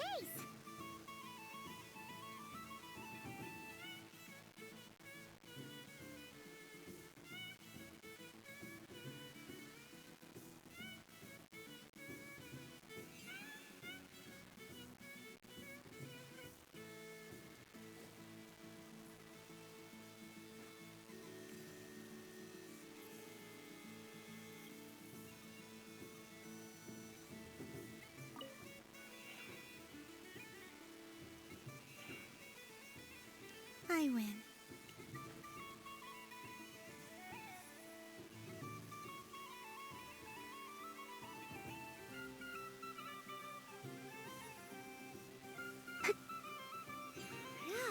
That was too close. I thought I was gonna lose. Good luck, everyone. Aw, we're out!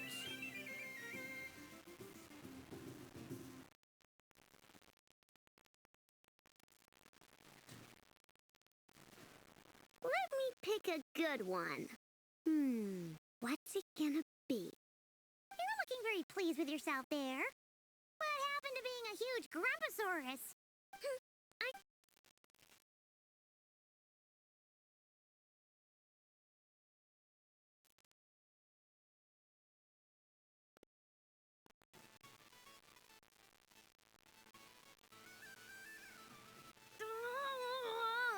Me again? Don't fidget too much, Ino, or the sticker's going to fall off. I don't care. If it falls off, it falls off. If a pair of Kuhengi get discarded, why not a pair of stickers? Huh? Huh?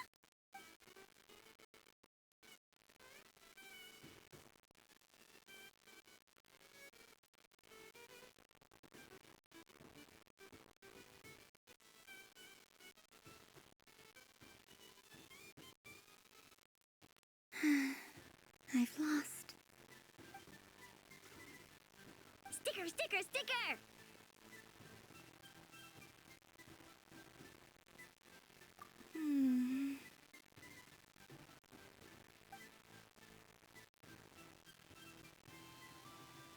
Cute! You think so? Shame. I can't see it for myself.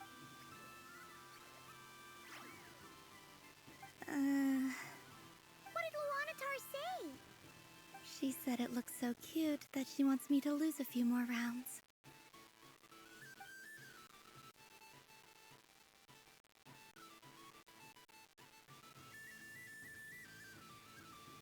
Who put these stickers on Paimon's eyebrows? Ugh, she can barely got enough evidence to prove that there's a serious problem here. Yes, I agree as well. The culprit is... Inepa! Culprit? What did I do? Quit acting dumb, Inepa! You're not wriggling your way out of this one. I've been watching you. Not only did you remember whose side Luanatar started at, but every time someone drew a Kuhenki, you were logging it and calculating every last possibility. Which Kuhenki pairs were gone, who had what color Kuhenki in their hand, even our facial expressions. You were keeping track of it the entire time. Exactly! What I know said. Putting aside the fact that running calculations is not against the game rules, do you have any evidence to support your allegations? But that's not against the rules either. So she admits it. She certainly does. All right, everyone grab a sticker. It's time to get Inepa back. But... Take that!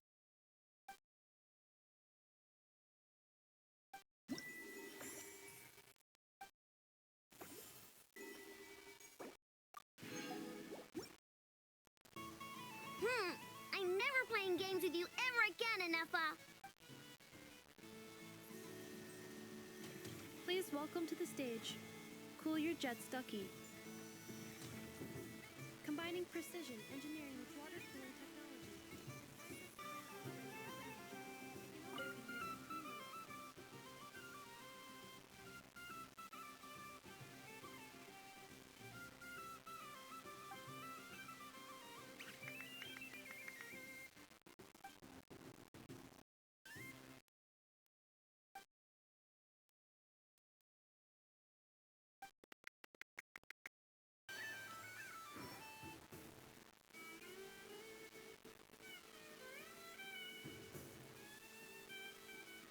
Well, look who it is. I heard someone went and disappeared on us the moment we let her out of our sight. They looked all over for you.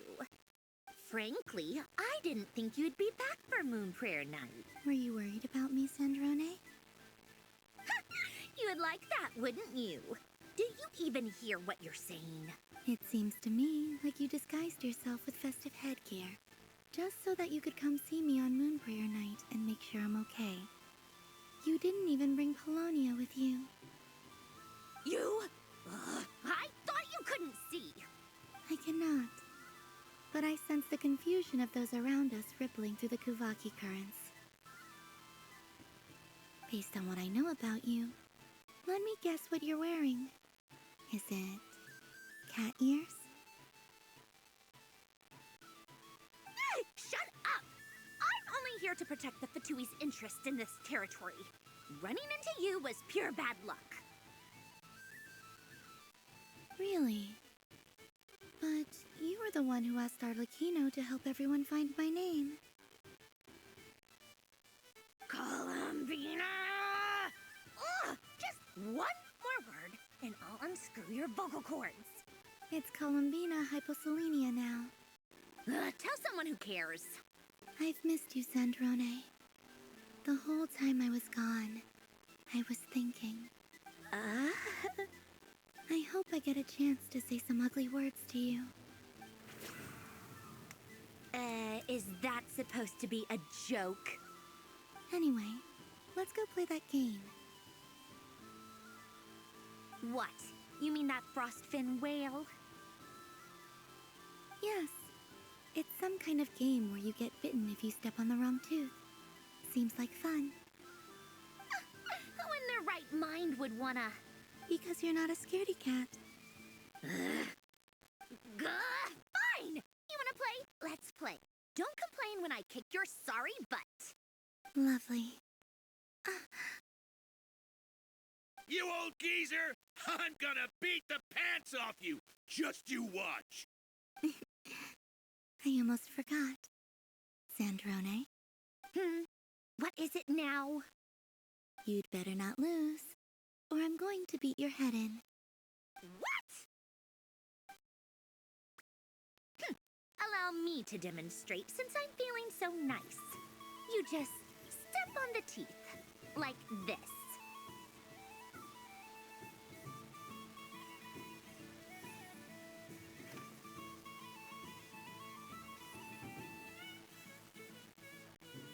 Which should I pick? I'm getting a bad feeling from this one. Your turn, Sandrone.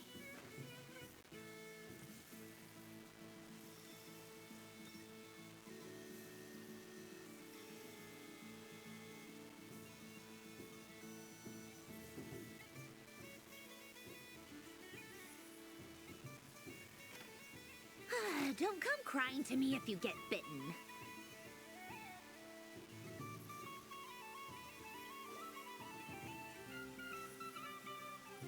There are less and less teeth remaining.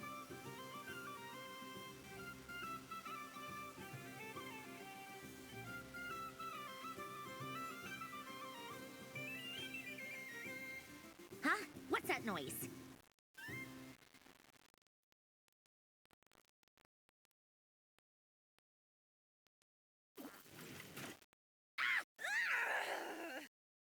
I think you might have picked a bad tooth, Sandrone. Shut it! Do you need any help? It seems like you're stuck. No! It's just a blasted toy! How is its grip this strong? Stop laughing! All right. Well, you lost. So just like I promised. Hey! What are you doing? Are you seriously? Hiya! Why, you... Oh, just you wait! Rematch! Are you all right, Sandrone? That was quite a strong bite. Are your clockwork parts? Quit your fussing! I don't need it! All right. I'll go first this time.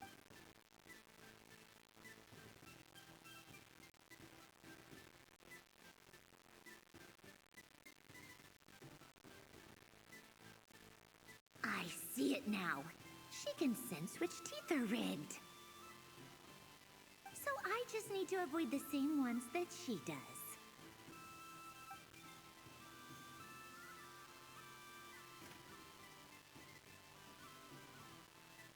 This one... Seems fine. She avoided that one then? Now I've got you. All right, my turn.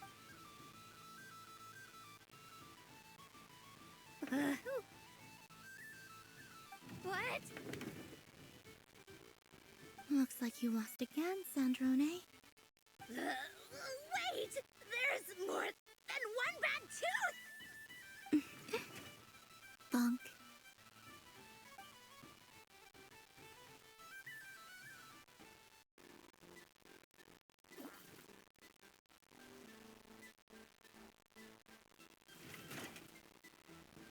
Stupid game! What idiot came up with this? Are you all right, Sandrone?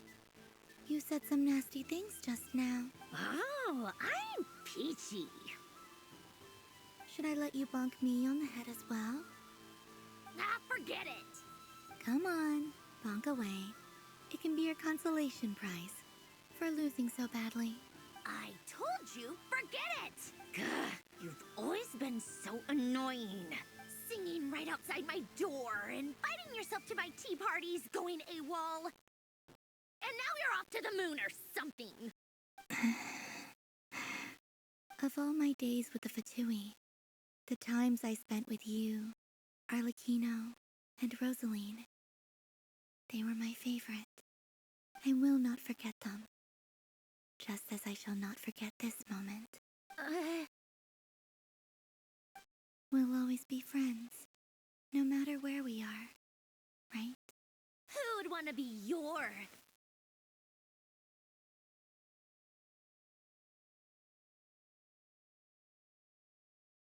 I'll miss you, Sandrone.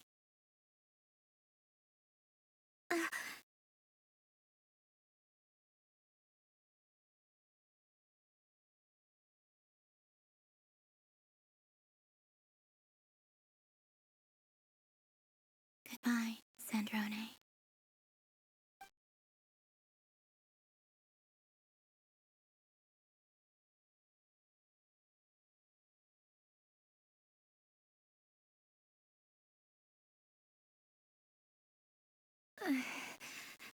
I'll miss you too, Columbina. Sorry, what was that? Ah! Yeesh! No need to freak out. What's wrong? We've been looking everywhere for you. What do you want? Oh, nice ears.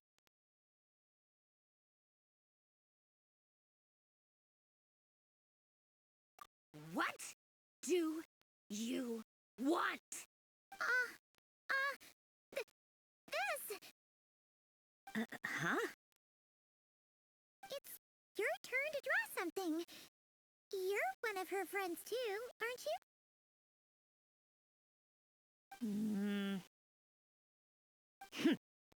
Doesn't know how lucky she is. Sorry? Nothing. I'm done. Take it. Oh, that was fast. Oh, and one more thing. Last time we spoke, you mentioned you were interested in the Narcissan Kreutz Ordo's research. Remember?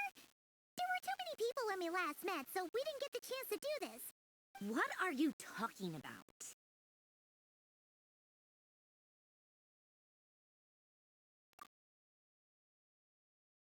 This is... Oh. Alan, Renee, and Marianne. Huh. The Holy Blade. A savior's plaything. It's not about whether I approve or not. These people, they would sacrifice themselves for the sake of the world. Especially Alain Guillotin and Renee. That is something I would never choose to do. Still, I didn't know they had any pictures left from that time. If I'd have thought to bring a camera, I'd have... What? Yeah, of you being bitten by the frostfin whale and Columbina bonking you on the head. Tear it up! Now!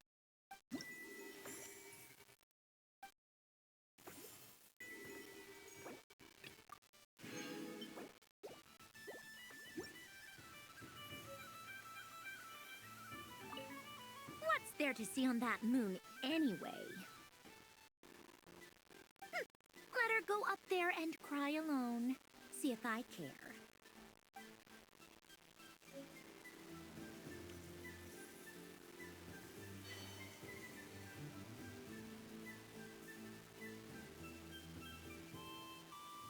What is going on over here?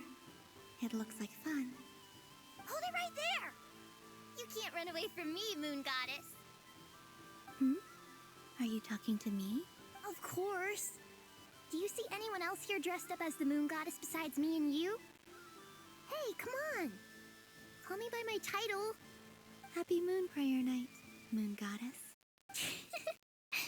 And the same to you. Anyway, there's no time to waste.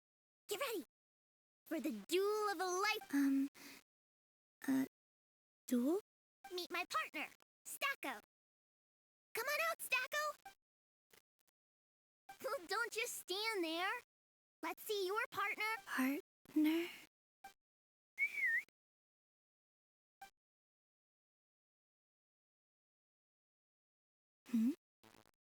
So I need to select a partner and command them in battle.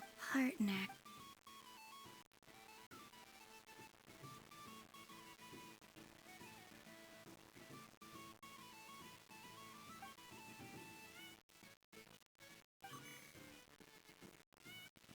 Whoa! Am I seeing things? Where'd you get a Kuhenki? They're super rare. That's great. But you can only bring one partner to battle against me and Stacco. No ganging. They all look so eager to be picked. Which one should I choose? This one usually lives in Nasha Town. She likes falling asleep to the sound of striking hammers, and I bet she's quite familiar with robots' weak spots. They all look so eager to be picked. This deer came to celebrate the festival with the Frostmoon Scions. It wants to help me with its antlers. They are its pride and joy. They all look so eager to be picked. I'm not sure what this bot is trying to say, but it seems very happy. That bow. Does it want... They all look so eager to... This one usually lives in Nasha. Testing! Testing! Oh, this is an emergency broadcast! An exciting battle is about to take place right here at the Nasha Town Special Arena! In this corner, we have the Moon Goddess and her robot partner. And in the other, we have the Moon Goddess and her Kuhenki partner. Only one Moon Goddess can be victorious in this ultimate battle of destiny. But who will it be? There's only one way to find out. Now, without further ado, let the Battle of the Moons begin! I don't care who we're up against. Stacko and I ain't gonna lose. Let's strike first. Stacko, formation shift. Ho ho ho! The robot has kicked things off with a change of formation. But how will this affect the battle? Nobody knows. The other party chooses to attack. Let's see how their partner performs.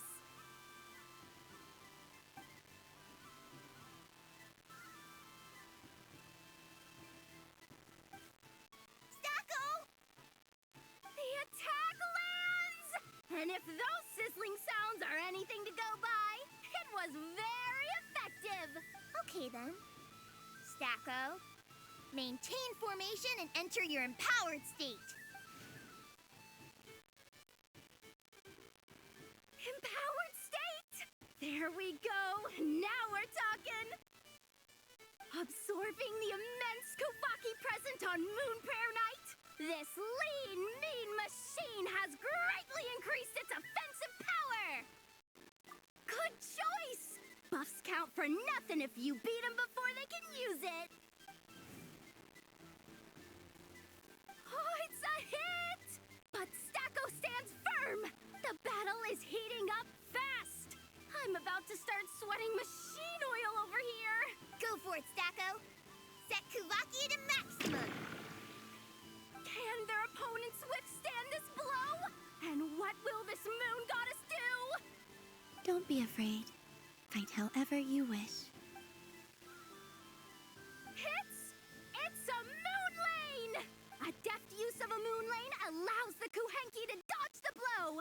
And now it's spiraling around its foe in circles! One loop, two loops! The robot screen is bugging out! It's getting dizzy! Stacko! Oh, Stacko is down for the count! Our winner is the Moon Goddess! The slightly taller one, I mean. You did your best, Stacko. I'll take you to Ino's for a checkup right away, don't you worry.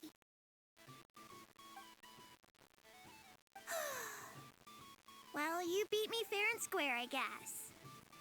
Honestly, I underestimated you. Won't make that mistake again. I think my partner deserves most of the credit. Just you wait. When I'm a little bit older, I'm gonna come back a whole lot stronger. You ready for a rematch?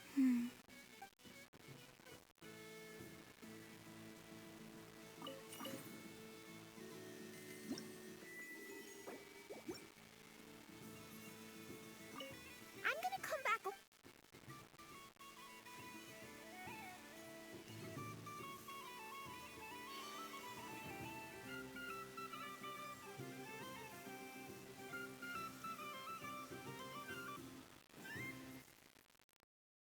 Moon Prayer Candy! Beautiful, tasty Moon Prayer Candy! Buy a whole box, share it with your friends and family! Candy? To share?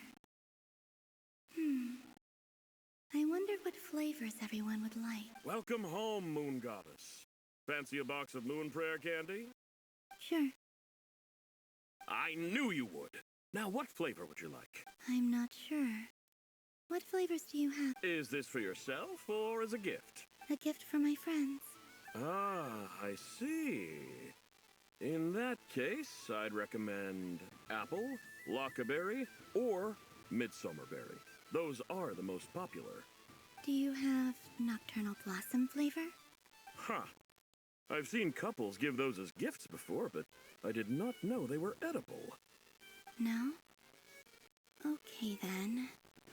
Moonfall silver? You did say this was for friends, right?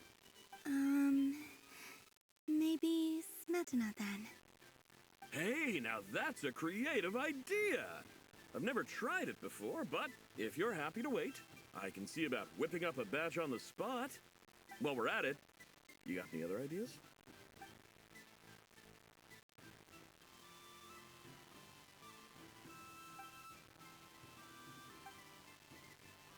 Here you go. Every flavor you asked for is in there. Thank you. I should be the one thanking you! You brought me a whole bunch of new business.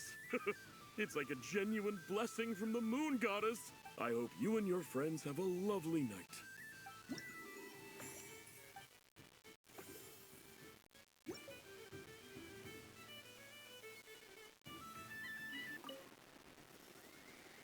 Traveler. Hey there, Columbina! Are you done checking out the festive amusements already? Are you sure you don't want to look around some more? You might not get another opportunity like this for a while. Right now, what I'd like to do is... Oh! Candy for us? Thanks a bunch, Columbina. Don't mind if we do. Whoa! This one's intense. But it's so tasty. What about you, Traveler? How does yours taste? Oh, sounds good. I'm on drooling now. Are there any more Smetana candies in the box? Yes, I believe so. Okay, gotcha. Let's see.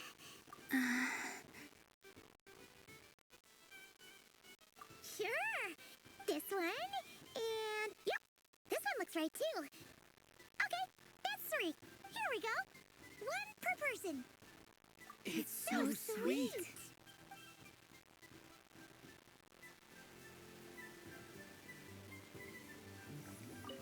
If all the prize, so the next time, and remember, run out. Oh, a gift for me? Lord Sangamabe really is going up in the world.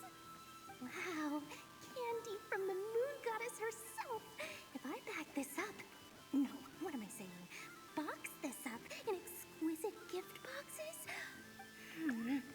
Maybe I don't even need to go to all that trouble. Any old boxes will do. I just need to tell my customers that this candy is blessed by the Moon Goddess. Yeah, that ought to do it. Sounds like a plan. Time to have Irwa earn his keep when I get back.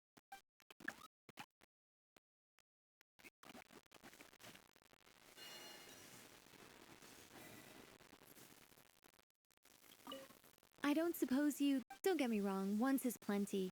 You're... Oh, I love the color of this wrapping paper. But the bow on that one is just so perfect. Oh, this is a tough choice. I know the wrapping paper doesn't affect the flavor, but it does set the first impression, which can influence your mood as you eat it. And actually, that does affect the flavor. I have to listen to my heart and pick the one that I can really build a bond with. It's the only way to eat candy. Oh, but look at the shape of this one. How lovely. Ah, this choice is getting harder and harder. Up for another round of fish boss? Oh, I mean of bye-bye bad fishies. Oh, bless my fluffy tail. Dodoko has never seen candy shaped quite like this before. Why, it shines like a lovely crystal. Let the feasting begin. bathed in sunlight. Thank you very much. You truly are a friend to the Dodoco. Please share the rest with other people. I am sure everyone will fall in love with the taste of pure joy.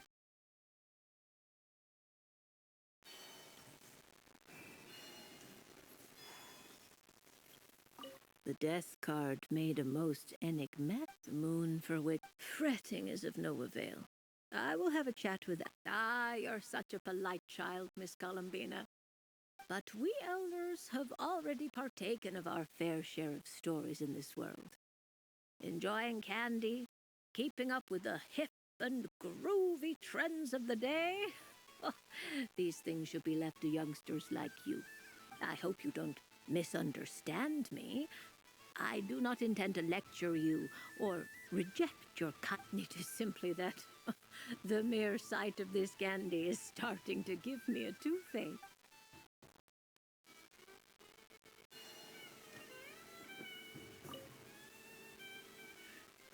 It'd be rude to just leave without... Huh? Albedo? This sketch is for you. Oh. The north wind left in the lurch. Thank you.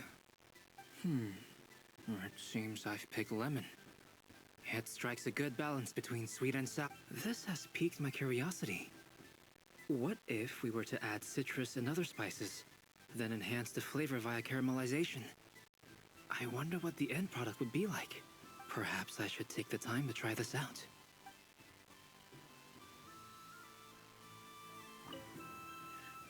Huh? Albedo? This sketch is for... Oh. The north wind left in... Ooh, I get one too? What is that? It's so familiar. Don't tell me. Oh, I got it. It's like the candy jar dropped into a vat of today's boon. Seems I'm a proud recipient of today's Feast of the Moon, huh?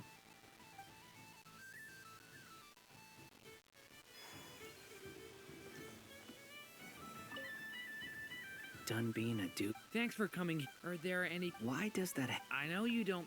Even if you won't admit... Otherwise, you'd have... Looks like Albedo's socialization. A moon prayer candy for me? Thank you. It smells like... baked apples and butter. Reminds me of Good Hunter, a restaurant in Mondstadt. I always have to resist the temptation to go there, unless I'm ordering food. I understand your homesickness, Miss Columbina. I have a double dose of it, because both Simulanka and Mondstadt are my home.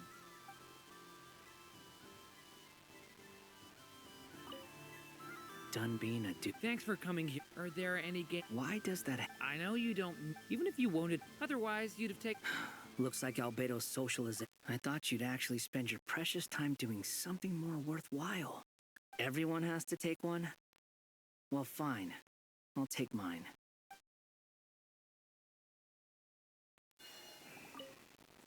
Happy Moon Prayer Night, adventurers. May you have a lovely evening.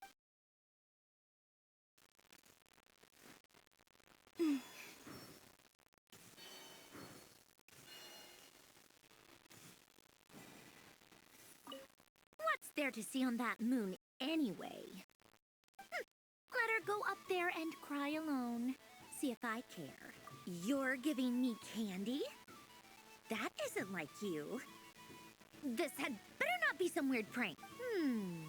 Coffee flavor? I thought you hated coffee. It's extra strong too. You didn't do all this just for me, did you? Hey! Don't take it away! I never said I didn't want it. I mean, you can't unmake the candy now.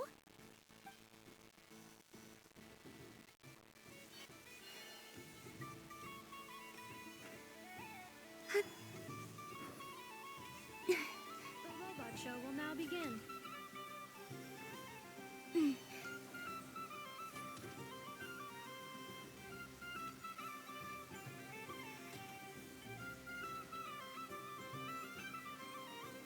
Next up, we have Knuckle Duckle. This armed domestic futuristic robot utilizes multi-sensor fusion technology to provide 24-hour security and environmental parameter monitoring. Duster mode redefines the meaning of dusting, providing our companions with a holistic, thorough, and effective cleaning service for the long term. Take it away, Knuckle Duckle. I've seen Lenny and the other children. Candy. Would you mind if I took a handful extra? I'm sure the children will enjoy them. I must say, Columbina, you really have changed. You never used to show this much consideration for other people, even when prompted. I'm sure Sandrone would agree when I say, I like the present version of you better.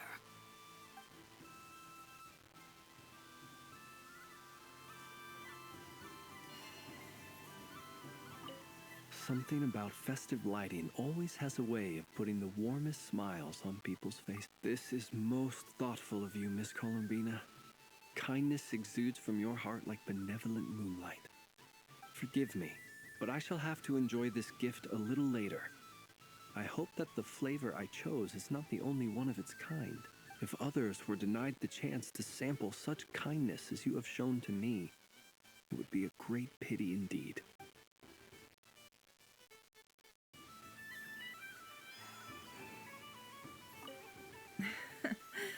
That was fun. Oh, a gift?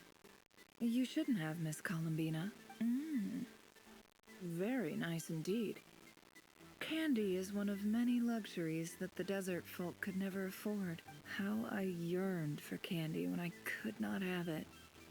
Yet, now that it is readily available to me, I never seem to crave it. May your moon prayer night be one free from regrets.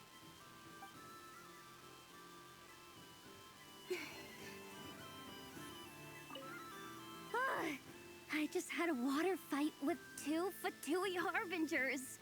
Pretty scary, but also surprisingly fun. Aw, man, this feels kinda wrong. Like, shouldn't we be the ones giving you candy rather than the other way around? I guess I'll just take one. What? It tastes like getting a mouthful of muddy grass. After being rear-ended by a blunt-horn rhino, then face-planting the ground. I'll never get this taste out of my mouth. It's delicious.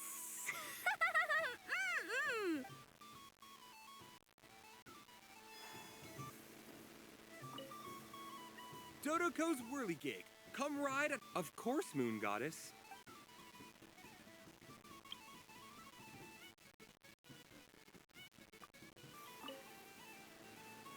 Traveler. Columbina! Finish with the fest. Really? You're sure you Yes, I am sure.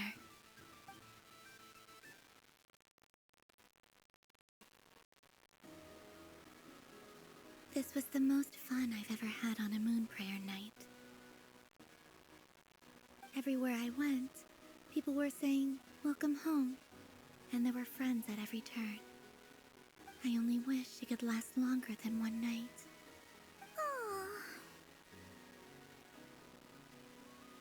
Yes, you're right. The moon prayer blossoms. Ooh, look! Look! Moon prayer night has come.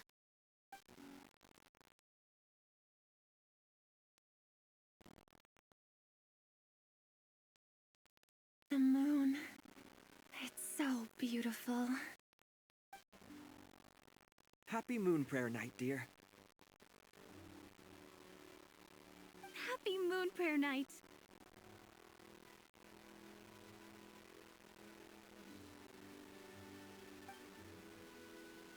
Happy Moon Prayer Night.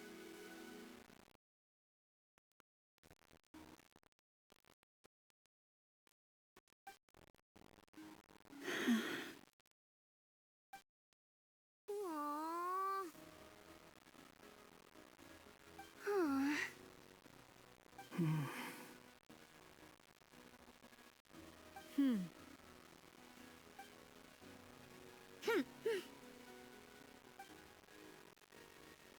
Time flies when you're having fun.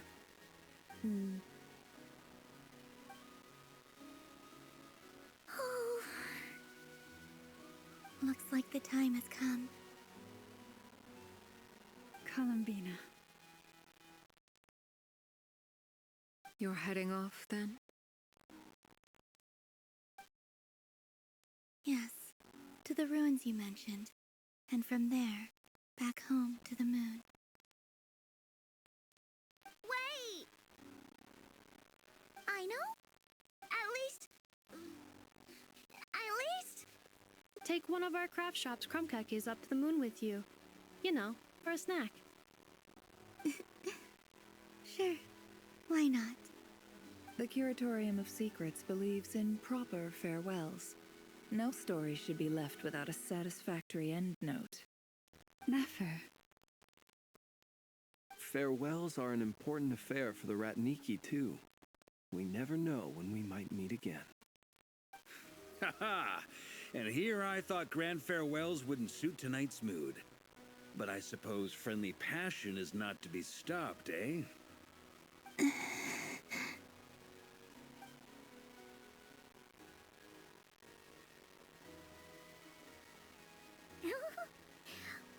made a little something for you, Columbina. Ta-da! What is it? A Moon Prayer Night greeting card. With drawings by all of your friends. You did mention that you'd like a portrait done, so I took the liberty of creating one for you. I, meanwhile, did the portrait of Mr. Albedo. And Mr. Varka did the same for me. I mean, I think my work was pretty true to life, don't you think? The picture of Ashru was my doing. The two of you seem to get along rather well. Wait, was I the only one who did a full-body picture? That's so embarrassing. I did pictures of me and Anefa. I did my own portrait and one for Hat Guy. Plus, there's the two mages, Arlecchino and Sandrone. So, if you ever miss us, just flip the card open and we'll all be right there with you. I don't know what to say. Thank you so much, everyone. This whole Moon Prayer Night was more than I could have ever asked for. It is the greatest gift I have ever received. Llama, I figured it out. Figured what out? Remember how the Frost Moon Scions used to use milk as invisible ink to write hidden messages? That was a very long time ago. Oh, are you saying? Yes. When I miss you all, I shall use Moonlight in the same way, to write words that only you can see upon the moon itself. Wow, that sounds lovely. Quite. But how will we see them?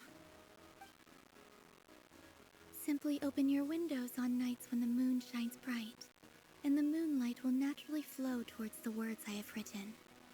That sounds most fitting indeed. Very true to form. I'll try to write them in places that won't disturb your sleep. I, for one, would sleep all the better for having read one of your messages before settling down for the night. Exactly. So don't worry about disturbing anyone's sleep. Just promise you'll write to let us know you're okay, all right? All right. I promise.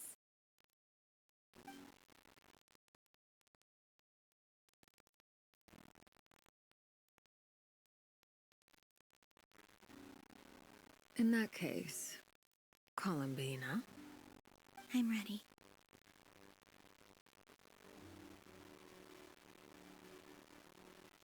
Very well. Let's go.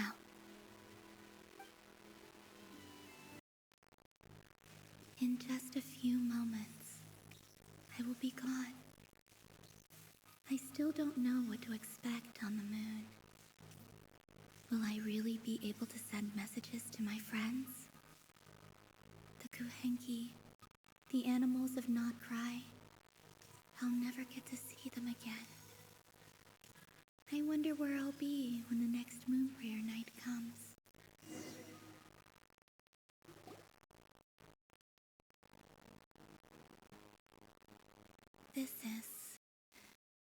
This is where the people of Hyperborea used to communicate with the moons.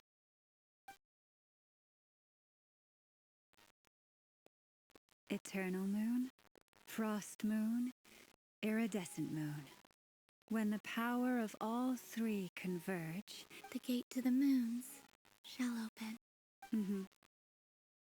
Moon marrow preparations are complete. Only the final step remains. I'm sure Nasha Town is livelier than ever at this moment. Yeah. It's a shame you couldn't be there for it, but it's now or never, right? It's fine. I'm more than happy with this. My last piece of luggage. My only piece of luggage.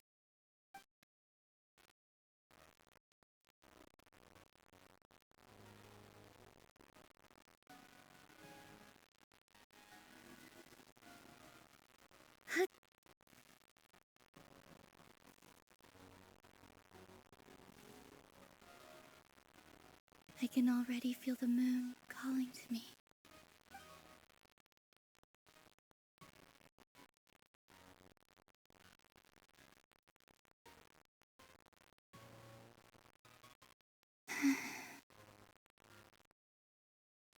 Your home lies on the far side of this light, Columbina.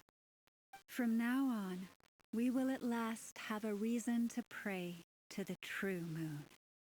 Columbina. Yes? I'm listening. Be sure to come back and see us when you get the chance.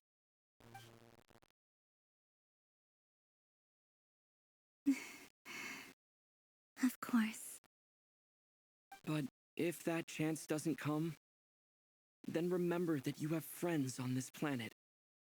People who will miss Columbina. Yes, I will. Thank you for everything you've done for me. And remember, come night or day, the moonlight shall always connect us. Well then, farewell, my friends.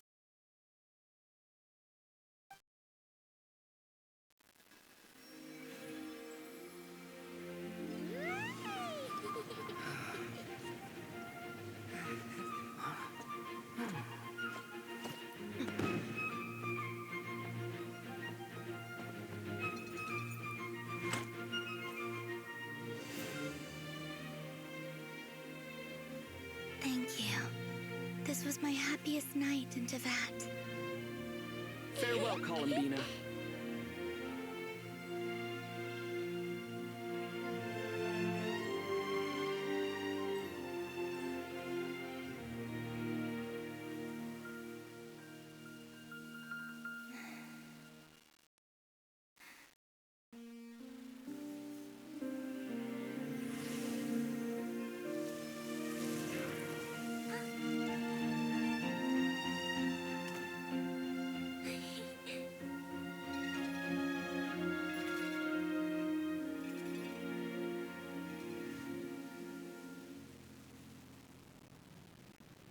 The moon really is closer than ever tonight.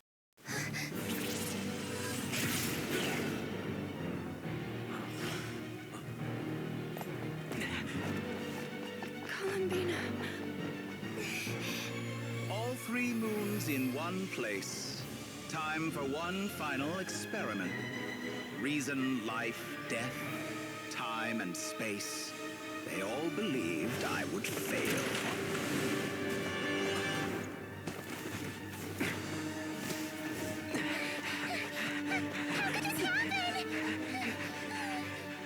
But Tevat's primordial power never did belong to the throne of heaven. And now, they are mine.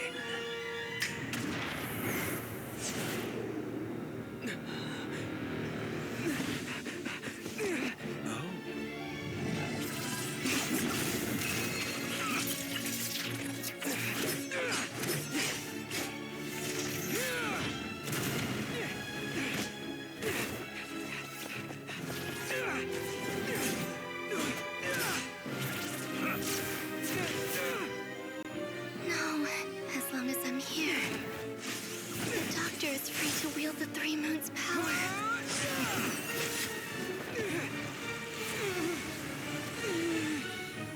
It's the only way.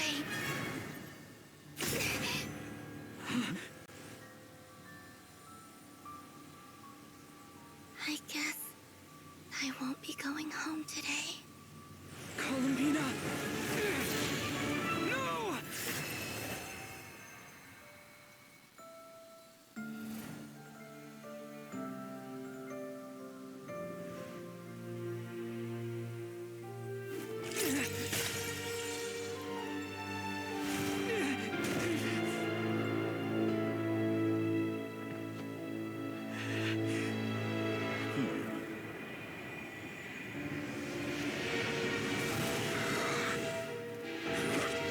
Stubborn world, do not try to control me.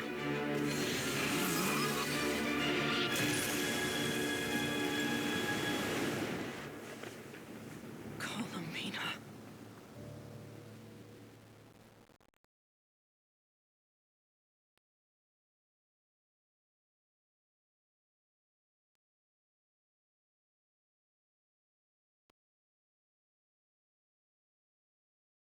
Are you all right? Do your wounds still hurt? I had someone prepare a little medicine that could prove effective. Take it if you need to. In that case, let me relate the contents of the call we made to Alice after the incident occurred. That Dottore is a crafty one. He distracted the Hexen Circle by creating a huge fuss at Tevat's borders.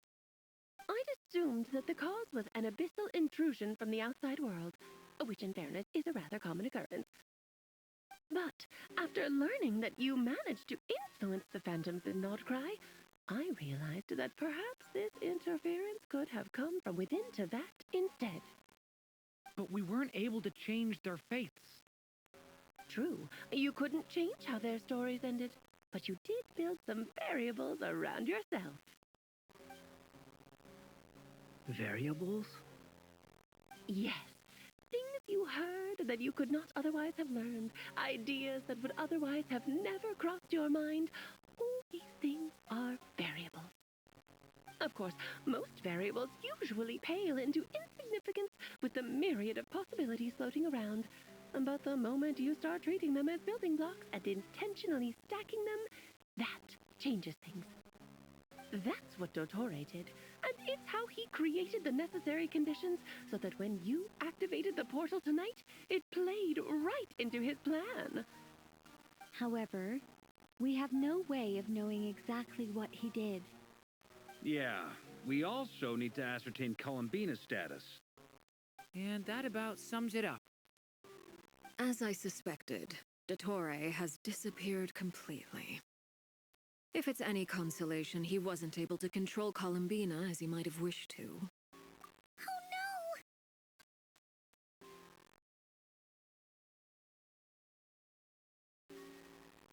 What? She did what? All we saw was Dottore appeared and used some kind of power.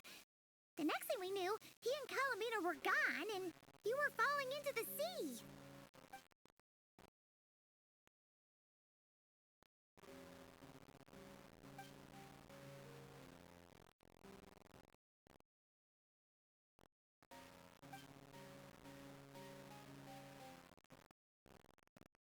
So, Columbina intentionally opened the Moon Gate and escaped into the same mysterious world as Rerir and Thalindis. Sounds like bad news.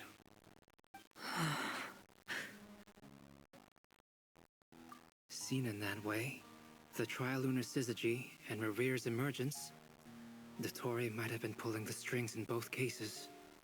According to Miss Alice, he is attempting to transcend his destiny and finish an experiment that only a god might complete. An utter lunatic. Wait a sec. Where's Hat Guy? Seems like he'd want to be here for this.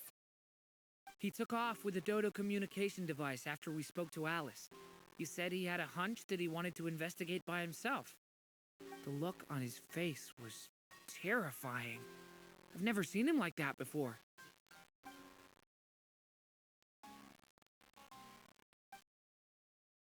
I'm back. Hat guy! I went to look for the Hyperborean phantoms again. I think I've gotten to the bottom of it. I got them to talk to Nicole on the other end of the communications line. Turns out, the history they describe is different from how Nicole remembers it. Really? But how? Surely Nicole can't have been wrong. Because the phantoms are the ones who were deceived. They speak of a savior who appeared in their history. One who never should have existed. This savior promised to create a new moon within the false sky, and even bring back their moon goddesses. Foolishly, they believed in him, and told him everything he wanted to know about the moons. It's obvious that this was Dottoro's doing. Now you mention it, the first time we entered the Hyperborean ruins, we heard the phantoms discussing their history, and I remember Nicole commenting that something sounded a little strange. But Dottore shouldn't have been able to get in there in the first place. He didn't. Nicole said that this was an anomalous state triggered by disruptions in the causal connections between phantoms from the same era. The variables that Dottore put in place were substantial enough that they even affected phantoms that he never met. So it's not that their memories were unclear. They'd been tampered with. That's exactly the possibility Dottore was trying to manufacture. He turned these variables into knowledge and engineered the situation so all that knowledge would fall into his hands. Then, he harnessed that knowledge on Moon Prayer Night to truly create a false moon. How is that even possible? To be precise, he exploited a weakness in the way the spell works. The spell senses Kuvaki to detect the moon's location. So, as long as the false moon more strongly resembled the moon than the frost moon beyond the skies, the gate would teleport Columbina to the false moon's location. In other words, to Dottoro's side. Once he had her under control, the teleportation spell remained active, and he manipulated her power to seize both moon marrows. At that moment, the moon marrows disappeared right before our eyes.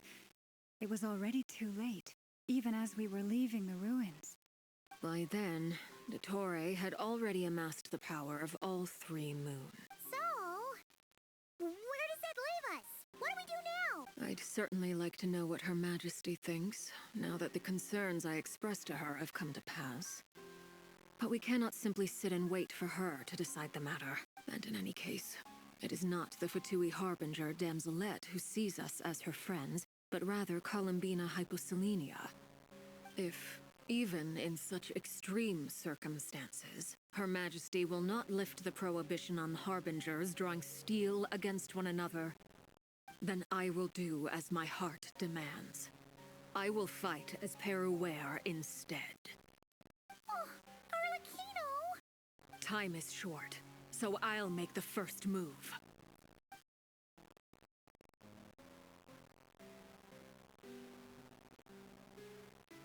Whew. Even Arlecchino seems to be losing her cool now.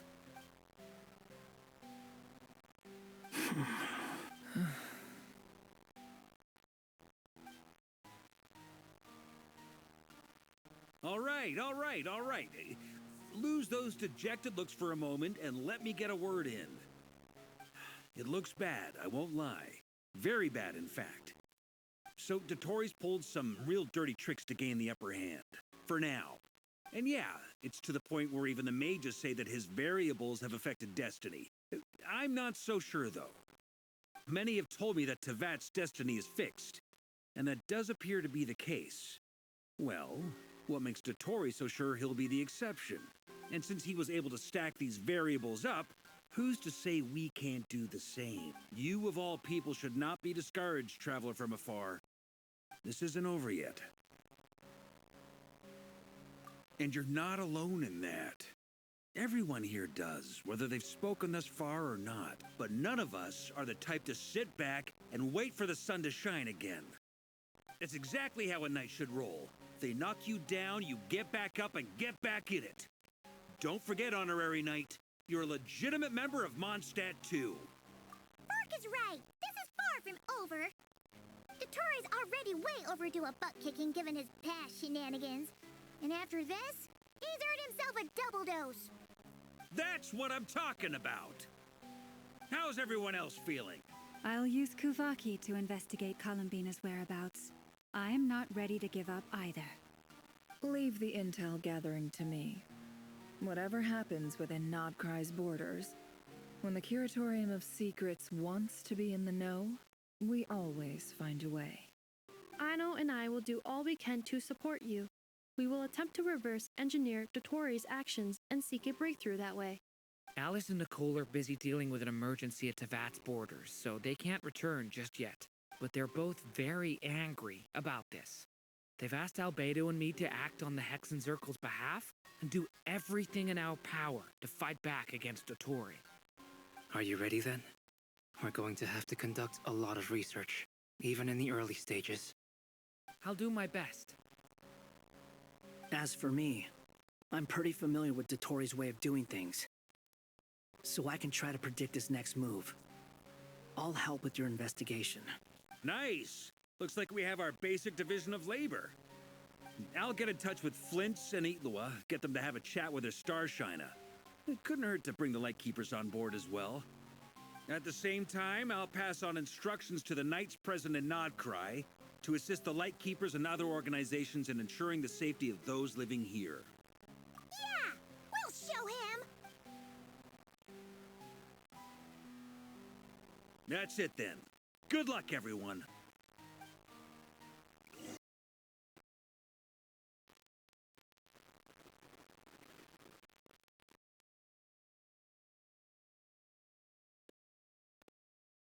I never thought that Columbina would become my real name. It went from being a Fatui code name to something my friends call me.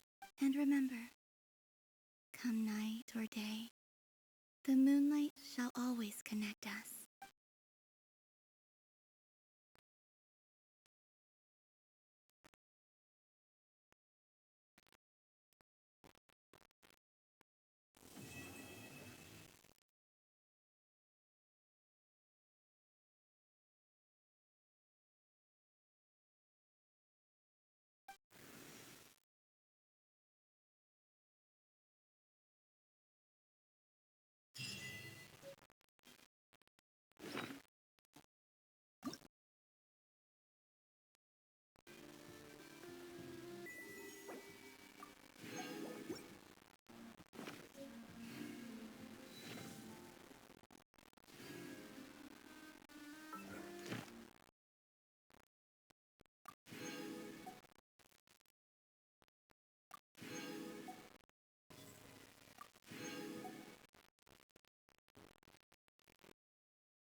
Columbina, really?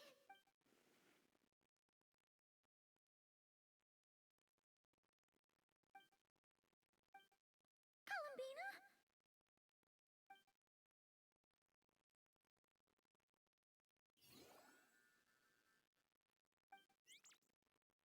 Oh, it's you. Are you also waiting for Columbina to come back?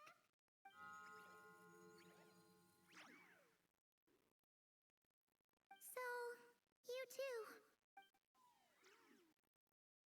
Hey, come on, don't be so sad. Keep your chin up. If everyone was sad, that'd be like, Paimon doesn't want to think about it.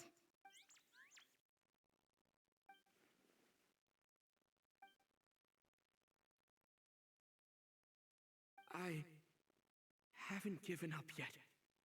Columbina, all of her friends, none of them would ever just give up like this. Give us a little more time.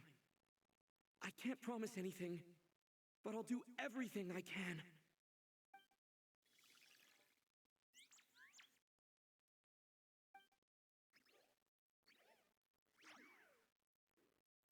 Are they cheering for us?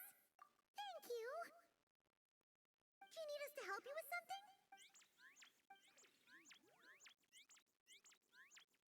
This Kohenki. Paimon thinks she looks a little flustered. Why don't you play something? If they hear a familiar melody, maybe they'll calm down a little bit.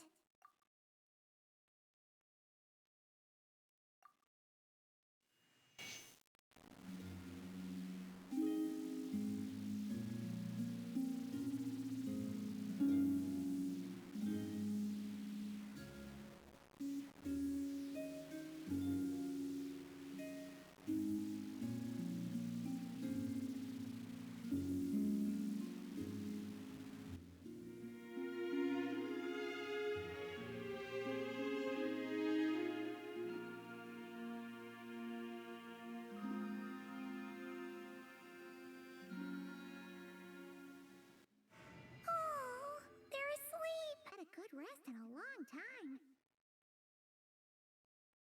Shh, let's leave.